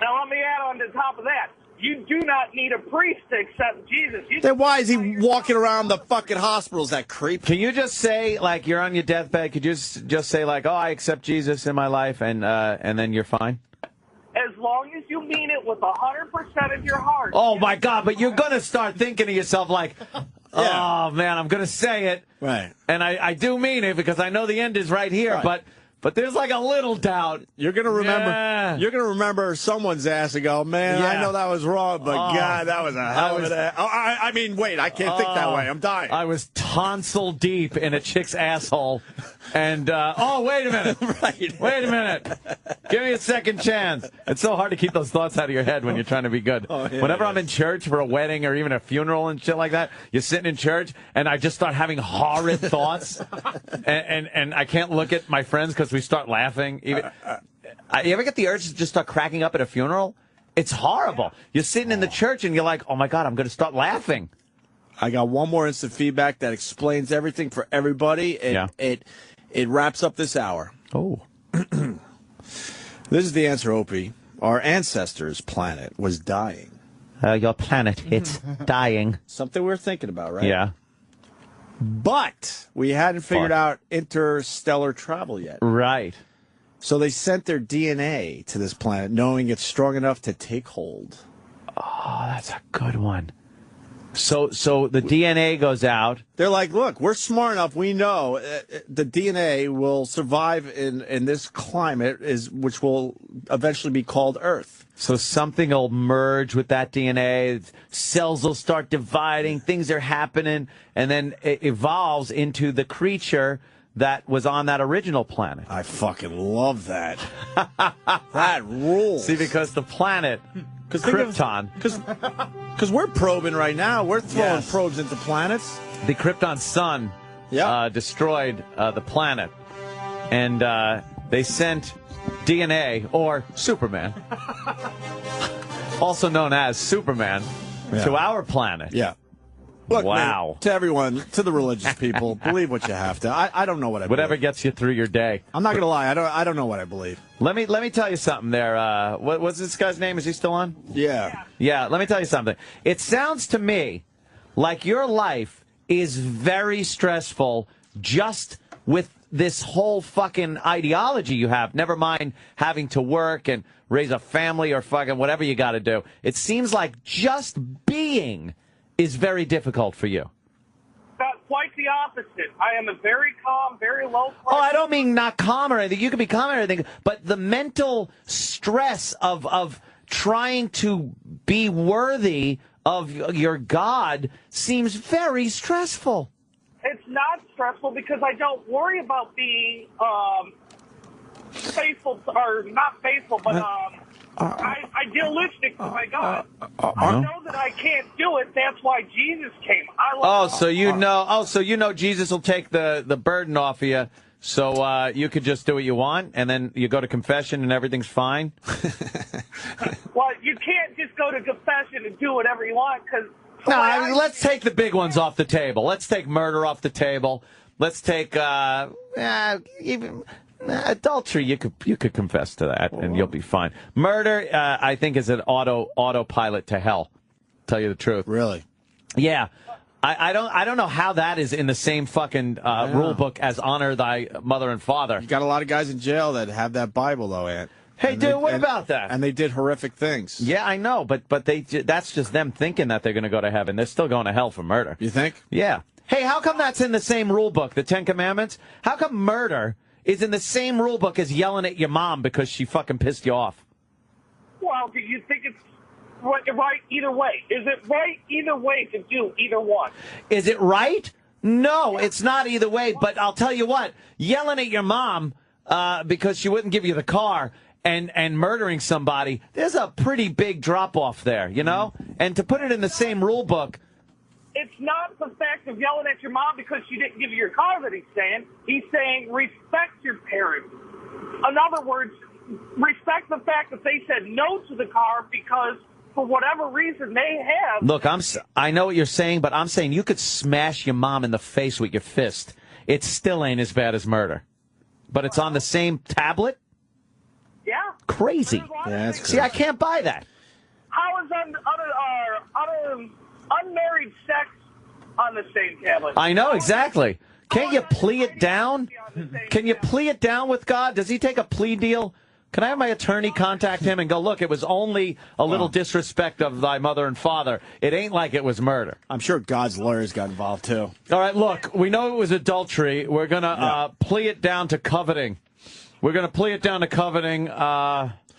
We have the same lawyers as God, by the way. Yeah. No insertion policy. You want to know the real screwed up issues with the way that God thinks? I will tell you. Being a Christian, I Will you shut up? I don't care. I love this guy. What, being a Christian, what? What happens? If God looks at it as if, Anthony, you're driving down the road and screaming out the window at somebody telling them they should die, God sees that as murder. That's just as bad as murder? That's just as bad. So in the scheme of things, I might as well have killed the person? You might as well have. What? That's crazy. That's crazy talk. That's like Minority Report. That's the same. And that's usually who I'm screaming out the window at, by the way. Sir, are you... Just a little tidbit. Are you sinning right now by listening to our show? Oh, very good. Thank you, Ed. Yes, I am actually driving down the road. I'm a truck driver. Oh. What are you delivering? Some awful things people are going to sin with? No, I got a truck filled with dildos. You're a harbinger of death and destruction and sin, my friend. That's right. What are you bringing? What are you hauling right now? Which horse are you, Pestilence? Watch this. You tell us what you're hauling right now, and we'll show you how it's. I could twist this into a sin. Yes, absolutely. Go ahead. What do you got? What are you hauling? You're going to love it. I got chicken carcasses going to a pet feed. Pet feed? Chicken carcasses going to... Wait a minute. So you're making dog food out of it or something? Yeah, it's all... Oh, yeah, fuck the animals. Even God said that. Yeah, God. Fuck the animals. He said, fucketh thine animals. Right. For they do not have the sparketh of thine God. The animals wake up in the middle of the night going, oh, my God, someday I'm going to be dead, and there's going to be nothingness. And guess what? It's real. Because God never cared about them. Do you think they do? They don't think that. Really? Yeah, ignorance is bliss with the animal. You ever kick a dog? In the liver after he eats my fucking dinner that I was watching the basketball game to? No. You'll see their soul. You see the soul in their eyes. You know that there's something in there. It's not just complete stupidity when you kick a dog. Anytime that Sarah McLachlan song commercial comes on, you kind of wonder what's going on in that little pea brain on that kitten. You do see sadness in their eyes, right? Oh, when their eyes aren't crusted shut, yeah. They know. Yeah. They know there's nothingness afterwards. Yeah. If God could just take that thought out of my head, my life would be a cakewalk. Really? Yes. Waking up in the middle of the night going, oh, my God. Ah. Yeah. That's why you just got to live for the moment, as they say. This is the worst of the Opie and Anthony Show. Sirius XM. You like the Occupy Wall Street thing, though, right? I'm fascinated by the rebellion. I'm not. I don't think it's really focused. We will crush your rebellion. Most of the people that are involved in this, I think, are just there for the party. Right. You know, and they're happy. They're angry. Like, did you see? There's a great video of Peter Schiff. You know, he is that fucking Wall Street genius, and he's down there talking to these guys, and he's got a big sign that says "I am the 1%." Right. And he's in a fucking $15,000 suit. Yeah. And he's like, come on, ask me questions, and they come over, and he just tortures these poor fucks because they really have no business. There he is. They have no business talking to this fucking super genius financial wizard, and these idiots are like, why do you need to make $100 million? Well, couldn't you just live on $40 million? He's like, I employ 120 people. How many people do you employ? And they're like, it's because of us that you should really listen to it because it's really kind of hilarious. He's playing right now. 9%. Maybe see if we can find some common ground. It's not capitalism. Look at a big sign on the I'm the 1%. Let's talk. Corporatism. Nice suit. Crony capitalism. It's fascism. That is the problem. Capitalism is the solution if we can only fully embrace it. Anyway, we got a few people this guy's around been here. And I'm wondering out who in all these particular would like assholes in the to banks address for any of their years. grievances. Right. Fucking genius. This guy's Imagine compassionate capitalism. What? Is there such a thing? Could there be such a thing? Well, it's the most compassionate system I know, by definition. If you make $100 million, This is my favorite. Imagine how many jobs could be created if you just made 50 million. But what you're forgetting is if I make 100 million, I had to create a lot of jobs to make that money. That's the point. When the capitalist is making money, there's a thing called greed, and the problem with we all greedy. Everybody. No, we're not. Well, you cannot say that we're all greedy. Yeah, the ambitious people are greedy. Don't you want things for yourself? You don't want more. You don't want better things for yourself. We all do, and that's the problem. Some of us are simple people. We just want a place to live. Yeah, we just want a place to live. Food in our refrigerator. And capitalism capitalism is the best way to get those things. I mean, you're standing here, you're not naked, you have clothes on. The people that made those clothes did it to make a profit. And to make a profit, they had to make clothes that you can afford. Do you think that socialism is wrong? It is wrong. It's absolutely wrong. But first, I employ 150 people. I employ 150 people, right? I've created those jobs. How many jobs did you create? How many people did you employ? How much money have I given you? But you haven't given me anything. But I've created 150 jobs. I'm writing paychecks every week. I haven't given you anything? What do you? Everybody in this park has contributed to your fat ass bank account. How do you figure? In one way, shape, form. How do you figure that? You know something? You need to open up your mind. Were the people in this park? Were the people in this park working 20-hour days, or when I started my company in my one-bedroom apartment? Were they there? No, they weren't. I'm quite sure they have been. Where do you stand concerning our plight? This guy's great. I feel. Where do you stand concerning our plight? What does it mean? Yeah, what does that even mean? I didn't want the government to bail them out. That's not capitalism. Capitalism would have let the banks fail. A lot of people on Wall Street would have lost their jobs if we had capitalism. Do you see this as a left-wing movement, or do you see this more as a populist, apolitical movement? Well, I think that people, especially young people, have a right to be pissed off. One of the problems people want is the forgiveness of the student loans. Why are there all these student loans? It's because the government guaranteed them. If the government minded its own business, then nobody could get a student loan. Well, there's never been a monopoly without government involvement. No, but my point is, if it wasn't for the government, college would be cheap. The tuitions would be low. It's only because the government subsidizes it and guarantees the loans. But who gets the shaft here? It's the kids. The colleges get all the money, and they stick the kids with a bill. They graduate with these worthless degrees with $100,000 or more in debt, and they can't get a job. And if they get a job, they're paying massive taxes. They're paying Social Security taxes to support a generation. Yeah, that don't fuck with a financial genius when you're wearing hemp clothes. It's so fucking good. He just takes balls to go down there. I've been down there a bunch of times, and fucking. What's it smell like? Pretty bad. Like the old pretty goddamn bad, Mikey. like the old school Grateful Dead shows. Really? As opposed to good.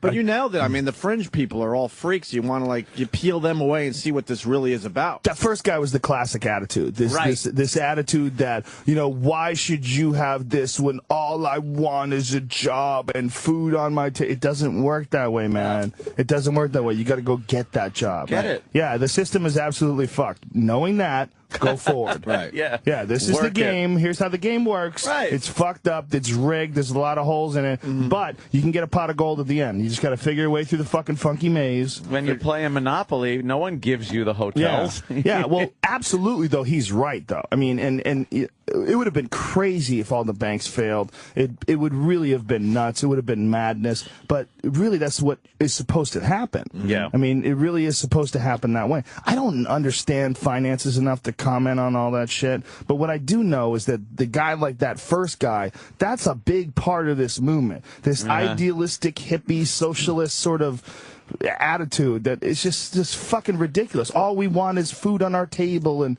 Man, who's going to provide that? And by the way, no, they don't. Because once you have the food on your table and the shelter and the clothes, then you want better you'll look food at somebody else with a nice car and go, hey, I want a nice car. And I want this. And I want to take vacations. How come he gets to go on a boat and do this? Well, that's human nature, of course. Yeah, of course it is. And it doesn't work in socialism. Right. It doesn't work. In capitalism, it works, but it's not a guarantee. I don't know how these people are confusing your constitutional rights with the opportunity to make something of yourself in this country. It's not a guaranteed right. What would happen if the banks did fail though? Like I don't know the answer to that. It would be a huge change. Yeah. Like that would make big change. I don't know. The thing is, you would lose your fucking money. That's what's really scary. Yeah. Hell, I want FDIC. Yeah. We're not a bank, Jerry. I'm here getting gold. That's all. I have all my money in gold. I have a buddy of mine who bought his son a fucking gold brick for his second birthday. Got the kid a gold brick. This is the start of his collection. Like, why don't you get him gasoline and bullets? Because that's what he's going to need. A gold finger prop. Who are you going to sell that to? If it ever gets to the point where you need gold, that gold's going to be fucking worthless. Yeah, worthless. Someone will take it. Someone with a gun. It just won't mean anything. Well, how the fuck did everybody agree on gold? Right. Out of all the weird shit to agree on worldwide, one fucking rare mineral. Do you know the answer to takes that? precedent. And for quite a while. It's not even like the off-shelf answer. It's not even like they decided recently. Yeah. Like gold has been fucking gold 10,000 years. For years. Like people just decided, and we still look at it like, yeah, that's the shit. It's Well, do you know shiny. the craziest explanation for that? Is by Zechariah Sitchin, who's a biblical scholar and a linguist who studied the Sumerian text. And the Sumerian text is one of the oldest written languages. It's in cuneiform. It's from Mesopotamia, Babylon, where the cradle of Iraq civilization. is. Where it all began. We think that's actually moving further back now, but because like they just found a fishing line and hooks and tuna bones from 40,000 years ago, so they know that people were going hundreds of kilometers out into the ocean and catching fucking tuna 40,000 years ago. There were probably some badass looking tuna. Could you imagine? Yeah. Could you imagine what kind of line did they have? Where'd they find that? They just recently have discovered this. It was probably tuna that would walk up on the fucking shore and punch the people in the face. Raping their wife and their kids. Come home, your baby's getting eaten by a tuna. Where do you think that smell came from? There's a tuna shitting in the yard. Can you go kill it? So this guy, Zechariah Sitchin, wrote these books about the Sumerian text, and his deciphering of the Sumerian text is like very, very controversial, and a lot of people say he's crazy. But what he says is that the entire human race was created by aliens, and that what happened was there's a planet that's in an elliptical orbit that comes between Mars and Jupiter every 3,600 years. And these people, human beings, were created because they took their DNA and merged it with monkey DNA and created this advanced slave to mine for gold. Because they use gold they suspend gold in their atmosphere to protect their atmosphere, because they've lost their atmosphere, just like our atmosphere is slowly eroding because of modern machines and industrial society, and pollution. Their atmosphere is already eroded, so they suspend gold particles in their atmosphere, and it sounds completely retarded, but if you stop and think about, like, why the fuck do we like gold? Like, and why has it been that way for so long? Well, if we were, like, genetically engineered to mine for this shit by aliens, sounds stupid. But then you realize that this guy wrote this book in, like, the 1970s, and they didn't figure out, there's, like, a symposium on climate change in, like, the 2000s, where they were battering around ideas for how to combat, the erosion of the atmosphere. And one of them was suspension of reflective particles in the atmosphere. And this is like, no one knew this in 1970. We didn't even have that issue in the 1970s. Right. But this fucking guy wrote this book about this. But let me ask you, wouldn't a civilization that had the ability to genetically create something that could think and mine have the ability to mock a particle? Yeah. Or to we can do that, alchemy really exists. You can turn lead into gold. The problem is it requires fucking nuclear engines. I mean, it requires nuclear reactors type power, and you can only get a tiny amount of it from a large amount of gold or from a large amount of lead. It's it's not efficient at all, but it is physically possible. Yeah. You can develop small particles of gold from lead. God, I just imagine an alchemist with his mortar and pestle sitting there with a wizard hat on. Imagine a bunch of Jay-Z records in the sky. Go ahead, you talk. I don't know.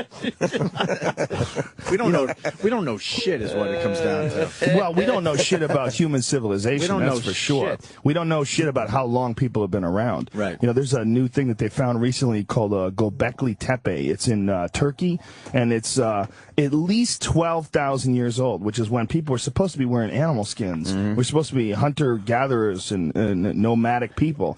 And they found this huge stone structure with fucking, 19-foot-high stone columns that are perfectly cut and animals that are carved into them and don't even exist in that country. They have no idea how these fucking people built this, who built this, why they built it, And on top of that, it was intentionally covered up.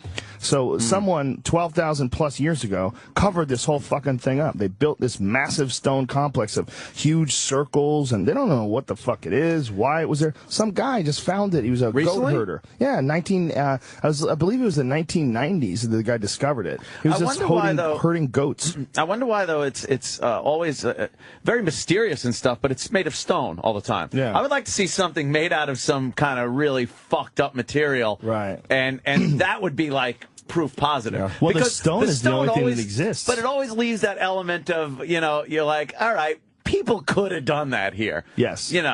But if you see something like from Star Trek with right. monolithic fucking made out of some type of metal with symbols on it, you'd be like, all right, that's fucked up. Or false teeth and a dinosaur mouth. Just something.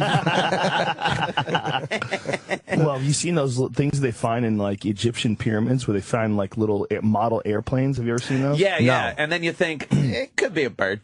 But it has a rudder.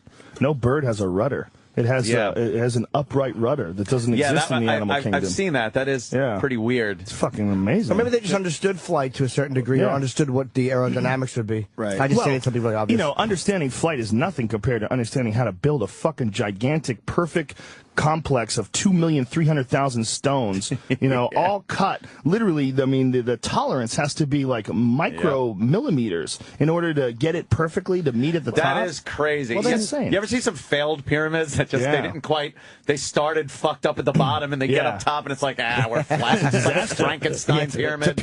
Well, the conventional wisdom is that those were the first pyramids, but there's a lot of people that believe that that's not the case, that in fact what happened was there was a great civilizations from 30, 40,000 years ago, and then massive ecological disasters, whether it's a meteor impact or something happened, killed a huge percent of the population, and then people lost all that information and tried to rebuild these pyramids, and that's what the shitty ones are. Oh, no shit. Yeah, the shitty ones they believe are actually the newer ones. Right. There's a big rat in front of the new pyramids. They were non-union.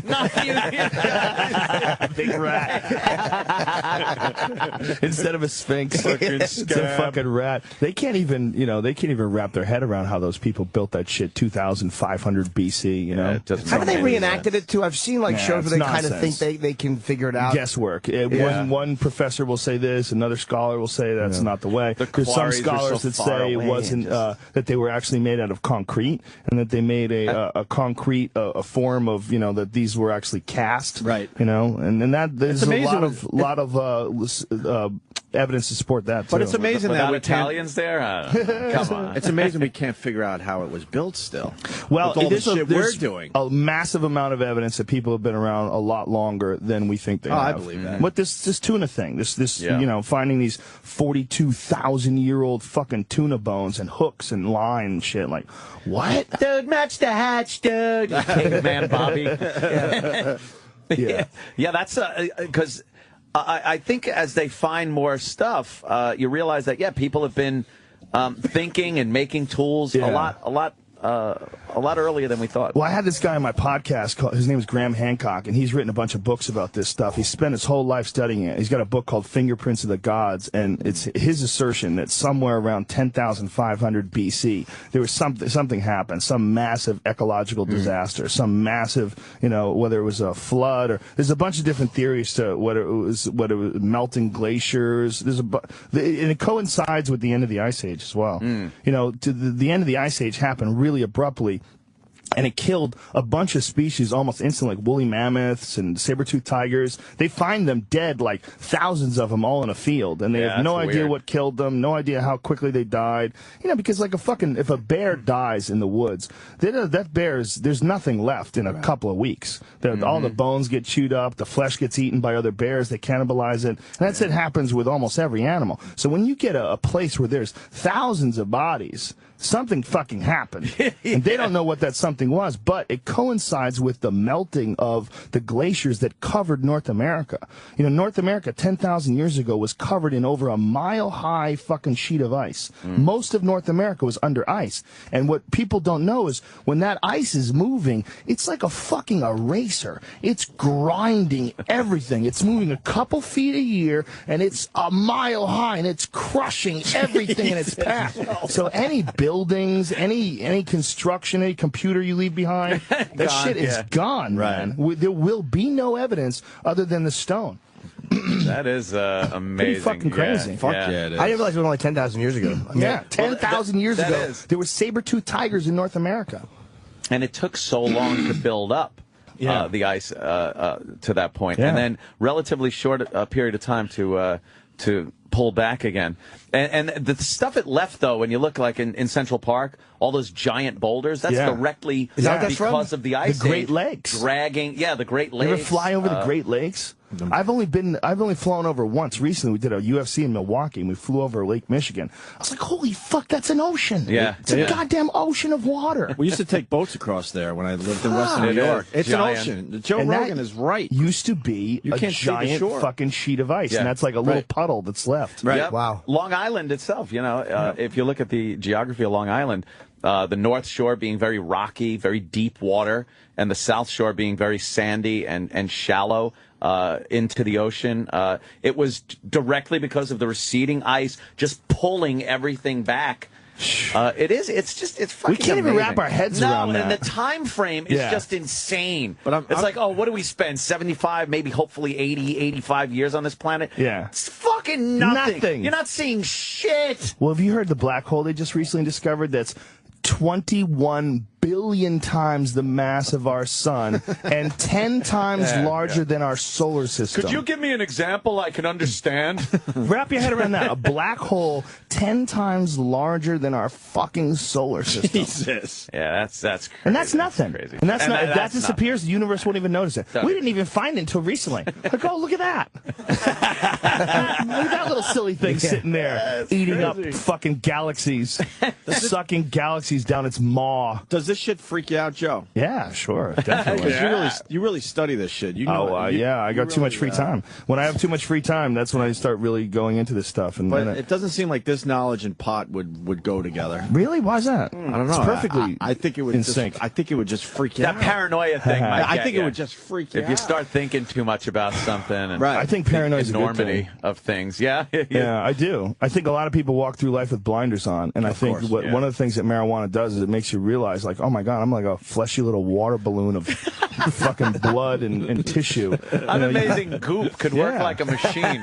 Like, we're just goop. Yet we work like a machine. We're so fucking fleshy. It's fucking amazing. I've got this back injury that I've been dealing with. I pulled a muscle in my back a few weeks ago doing jiu-jitsu, and I can't train. I go back and I'll like work out a little bit, then I'll pull it again, and I'm trying to like figure. It's just you realize how goddamn feeble you are. Even MMA fighters. George St. Pierre just blew out his ACL. Done for like a year. Is it really? Yeah. They canceled the Diaz fight for Super Bowl weekend, and now Condit is going to fight Nick Diaz for a interim title. Yeah, we're tissue. What was he doing when he did it? Wrestling. Oh, wow. Yeah, I've had both of mine done. It's common. Your knees just are stupid design. You could drop a fucking ant from the top of a building, which would be equivalent to, skydiving from the atmosphere. Yeah. And they'll just hit the ground, walk away. And it's like, why do we have to be so fragile? What the fuck are they made? What the fuck do Can we you have to be so imagine fragile? that? I want an exoskeleton. That would be cool. Someone was describing mass to gravity LSD ratio. to me. Someone was describing LSD to me, that LSD, if you, on a molecular level, it's so potent that it's like an ant that destroys the Statue of Liberty in 30 minutes.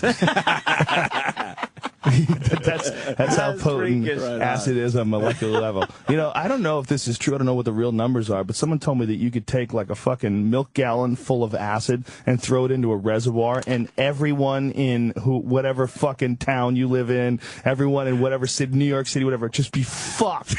Just fucked. A milk gallon full of acid. That's it. Just chuck it in. I have a friend of mine who accidentally poured acid. You know Yoshi. Yeah. Yoshi. We all know Yoshi. Yoshi accidentally poured acid in his his eyes.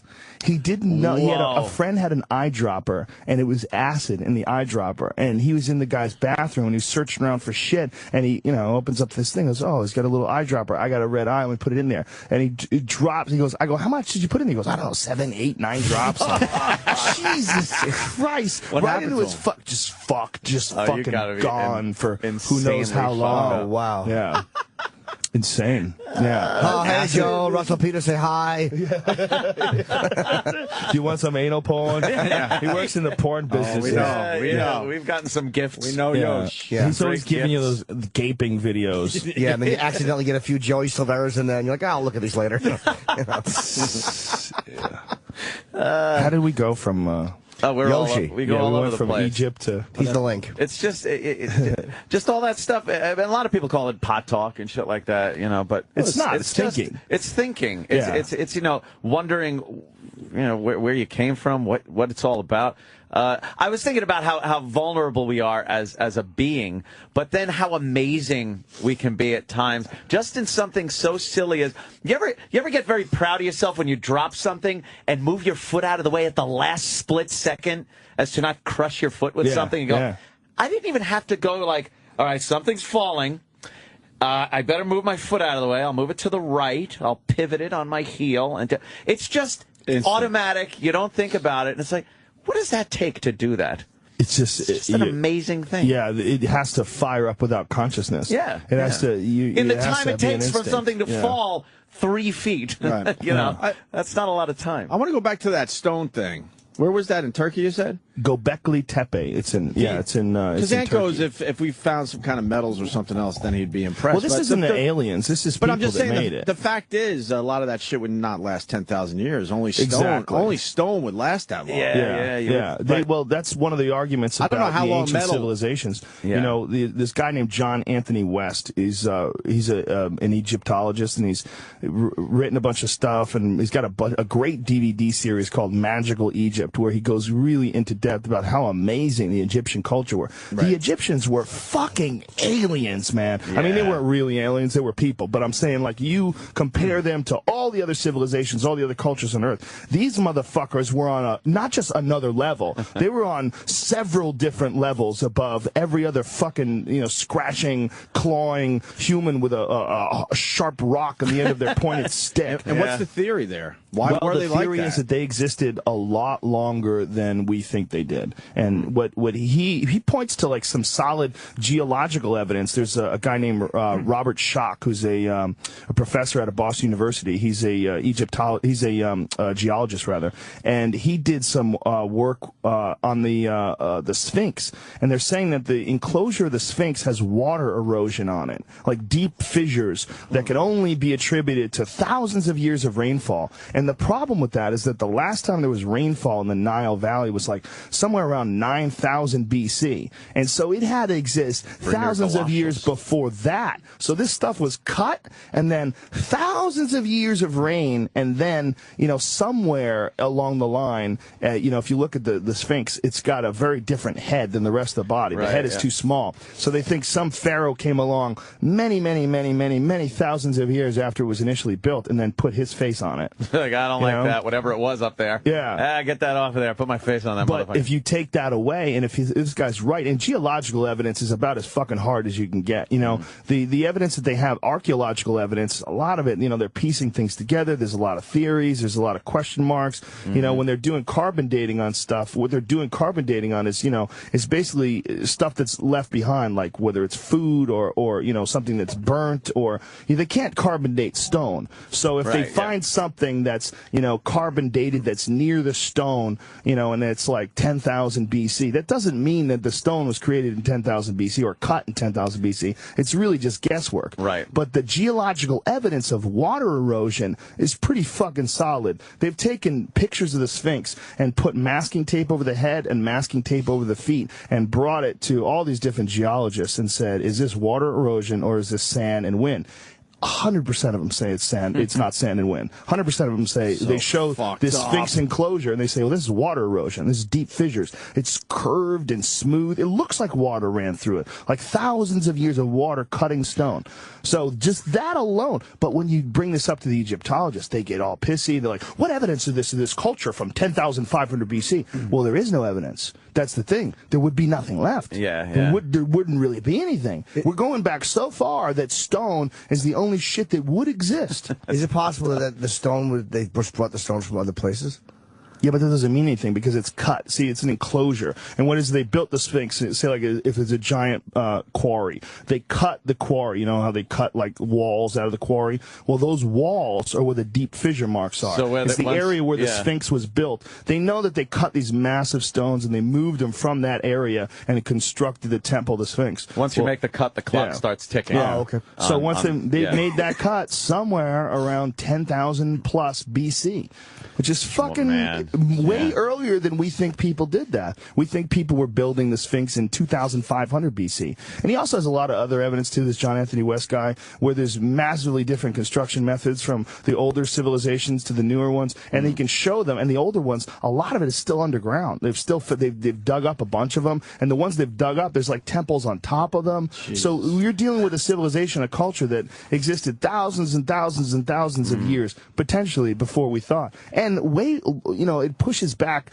the inventions of things way earlier. The inventions of like amazing things. Yeah. Like mathematics and the ability to construct these perfect geometric patterns. Being able to design some of these structures. I think when you get these pockets of communities, that's when shit started rolling. Yeah. When you just get a family or a clan or a fucking, a group of hunters, perhaps. Yeah.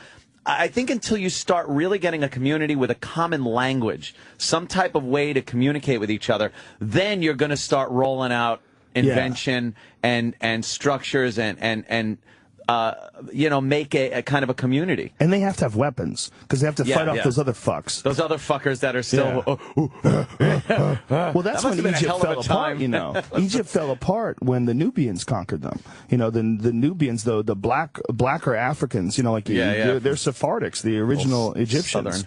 The southern fellows. Little southern fellows came up and caused a ruckus. And by the way, that's also the face of the Sphinx. The face of the Sphinx is a Nubian pharaoh. Yeah. It's not one of the Sephardic pharaohs. After the we were talking about that. I was saying that. There. My face, biatch. And what I told you. And that's why they shaved the nose off. Shot it off. It was shot off. Shot off the nose. They say Napoleon did that. Nobody knows though. That could easily just fell off. No one really knows. How humiliating if his nose just fell off. Shoddy workmanship. Well, they built it over an old construction of a lion's head. Yeah. And the idea is that at 10,500 BC, that Sphinx actually points to the constellation Leo. So the thing called the precession of the equinoxes is one of the reasons why they can calculate all these things as far as like dates and times and astrological things, because the Earth doesn't spin evenly. It doesn't spin like perfectly. It wobbles, and when it wobbles, that wobbling is a 26,000 year cycle of coming back around. So they can go back in time and point to when this structure would have been facing the constellation Leo, which we know in Mesopotamia, in Iraq, and in Sumer, they knew about constellations. They had them all marked down, and they had already had Cancer and Leo, and they already had all those things. So they know that this is possible, that could be why this line was built. But there's two times it lines up. One is 10,500 BC, and the other one is 26,000 years before that. And this John Anthony West guy is convinced because of hieroglyphs, because of the hieroglyphs that depict the pharaohs that go back 30+ thousand years. Yep. But the Egyptologists don't want to accept that because it's too far outside of conventional wisdom as far as like how long people have been around. They can't accept that 36,000 plus years ago there were pharaohs and Egypt was in a modern, or at least an advanced state. That's a lot of history that isn't accounted for. Yeah. If you can wrap it up in 2,000 years, then you look like a fucking genius. Yeah, but even 2,000 years, man, when we stop to think about 2,000 years, I mean, fucking 200 years ago, man. I talk about this in my act, but if you want to picture something, you got to fucking draw it. Right. There was no, it wasn't like you had to go to Washington where they had all the photos. No, there were no fucking photos. It hadn't been invented. You know how annoying that would be after a gig? Some fucking girl who can't even operate a cell phone. She wants to draw a picture of you and her dumb boyfriend. And that's only imagine what her Facebook page would look like. And that's only 200 years ago, man. That's nothing. Yeah, how about 50 years ago? How about 50 years ago, walk up to a phone and say, someday someone's going to watch people fuck on that. Right. Go, there's no way. How's that phone going to eventually have video? How's that phone going to... Internet. Even on Star Trek, they never figured out the internet. How about only 10 years ago? No, they never figured out that. They never figured out fucking, They didn't even figure out something. They had walkie-talkies. Right? They would say, over, Kirk out. This is only 10 years old, what we're doing with our phones, basically. It's incredible. You know? I love Star Wars, how the image of Leia, because when they zapped to that horrible image of her, they have to continue with that, the hologram. The hologram. They didn't figure out smartphones. They thought that was awesome back then. Yeah. Totally awesome. People are saying brain overload. This shit is fascinating, man. I love when Hell yeah. It is. Love this shit. The world is strange, man. J.D.S. Haldane said, "Not only is the world queerer than you suppose, it's queerer than you can suppose," and it really is. The deeper you go into this shit, the more you realize, like, God, like. What do you think? It's a blip. Civilizations just over and over again. They come and go. Get wiped out. The Earth is very volatile. The environment is. Look, we know for a fact that we've been hit at least. I think they said there's been 6 major extinction events on Earth in the course of Earth, and that's not counting super volcanoes, which they're just starting to comprehend. They're just starting to wrap their head around the fact that there's volcanoes that when they blow, the one out west, the fucking Yellowstone one, thousands of earthquakes a year. People don't know this. The Yellowstone, and this is something they didn't realize until satellite technology, Yellowstone is a caldera volcano that's, I believe it's 300 kilometers across. And what it is it's essentially a mountain that blows up, so the mountain doesn't exist anymore. The volcano is so big and so powerful that when it explodes, the whole mountain just shoots fucking lava straight up in the air and just kills everything.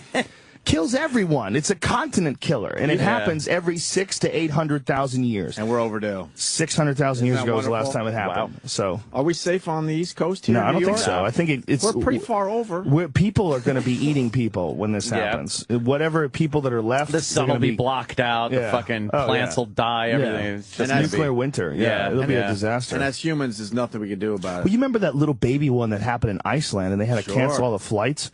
You know, and you see how thick that shit was. It was coming down on people while they were driving. It was like it was heavy snowfall. Right. It was just ashes. And that's a small one. That's a little baby, little.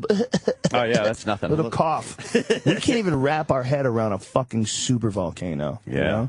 Or there's a gigantic shelf in the Canary Islands, and it's going to fall off into the ocean. It will happen eventually. They don't know when it's going to happen, but it's going to happen. Tsunami, and when it does, there's a fucking tsunami that's going to hit the East Coast and come 6-7 miles in.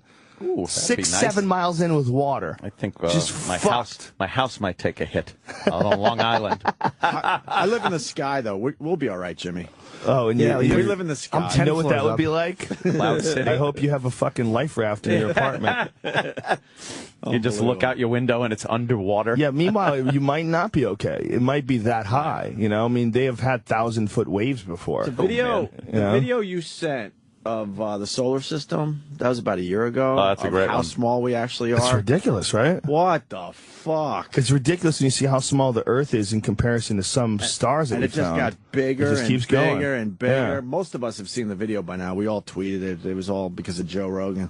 That was unbelievable. All that shit is very hard. It's impossible really to put into context, because in our little temporary worlds and our temporary life, you know, we don't have the ability to see that. Our life is about moving forward and using the 2 eyes in the front of our head to find food to stuff in our fucking mouth and find someplace to put our dick so we can make more people. That's what we're here for. But we're evolving into something else, and we're in the process of it. You know, you and I and all of us, and especially, you know, through the medium like satellite radio and the internet and your phones, and, you know, all that stuff is causing us to evolve. You know, and it's happening incredibly rapidly, so fast that we can't even imagine. You think when you die, you just shut off, or is there some kind of crazy thing? You might live this whole fucking thing over and over and over and over again. And not only that, you might not really even die. You might shut off, and you might just just wake right back up in some other state and not even know. I mean, like the idea of parallel dimensions and parallel universes, there's a bunch of different theories about that, but if parallel dimensions exist, they exist simultaneously. They coincide with us all around us all the time. And it's like changing radio dials or like anything else that we don't really quite, that we can't really. Imagine if you died 3 times already. Yeah, well, you might die every fucking day, man. Who knows? Every time you go to bed, you might be dying. In some world, we might have lost Anthony. And then in our world, Anthony's up in the morning, and pop up. In some world, Patrice is making people laugh right now. We're talking to an in shape Jim Norton, or let's not get crazy, Joe Rogan. Let's not get nutty. Yeah, let's keep it. The idea is that every decision that you make and every possible alternative and every chance and every, all the variables, that all these open up doors for completely different universes. Yeah. Not only that, but that your own consciousness is somehow involved in creating this universe. And whether or not it's involved in the actual manifestation of physical things, like you invent something and create it, and then it exists where it didn't exist before. Not just that, but that your ideas and your mind actually shape the events that happen around you. There's some people that say, oh, bad things always happen to me. Well, it very might be that you're making bad things happen to you. We don't understand the amount of control that people actually have over reality. No, you ever heard about double-slit, when they do subatomic particle things, and when they show that the observer actually changes the reaction of the particles? You've seen these things, right? Wow, no. You've never seen these things? Pull that up, because that'll fucking blow your head. If you look up Dr. Quantum double-slit experiment. You're gonna shit your pants when you see this, because I can't believe you've never seen this before. But when they get into quantum theory, that's when the universe really falls apart. Because quantum theory is real science, but it's real magic too. In quantum theory, particles can exist in a superstate, a superposition, which means that they can be moving and still at the same time. Not only that, they blink in and out of existence. And the latest experiments at CERN, CERN is the Large Hadron Collider, the latest experiments have shown that particles can travel faster than the speed of light. They've recreated this already. And there's a lot of people that are speculating this doesn't make sense, but the particles don't make sense anyway. They put their data online, actually. They put their data online because they thought we might have made a mistake, and they never do that, but I think they did like 15,000 tests on it. And So what are we about to see? Particles are actually affected by you watching them. It's not just a matter of you see something happen, but when you watch things happen, you change actual physical particles. Just check this out. This will blow your head. This will blow your mind.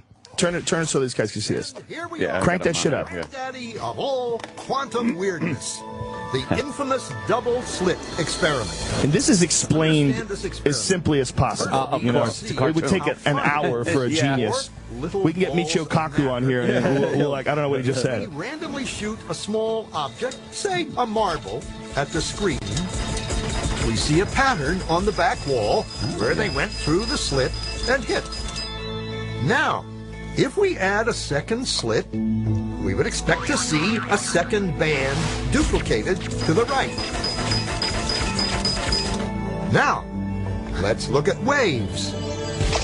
The waves hit the slit and radiate out, striking the back wall with the most intensity directly in line with the slit.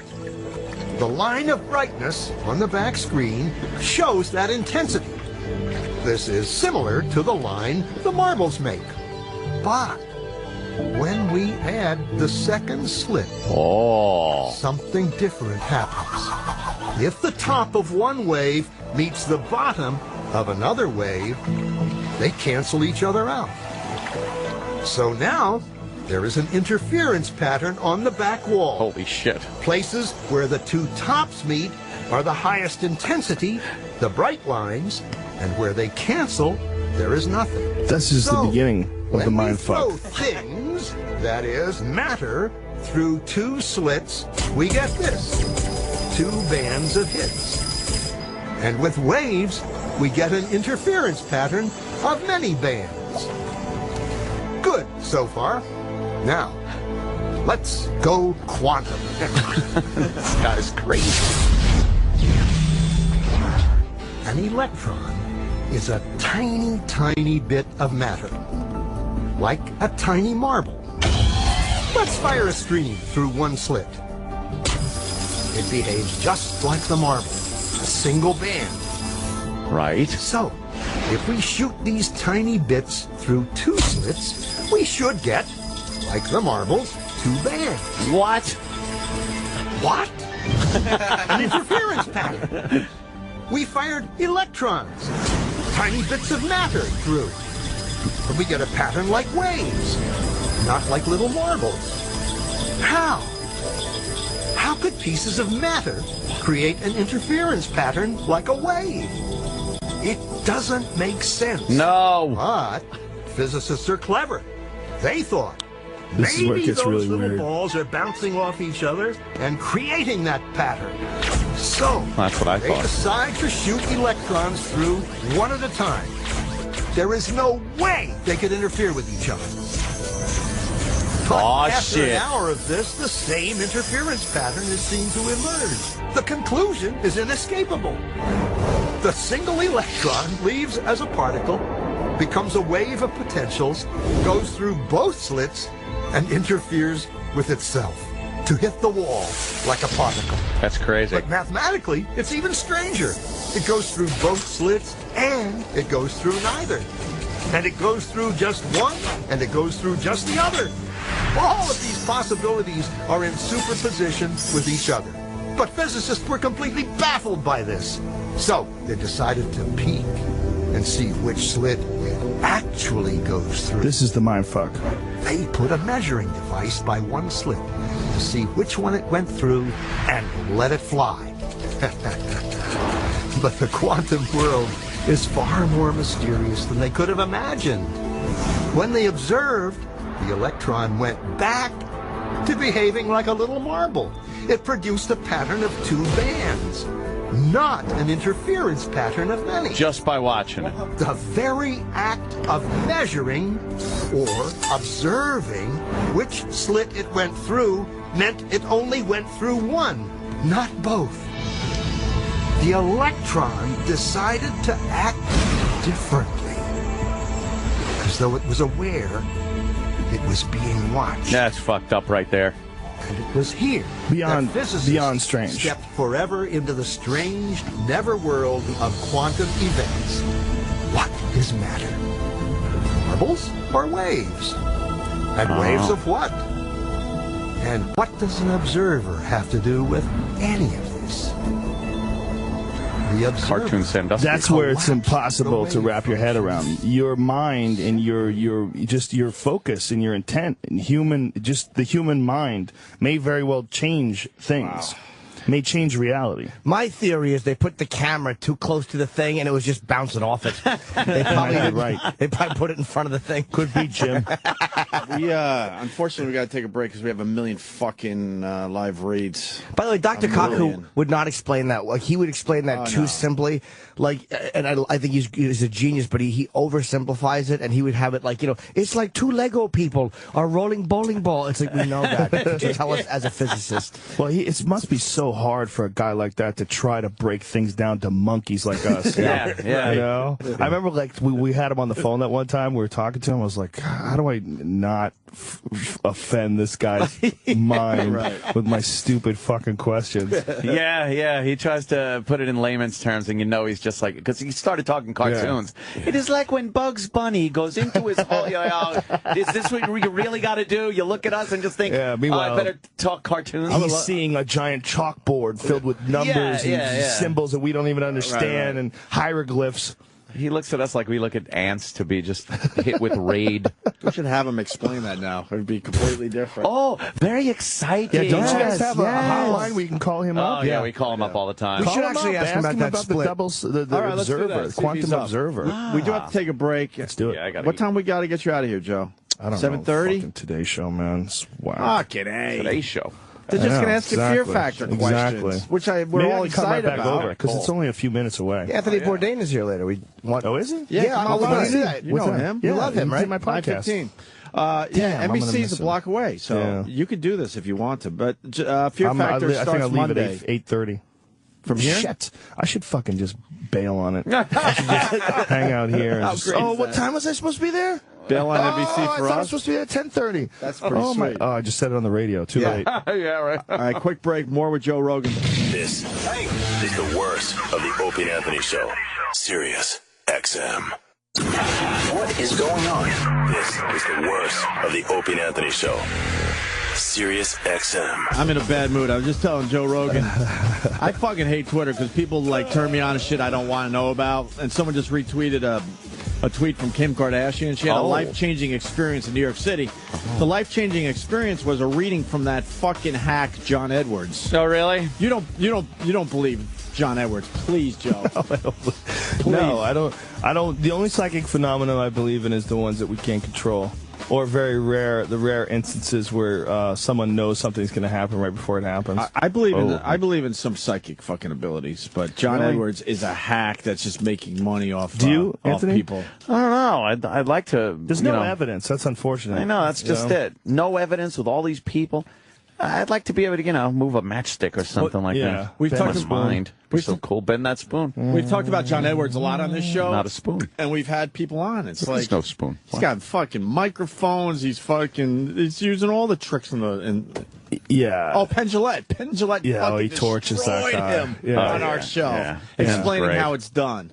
Well, because you want to believe, so you lead the person on. Like, I'm thinking of this relative, and you give up the answers for the person. There is psychic shit that they can measure, like whether or not someone knowing that someone's looking at them. That's actually measurable.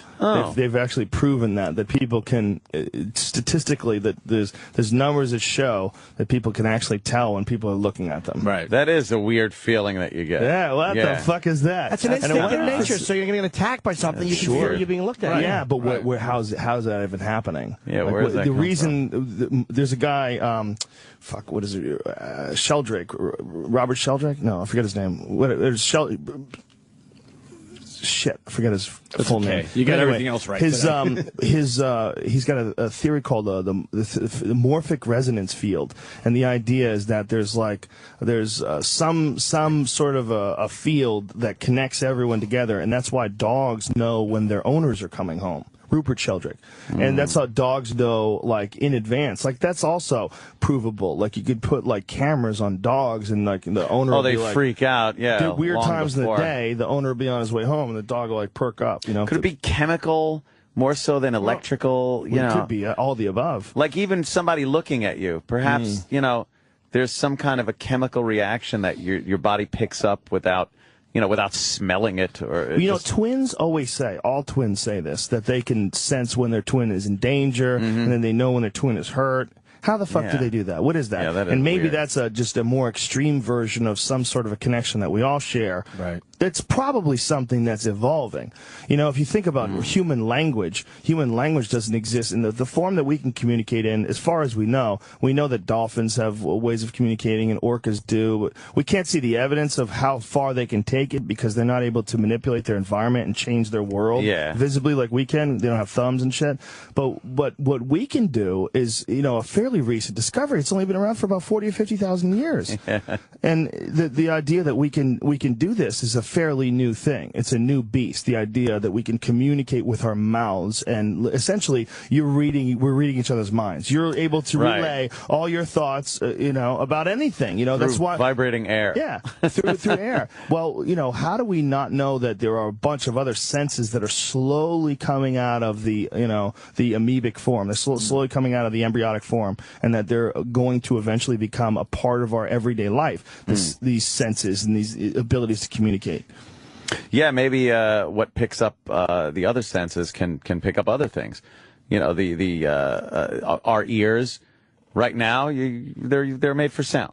Yeah. You pick it up, but perhaps they can do another thing that we don't quite know of yet or haven't really developed there's all yet. sorts of weird shit. Like appendixes. This used to be a fucking thing there to process certain types of foods that we don't eat anymore. There was an organ, it slowly shrank away. What did it process? Drying up.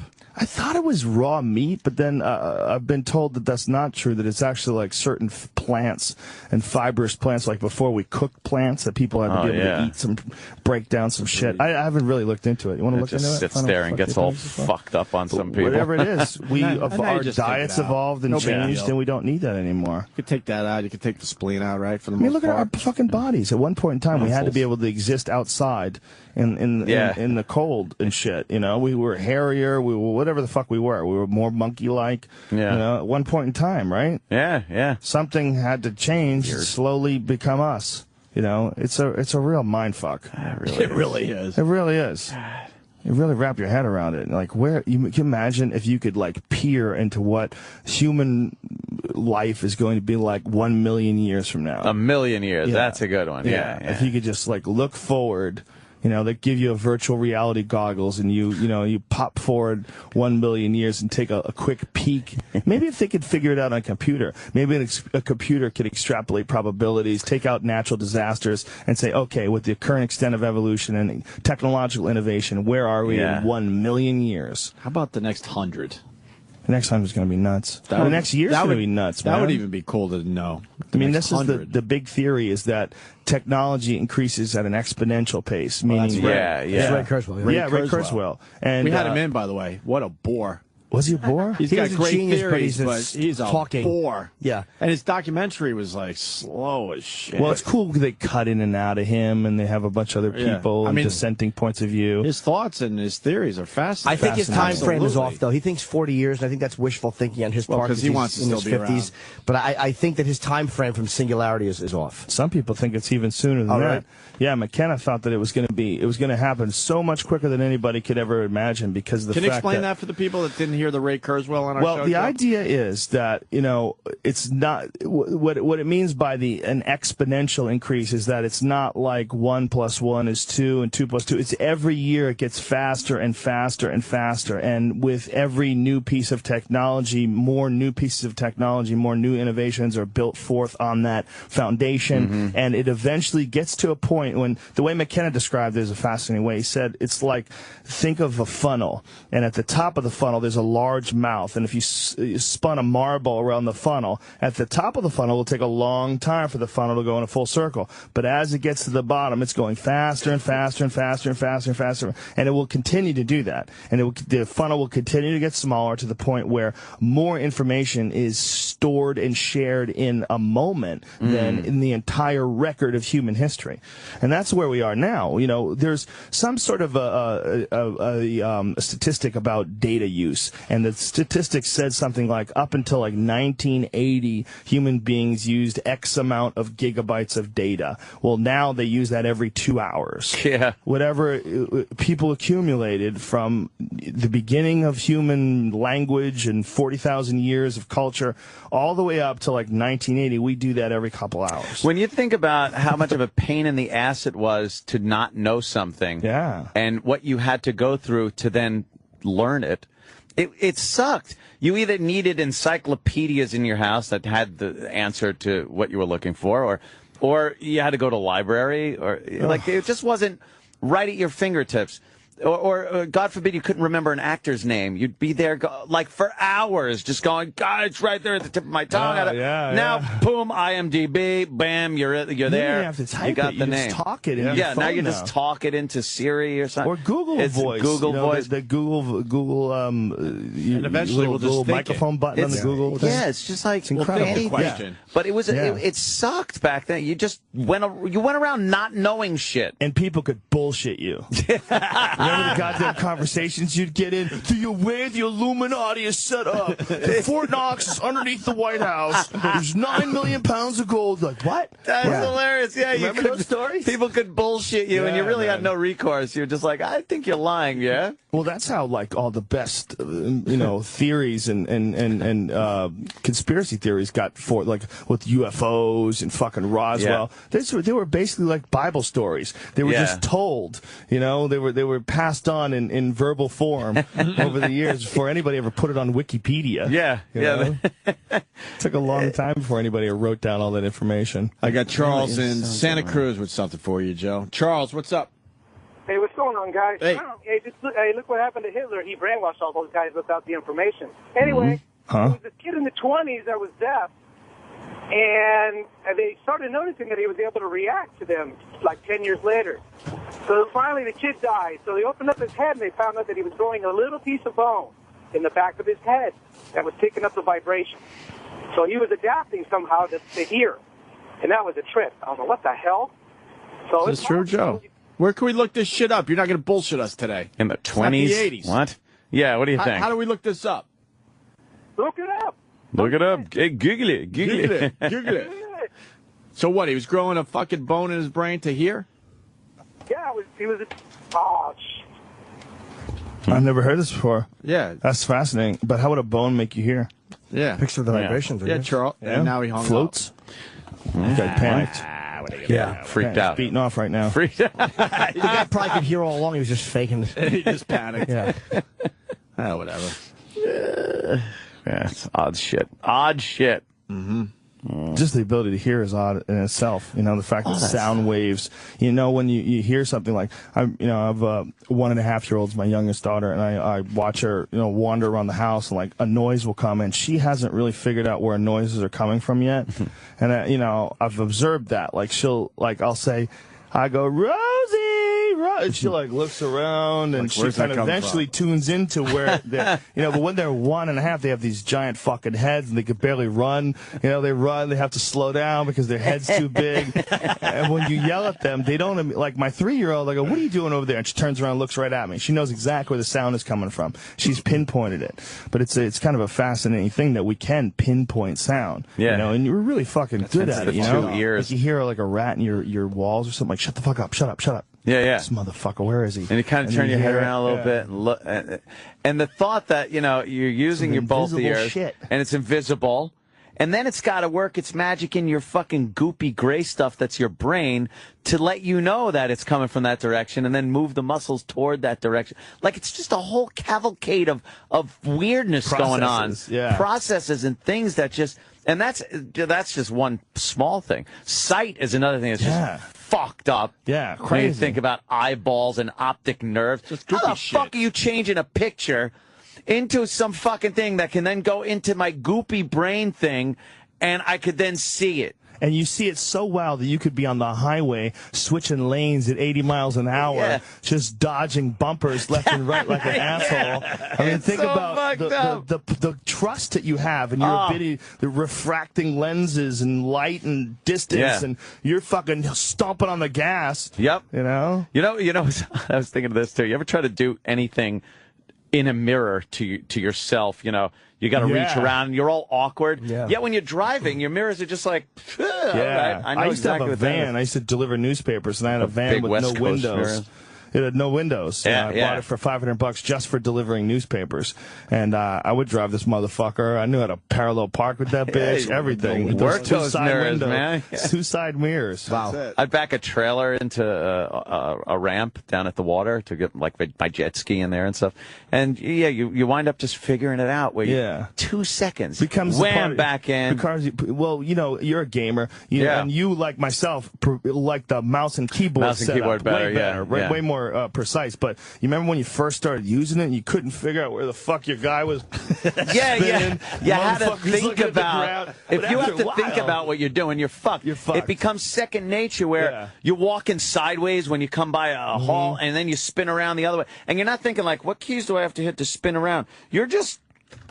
It's becoming an extension of you. You just, all right, back, that way, boom, boom, boom, boom, boom. WASD going for forward, back, side to side. Yeah, you're just kicking and ass. And the mouse, it becomes, it really reacts to your brain, it becomes an extension of your eyes. It's just so weird how that shit works. It's amazing. It's just fucking amazing. Oh. It's amazing, and it's probably only the beginning. Whatever the fuck we're going to be. Yeah, 100%, right? Yeah, absolutely. That's why I get angry when people want to, save things. So we save the Komodo dragon. No, we didn't just save anything. No. 90% of everything that's ever existed is fucking dead, all right? And we're going to be dead, too. And if we're not dead, guess what? We're going to be like this forever. We're never going to evolve. We're going to be this retard monkey with nuclear bombs forever. This is going to be us. No, we're going to have to become something better and greater than this eventually. Yeah. It's, if we came out of the primordial slime and we were single single-celled organisms, and we eventually became people who make rocket ships. For sure, that trend's going to keep going. Yeah, it's not just going to stop. We got to keep evolving into so something. fuck the Komodo dragon. The Komodo dragon can suck my dick. Take a picture of it, store it in a file, and we'll get then, back to it. Yeah, and then kill all those baby-making freaks. We'll make new ones eventually. We are just we're very eggs. short-sighted and we think much too much of ourselves as individuals to think like, well, we have to save the planet. It's like in the little speck of time you're here, it's nothing. You're not going to do anything to this dumbass planet. And it probably has wiped out complete civilizations and entire populations of the planet time and time again. So it's like, no, you better worry about just saving yourself, having some fun. Well, that's what Save the Planet is. It is save ourselves. We're not caring about the planet itself. No one's trying to stop rocks from hitting the moon. It's just about we have to make the environment more livable for ourselves. Because we're all concerned with things that are going to affect us. Like, no one thinks that stuff is going to fly off the earth. We're trying to make the environment more livable for us. So really we have a guilt issue. We have a guilt issue, like the spotted owl. Oh, we lost the owl. Yeah. Spotted the dodo bird is gone. Human beings, the Tasmanian tiger, wherefore art thou? Fuck them, man. They're all gonna go. And guess what? We need to be more concentrating on the fucking rainforest and the ocean. The oceans are polluted, and we're sucking all the fish out of it. And there's a giant Texas-sized patch of floating plastic in the middle of it, and it gets bigger every fucking day. True? Fuck yeah, Some people it's true. say it's not true. Fuck yeah, it's true. It's gotta be true, right? Vice.com. That guy was on my podcast on Tuesday. Yeah. Shane Smith said that they went out there. Fuck yeah, they do. They don't have pictures. They have video of it. They have footage. Can we see this video? Yeah, 100%. The garbage patch is fucking huge. It's giant. And it's not stopping. Not only that, there's several garbage patches. There's an Atlantic garbage patch. There's a Pacific garbage patch. There's a couple garbage patches all over the world. That's fucking just all the shit that we have these currents, these natural currents that the water flows in. And these natural currents just automatically pool this fucking shit that we throw up. It all comes into one big pile. I want to see the video. Enormous. We're just so disgusting. Think about it. We go into the water, we pull all the fish out, kill the fuck out of them, and then poison whatever's left. Throw our nuclear waste in the water. But you know what? We'll just fuck ourselves up, and then in time, the Earth will just be this pristine, nice place again. Yeah, we'll be gone. The thought that we could ever do permanent damage to this planet is really kind of silly. The amazing thing, though, is how quickly we did the damage. We've done the damage through the industrial age. That's it. Before that, nothing. We didn't do fucking shit. Go back to the cowboy and Indians days. What'd you do? You made a campfire? That affecting the fucking ozone layer?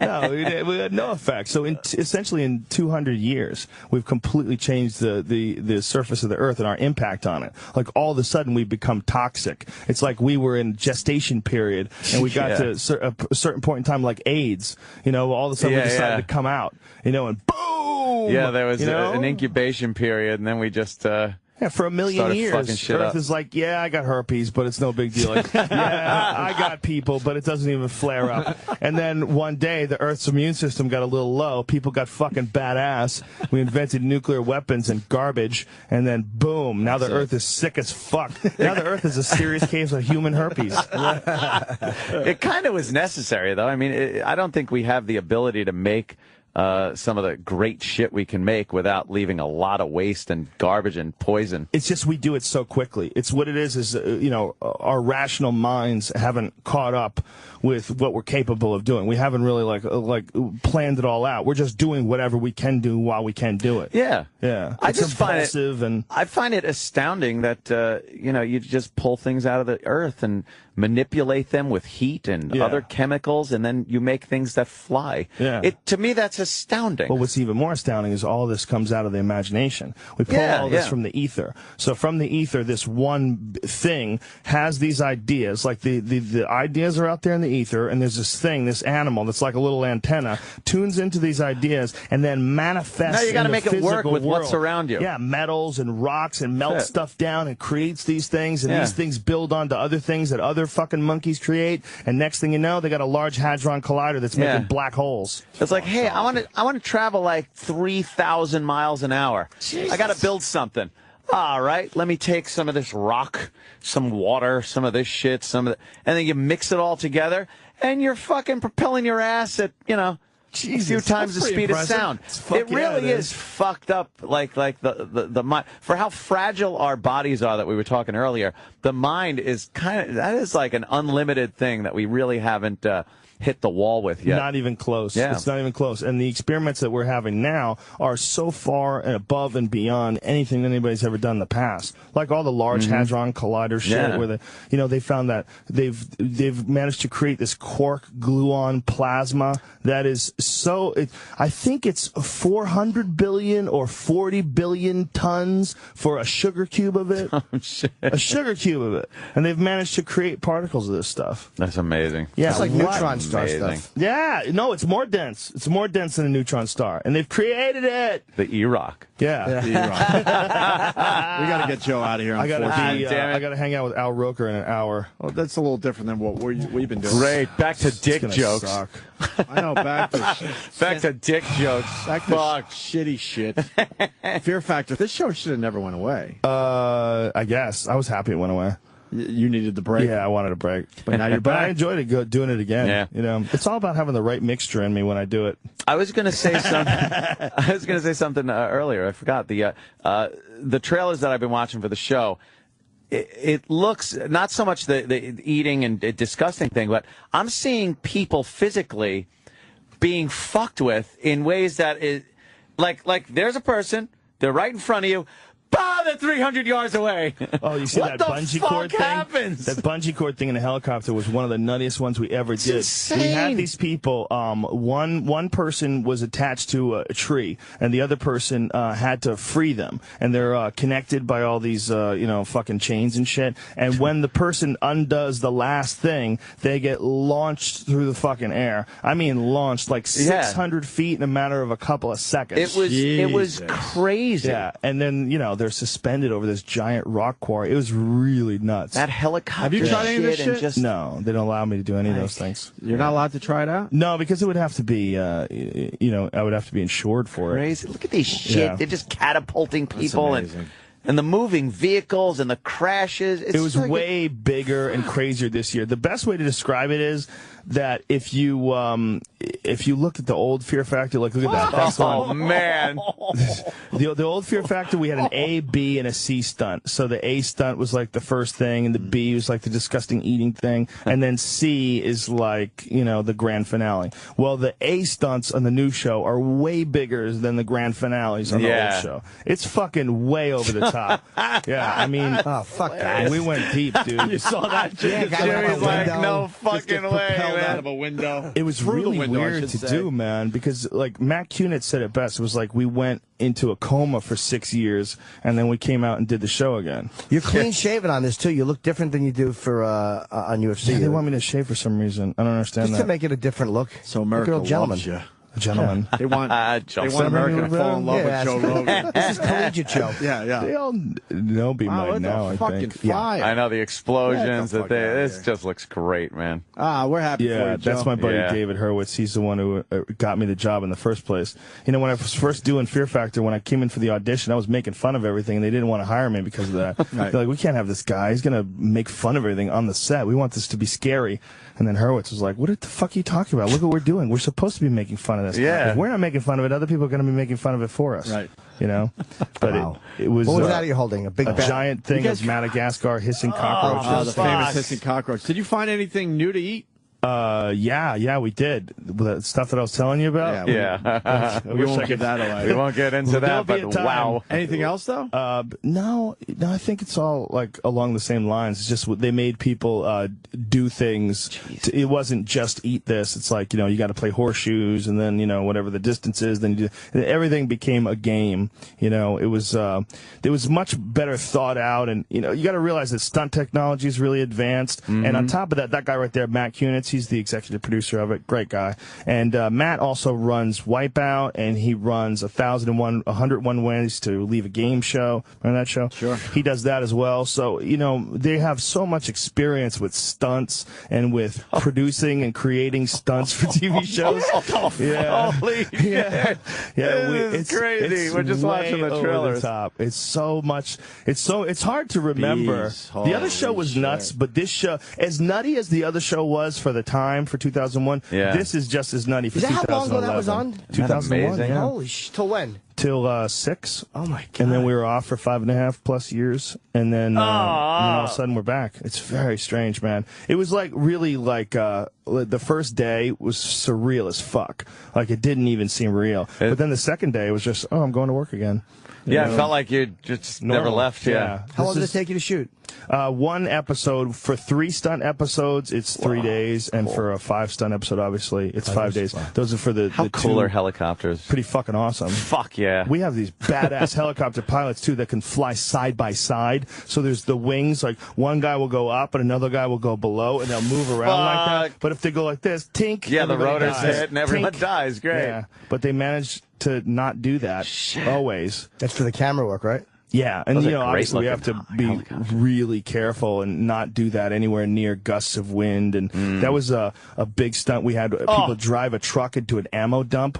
We had they were attached to helicopters by these giant cords, and they had to run and then jump into the back of a remote-controlled truck. And as the remote-controlled truck is bashing through these barriers one after another, it's headed towards this giant ammo dump. And at the last second, the helicopter pulls them out of the truck. The truck keeps going. Boom! Hits this ammo dump. And when I say the explosion was fucking intense, I mean, we were 7-8 football fields away, and my clothes moved. It went shit. like Yeah. you felt it. You felt it from like 700 fucking yards away. It was insane. That's crazy, man. It lit up the sky. I mean, it was just like way crazier than any shit we ever did And before. we can't do eggnog drinking challenge anymore. You guys need to just go straight internet. Yeah, You no know, shit. At a certain point in time. I hear much you. heading that way. I hear you, man. Can't fucking wait, With that, man. we got to get Joe out of here. He's got to talk to Al Roker. Well, thank you, boys, for having me on. Joe, Always thanks so awesome. much, And it's man. a Seeing you, pleasure to man. have my podcast on your network. It's an honor. I really appreciate We love that, it. having Please, me you're on your fucking great. channel. It's cool as fuck. Oh, Jesus, what's that smell? This is the worst of the Opie and Anthony Show on Sirius XM. Hey, look who it is. Hey, Henry Winkler. I saw you last night. There he is. Yeah, how you doing? How are you? Hello. Hi, Henry. How are Henry? you? Pleasure to meet you. How you doing? Opie, Anthony, Jimmy, Yeah, you Burt. guys are funny. Oh, thank thanks, you, man. sir. Absolutely. Do you want to sit? Thanks. I don't mind standing. No. I'm so good. I'm standing. I'm having a great time. My wife was getting burgers at the Park Meridian, ran into you and said, man, that Henry Winkler is the nicest guy ever. But okay, listen, the burger joint. Now, to me, best burger maybe in the United States. It's crazy, right? Yes. Yeah. And no one knows about it It's until hidden in a corner. Everybody talks about the Shake Shack. Yep. You know? Yeah. Okay. But the burger joint at the Park Meridian used to be P.J. Clark's on 53rd and 3rd. We would stop there. We would land in New York, and before we went to the hotel, we would stop there for a burger. Yeah. But the burger joint is like out of control. It really is great. We man. ran into you. Yeah. And you couldn't have been nicer. You could have been nicer to everyone around you. What are you promoting? You know, I've just written a book. Well, tomorrow, one of my favorite television shows that I've ever been on, except for Happy Days, is Royal Pains. I think you say Burt the Conqueror. Oh, you know what? I don't know that show yet, but I'm Don't worry, watching no one it. does. No, I'm watching that. Oh, thanks. Because, do you do that show? Yeah, that's me. Yeah. You can't talk about your book. No, I'm you sorry. look great, even in the studio. Oh, thank you. Yeah. So I can imagine how adorable you are on TV. What is Burt the Conqueror? Henry, see, it's like I said, he's so nice. What channel is it on? The Travel Channel. Yeah. What do you do?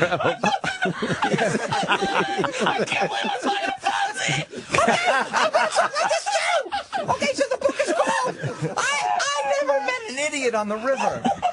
Bert's losing his mind. Oh my God. I know. I was on the Late Show talking to him last night, and he's talking about fly fishing with Justin, and I just sat there and I was like, I can't believe it's Henry Winkler. Like it's so. I went up and they were all talking, and I go, my name's Burt. It's a pleasure to meet you. And he goes, hey, and I go, I just want to listen.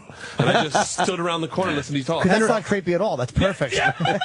But I met those two guys. The Stengels. Who are the head writers. They're friends of ours.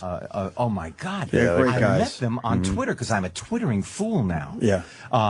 And I am 50 people away from 61,000 fellow Twitter people. Boy, you'll get that. You want to see quick. the power of the Yeah. show? Here What's we your go. Twitter? Huh? What's your Twitter? H Winkler 4, the number 4 real. Oh, okay. H. Winkler for real. For real, right. So, but anyway, I met the Stengel brothers on Twitter, and I met them first when they were twittering live from Charlie Sheen's show, and I swear to you, they were so great at it. Funny. It was like I was in the seat with them. Yeah, you know? yeah. You got every emotion, every feeling about how horrible he was doing. And the next thing I did was I tweeted with them. They were having a Seder at Passover. Yeah. You know, they're actually Jewish. And and I thought, oh my God, I'm no longer hungry. The food was so delish. And then I got to meet them, and I did my second comedy bit last night. Yeah. On the David Letterman show. You were great. Oh, thanks. You killed. Thanks. I have a copy of your book. They gave us. I never met an idiot on the river. It's like you're holding a big fish. Looks like when I tell a big fish story. Oh. Oh, wow. You want to see? This is Henry, where they are. It's about fly fishing, you said? No, it's called I Never Met an Idiot on the River. Okay. And it started as pictures that I took while fly fishing on the river. And then they asked me to write, what did you learn on the river? I'm going to just, here's one. This is 8:30 at night. Here. Beautiful. Oh, nice. I love a good sunset, right? I love the sunset. You like a good sunset. I sure do. So that's what it's about. And I tried fly fishing, I guess it's almost 2 years ago. I loved it. I thought I went as a joke because one of our friends likes doing that. Right. And I'm like, all right, Where did you go? I'll go for the joke. Up Roscoe. Uh-huh. And I had a ball, man. It was awesome. I didn't catch anything, but... Well, you know what? It is not that difficult. You learn it in a half an hour. Yeah. You apply it to the rest of your life. And the fact is that when you're... What's wrong Sorry, with you? no. I just thought of how many things in my life I learned in a half an hour that I still do. I was like, wow, you could say that about a lot of things I do. Let me ask you a question. I really want to know, what is your show about?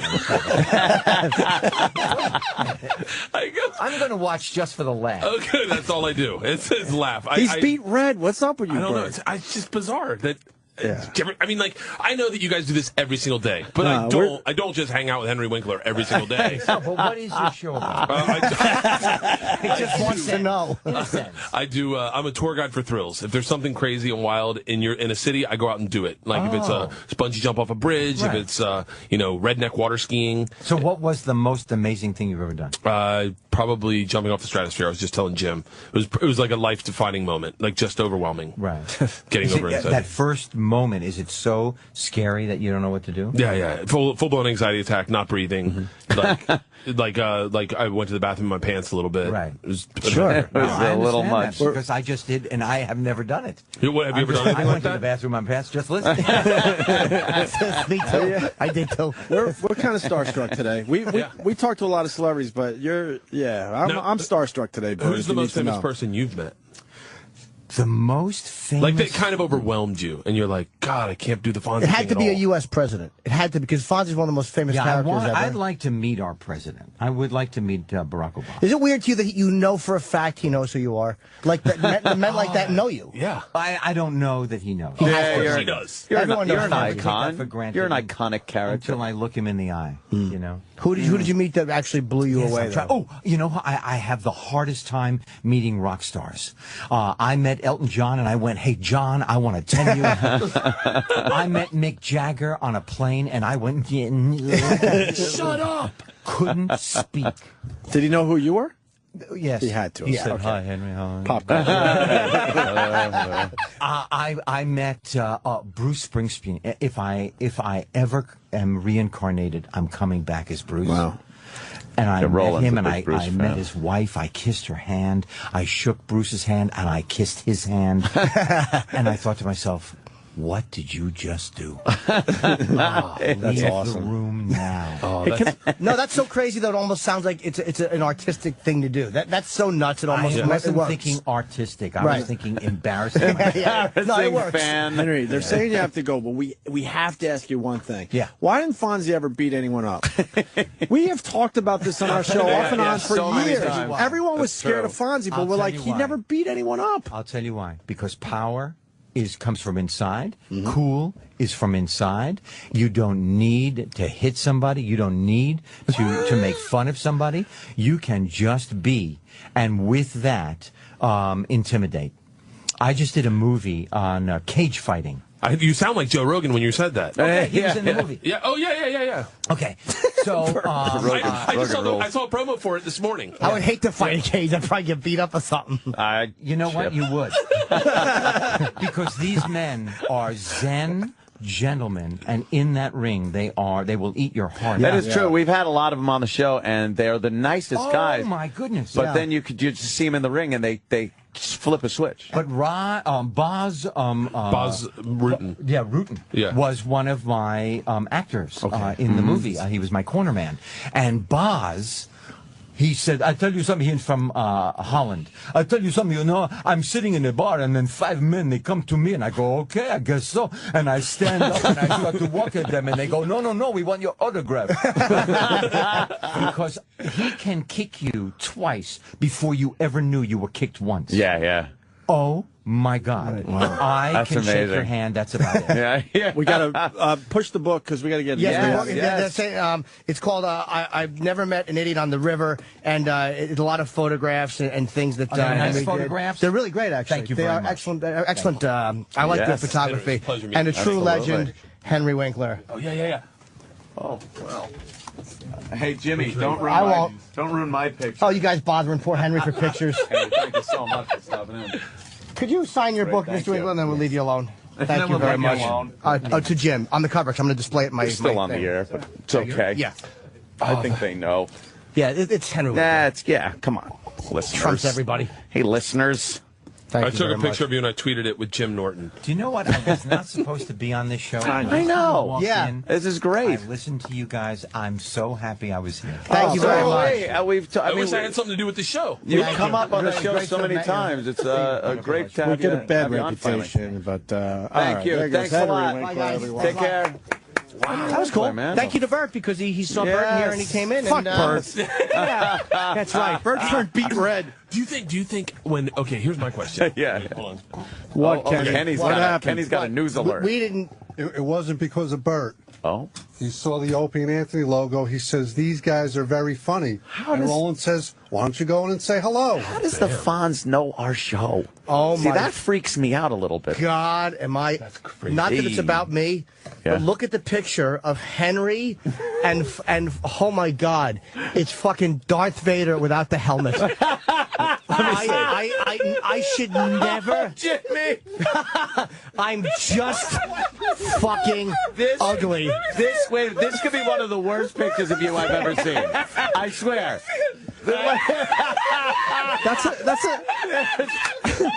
That's a Make-A-Wish picture. You know what's the worst thing is there's a glare on your face. No, the worst thing is my 9 necks. It looks like your chin has balls. That is, because you always go, ugh, I took a horrible picture, and I look and usually go like, no, that's not bad. You look good. That is one of the worst pictures I've ever seen of you. Because he was taking a photo with Chip.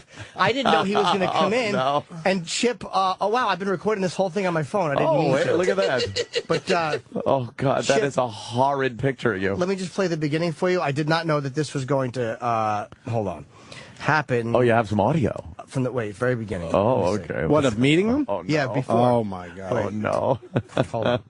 Hold on. Let me see if I got it. That's so cool. He's like. He just kind of came in. That was great, right? Knows the show. Do you think? Here's my question, right? So when Fonz was the biggest thing in the world, yeah, and he still was Henry Winkler. He is who he is.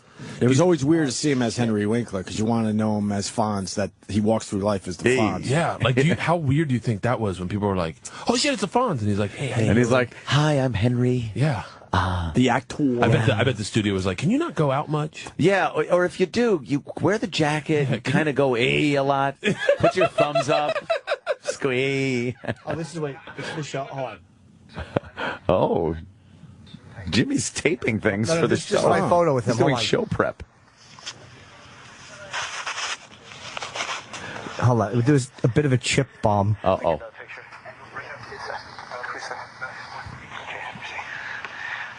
Can I ask you to sign a photo of us together? That's meek, Jimmy. Oh, to Jim. Okay, this is outside the studio before you come on. Bottom. Oh, don't humiliate me. He said tie. Okay. Take the picture. Oh, come on. Can I take a regular photo? All right. I sound like I'm seducing him sexually. It does sound like I'm listening to you guys fuck. Oh no! Oh no! You didn't. Hold on. What did you do? God, You chipped him. Because he mentioned his tie. Yes, you chipped Henry Winkler. Wait. Can I take a regular photo with you? That one? All right. Thanks. I don't wear ties. I can never tie on my shoes or something.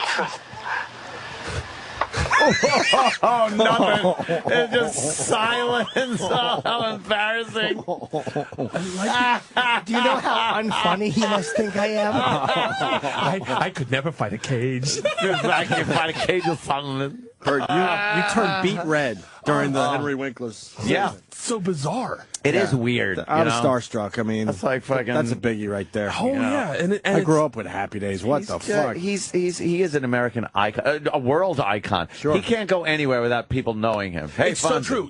I never understood it, but when you said no, everyone knows who he is. Yeah. The president does know who he is. I said that too.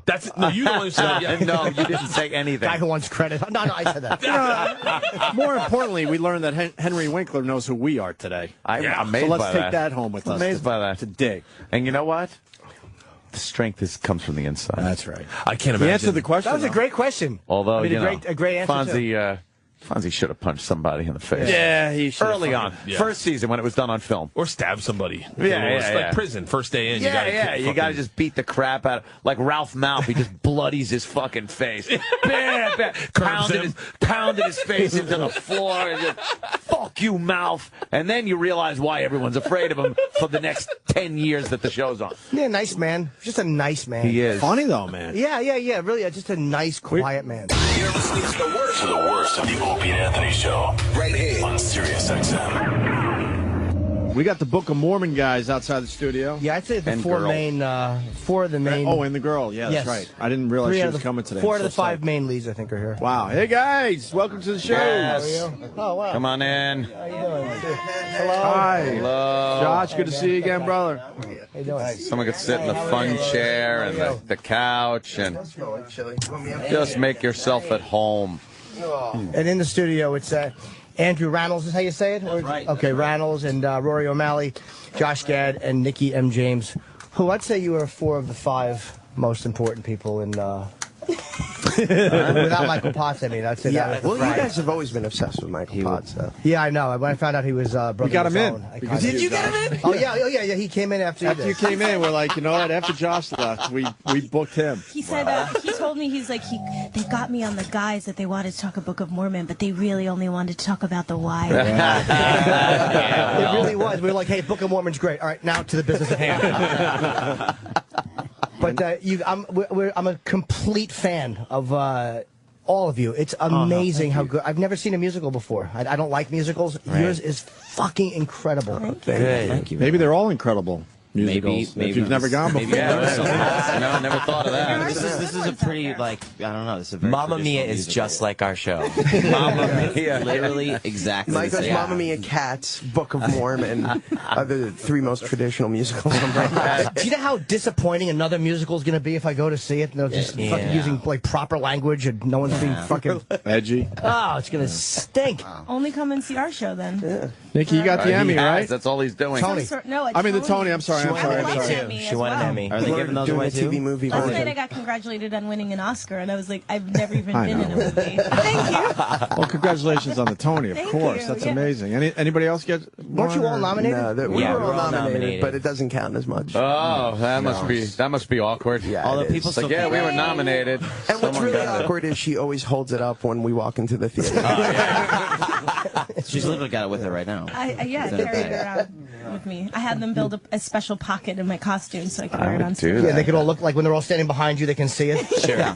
Exactly. So we don't forget.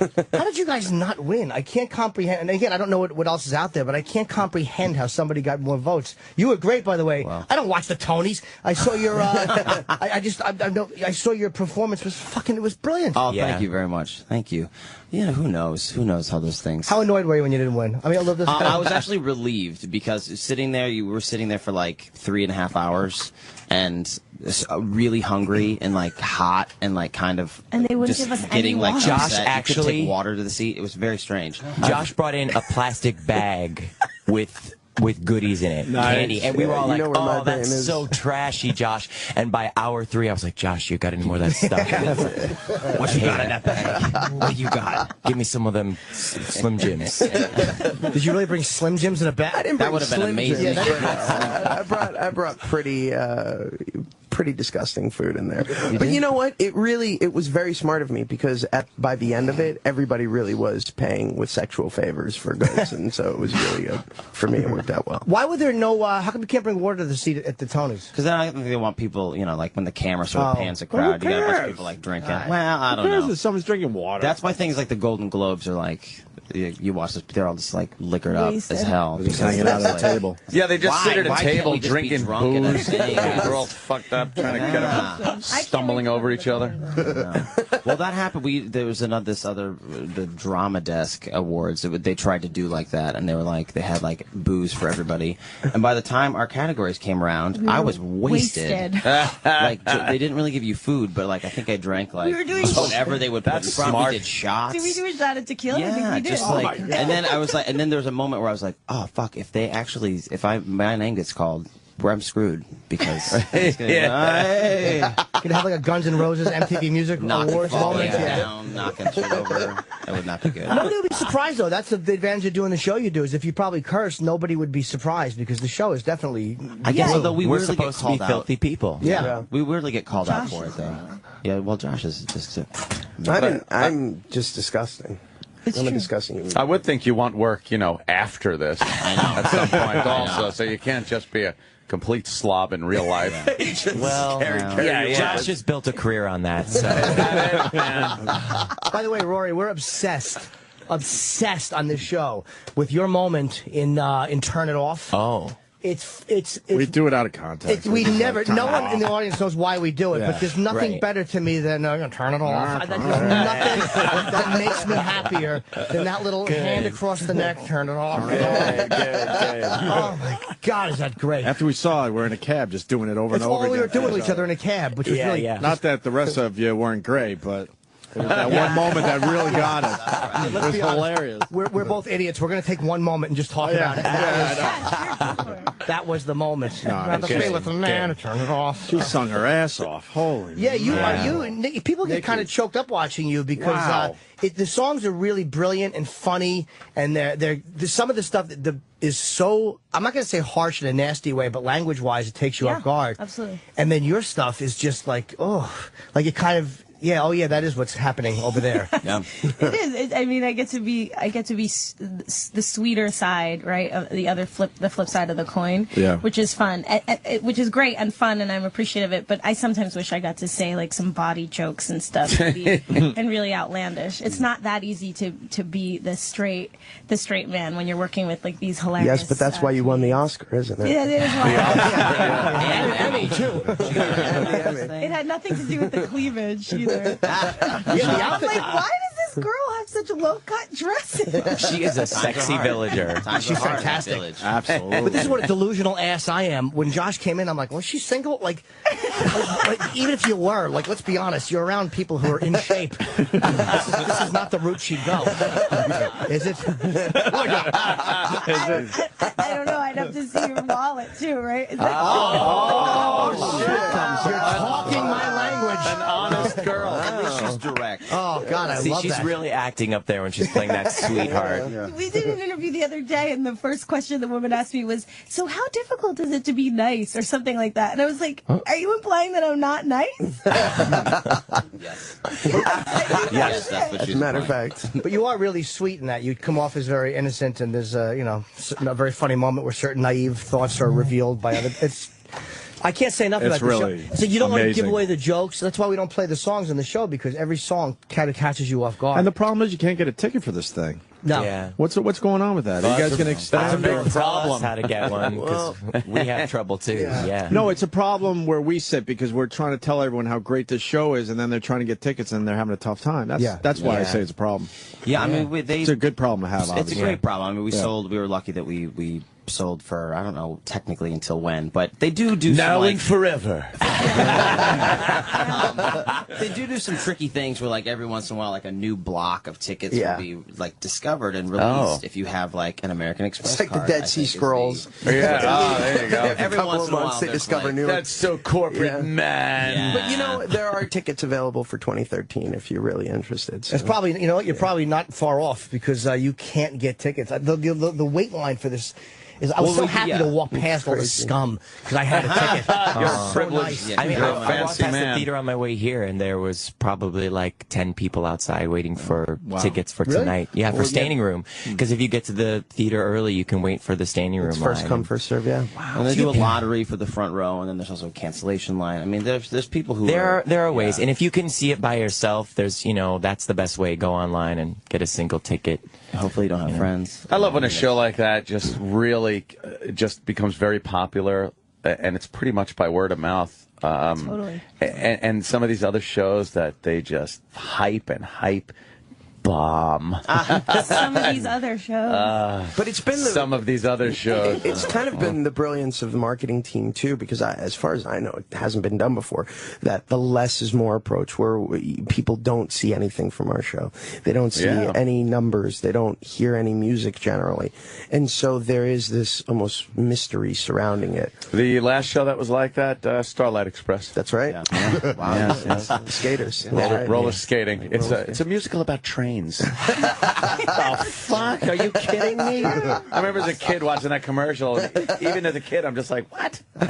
Trains? Really? Well, what's so great about our show is that people who have never come to see musicals are coming to see it and loving it, and that's not just good for those people. It's good for our industry to say, hey, if we try to do something different and completely original, maybe a whole new audience will show up. That's to me what was amazing, just as a stand-up, watching people in their 50s and people that would find me repulsive on stage, and to see what they had constructed to get these people to laugh at. Like, if you said any of those things out of context, they would hate you. Yeah. But the fact is, you've almost cornered them, and now they can't do anything but laugh at it. It's fucking amazing, the things that you guys say that these people go with. It's pretty crazy. Like, it's super confrontational, actually. And, I have of the 4 people in this room who do the show, I have the unique pleasure of being part of 2 of the most, sort of in-your-face numbers. There's the one where it's like expletive you... God, right? And then the Welcome to Uganda. Welcome to Uganda here in Africa. And these are the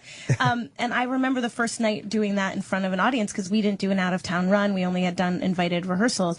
I remember being totally nervous about how the audience would react. And you can feel them sort of like fall back in their seats a little bit and then look around at each other. And when they realize that it's okay, and then they go for it. Yeah. And it takes a minute. And they catch up with you, right? So at first they're like a little shocked, and then by the end of the number they're on board. But it is really confrontational, and a lot of those stuff is like direct address. So we're looking right at you and saying like, this is what we're doing. Like, either get on this train or you're going to be pretty disappointed by the end of the show. That's exactly. You know what? Yeah. It's almost like it's so completely not apologetic, and it hits you so hard so fast. It's almost like, well, if this is exactly what it's going to be, so if you don't like it, fucking leave, because it's going to get ugly. Because there's a line outside waiting for your seat. That's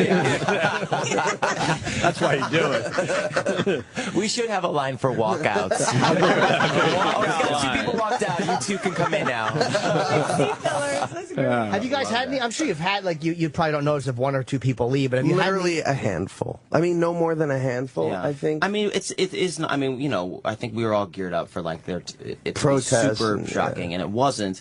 Although it is nice, like, even yesterday we had 2 women sort of like in the third row, right in the center, who could not wait to get out of the theater. Oh, really? They were so pissed and so... They left while we were bowing. They left while we were bowing. And I was sort of pleased to see that, actually, because I was like, well, it turns out it is, like, people were like, it's not that offensive. Thought it was. It's not that. So we feel like, I think I am sort of... But I love that. I love, like, the first act where the most offensive stuff takes place. They're like, this is disgusting.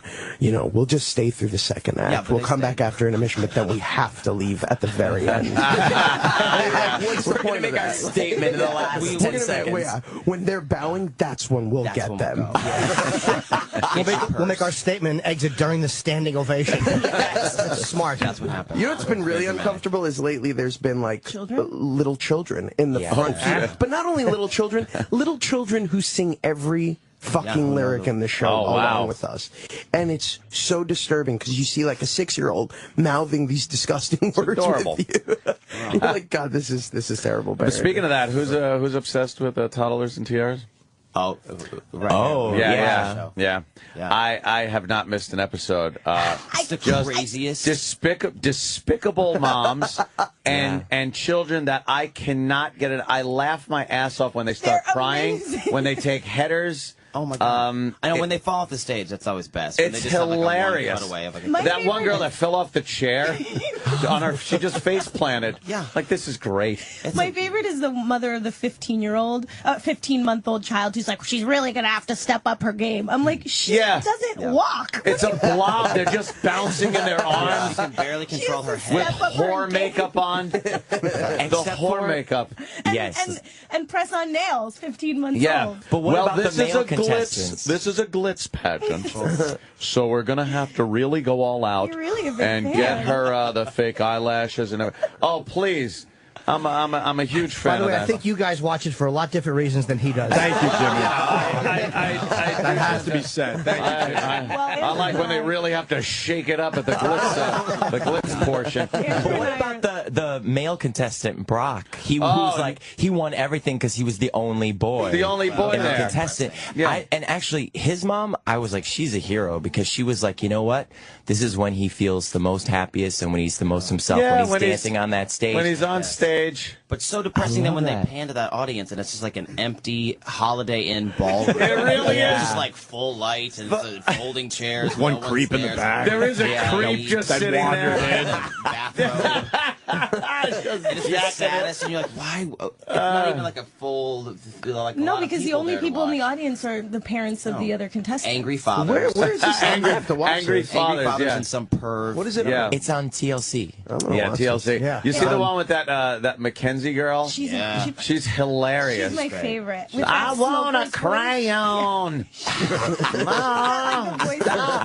Oh, that's the one that was crying and misbehaving? Yeah. I She's hate crying. Mackenzie. I need my Nene. She's screaming. Nene is a hard-working lady. She's hilarious. Yeah, she sounds like she's 90 years old. She's I don't know. There is something about that show that is both horrific and so entertaining at the same time. I love all things reality TV, though. Hoarders, so. we also really enjoy. Hoarders is huge great. fans of The Hoarders. Rat I Hoarder. don't. Did you see that rat hoarder? I'll never. We were a little stop having bummed out nightmares by about that episode because we were wishing it was going to be like city rats. Not the pet store rats. Yeah. But besides that, it was a sick episode. I like the Disgusting. disgusting. I like disgusting shit more than just clutter. Yeah. Like I like that when they open up the fridge and there's a piece of pork in there from the 70s. What about the woman who was storing her urine in jars? Yeah, in jars. That was Or disgusting the enough for me. staircase full of shit. Yeah, in bags. It's just in adult bags, diapers. adult diapers. And all I can say, we've had some of the counselors on the show, Really? and we say, why don't you just smack them in the face? You give them 10 minutes to grab their shit and then burn the house down. and she actually got a reasonable answer. She said, you know what? Everyone in their life is telling them that that's what they want to do and that's what they should do. Because we're just taking another approach because that never works. Tough shit. But I'd be like, all right, look, we're going to let the crew set up. Let's go out to lunch. and take them out to lunch and come back to just a smoldering pile. See, I say you set the place on fire and make them get out. Crawling over their own shit. It could be a new game show. Try to get out. Like, old fat ass couldn't make it out. Yeah, that's a shame. Sorry, Mary. You guys aren't sympathetic to those people, are you? You're not sympathetic to them, right? No. To the people who hoard? Yeah. No, I actually, like, I think being a New Yorker, and when you have such a limited amount of space where you live, you take that space to be so precious, and to see people have these houses and just fill it up like a landfill. Giant houses with just ridiculous shit everywhere. for plastic spoons. I mean, I could move in the middle of the night. I do. Do you? Yeah. I'm like, you know, I guess I'm too empathetic. But you know, I'm just like, what happened in her life that makes her feel like she needs, you know, I get like that. Well, I can't stand when they're trying to clean the house out. They know that, like, either the kids are being taken away or the house is going to be taken away, and they're looking at one little thing going, oh, I have to make a decision. and it amounts to 1/1 of what's in this house, and they're taking much too much time to decide on it. State will take your Throw it away. You watch Obsessed? Obsessed? Oh, yeah. They've only done How it. do you have time to watch all that? I'm really sitting here. DVR. Man. We got DVR. We don't have a everything. child. I know. That Intervention's another one. I love it. Love watching that. Shows. Although at this point, it's like, who the hell is walking into that hotel room not knowing what's going on? Exactly. Who believes they're making a documentary about addiction? Yeah. You're gonna, like, That doesn't end that way. Yeah. Well, That's not like, here's some more drugs. Well, maybe they're giving them They must be on some great Or drugs. maybe they just like don't Still pay their believe that cable shit. bill. Yeah, so they can't watch. Yeah, obviously they wouldn't have cable because they're spending all the money on drugs. Yeah. You know, intervention. someone's thinking. Yeah, we're assuming a dope shooter is up on all the local programs. Hello, Files, could you come? We just learned something today. We learned why we did learn. What time do you have to get up? Because I watch you guys and I'm like, what time do you go to? I'm an insomniac. Like, I literally haven't slept in probably 2. I just can't sleep. What time do you go to bed to get up in the morning? I mean, if we don't have it, we were just talking about this. If we don't have a matinee, like yesterday we did a matinee. I mean, Even if we do a matinee, we'll sleep until, I mean, what were we saying? Like 10. I got up in 10, time 11. to watch. What time do you guys go to bed? 2. 2. Yeah. You can't shut down. After you do, especially after you do 2 shows, you're exhausted in between shows, but then there's like the sick cosmic joke where after the second show when you should be able to sleep, it's like, all right, now I'm ready to start a 3rd show. Like there's no reason for it. That's when we You're all drink. wound up. Yeah, that's how you wind down. That's Pills. Too soon. Last time you were in, I said we were talking about Chevy Chase. I sat right behind him at one of the shows. Oh yeah, wow. And so I was at Comic-Con doing. This is what a self-centered phony ass I am. I was at Comic-Con interviewing Joel McHale, and the whole cast of Community was in the room. So Chevy walks by, and I grab him and I go, "Hey." We interviewed Josh Gad from the Book of Mormon, and those guys were so happy you were there. And he didn't want to stop and talk to me because he goes, "Oh, I love that show," and he's talking about how great it was. He goes, "Yeah, I went back," and I was like, "Oh, good. Can I take a picture with you?" And he just deflated because he realized the whole discussion had been a ruse to get a photo. So I used your success to get a photo. That's it for the worst of Opie and Anthony. Well, gentlemen, another show. Well done. I knew what to expect. A douche chill moment. And boy, did you deliver. Check out the O&A Show on Facebook at facebook.com/Opie and Anthony. And catch Opie and Anthony live Monday through Friday from 6 to 10 a.m. Eastern. Sirius XM.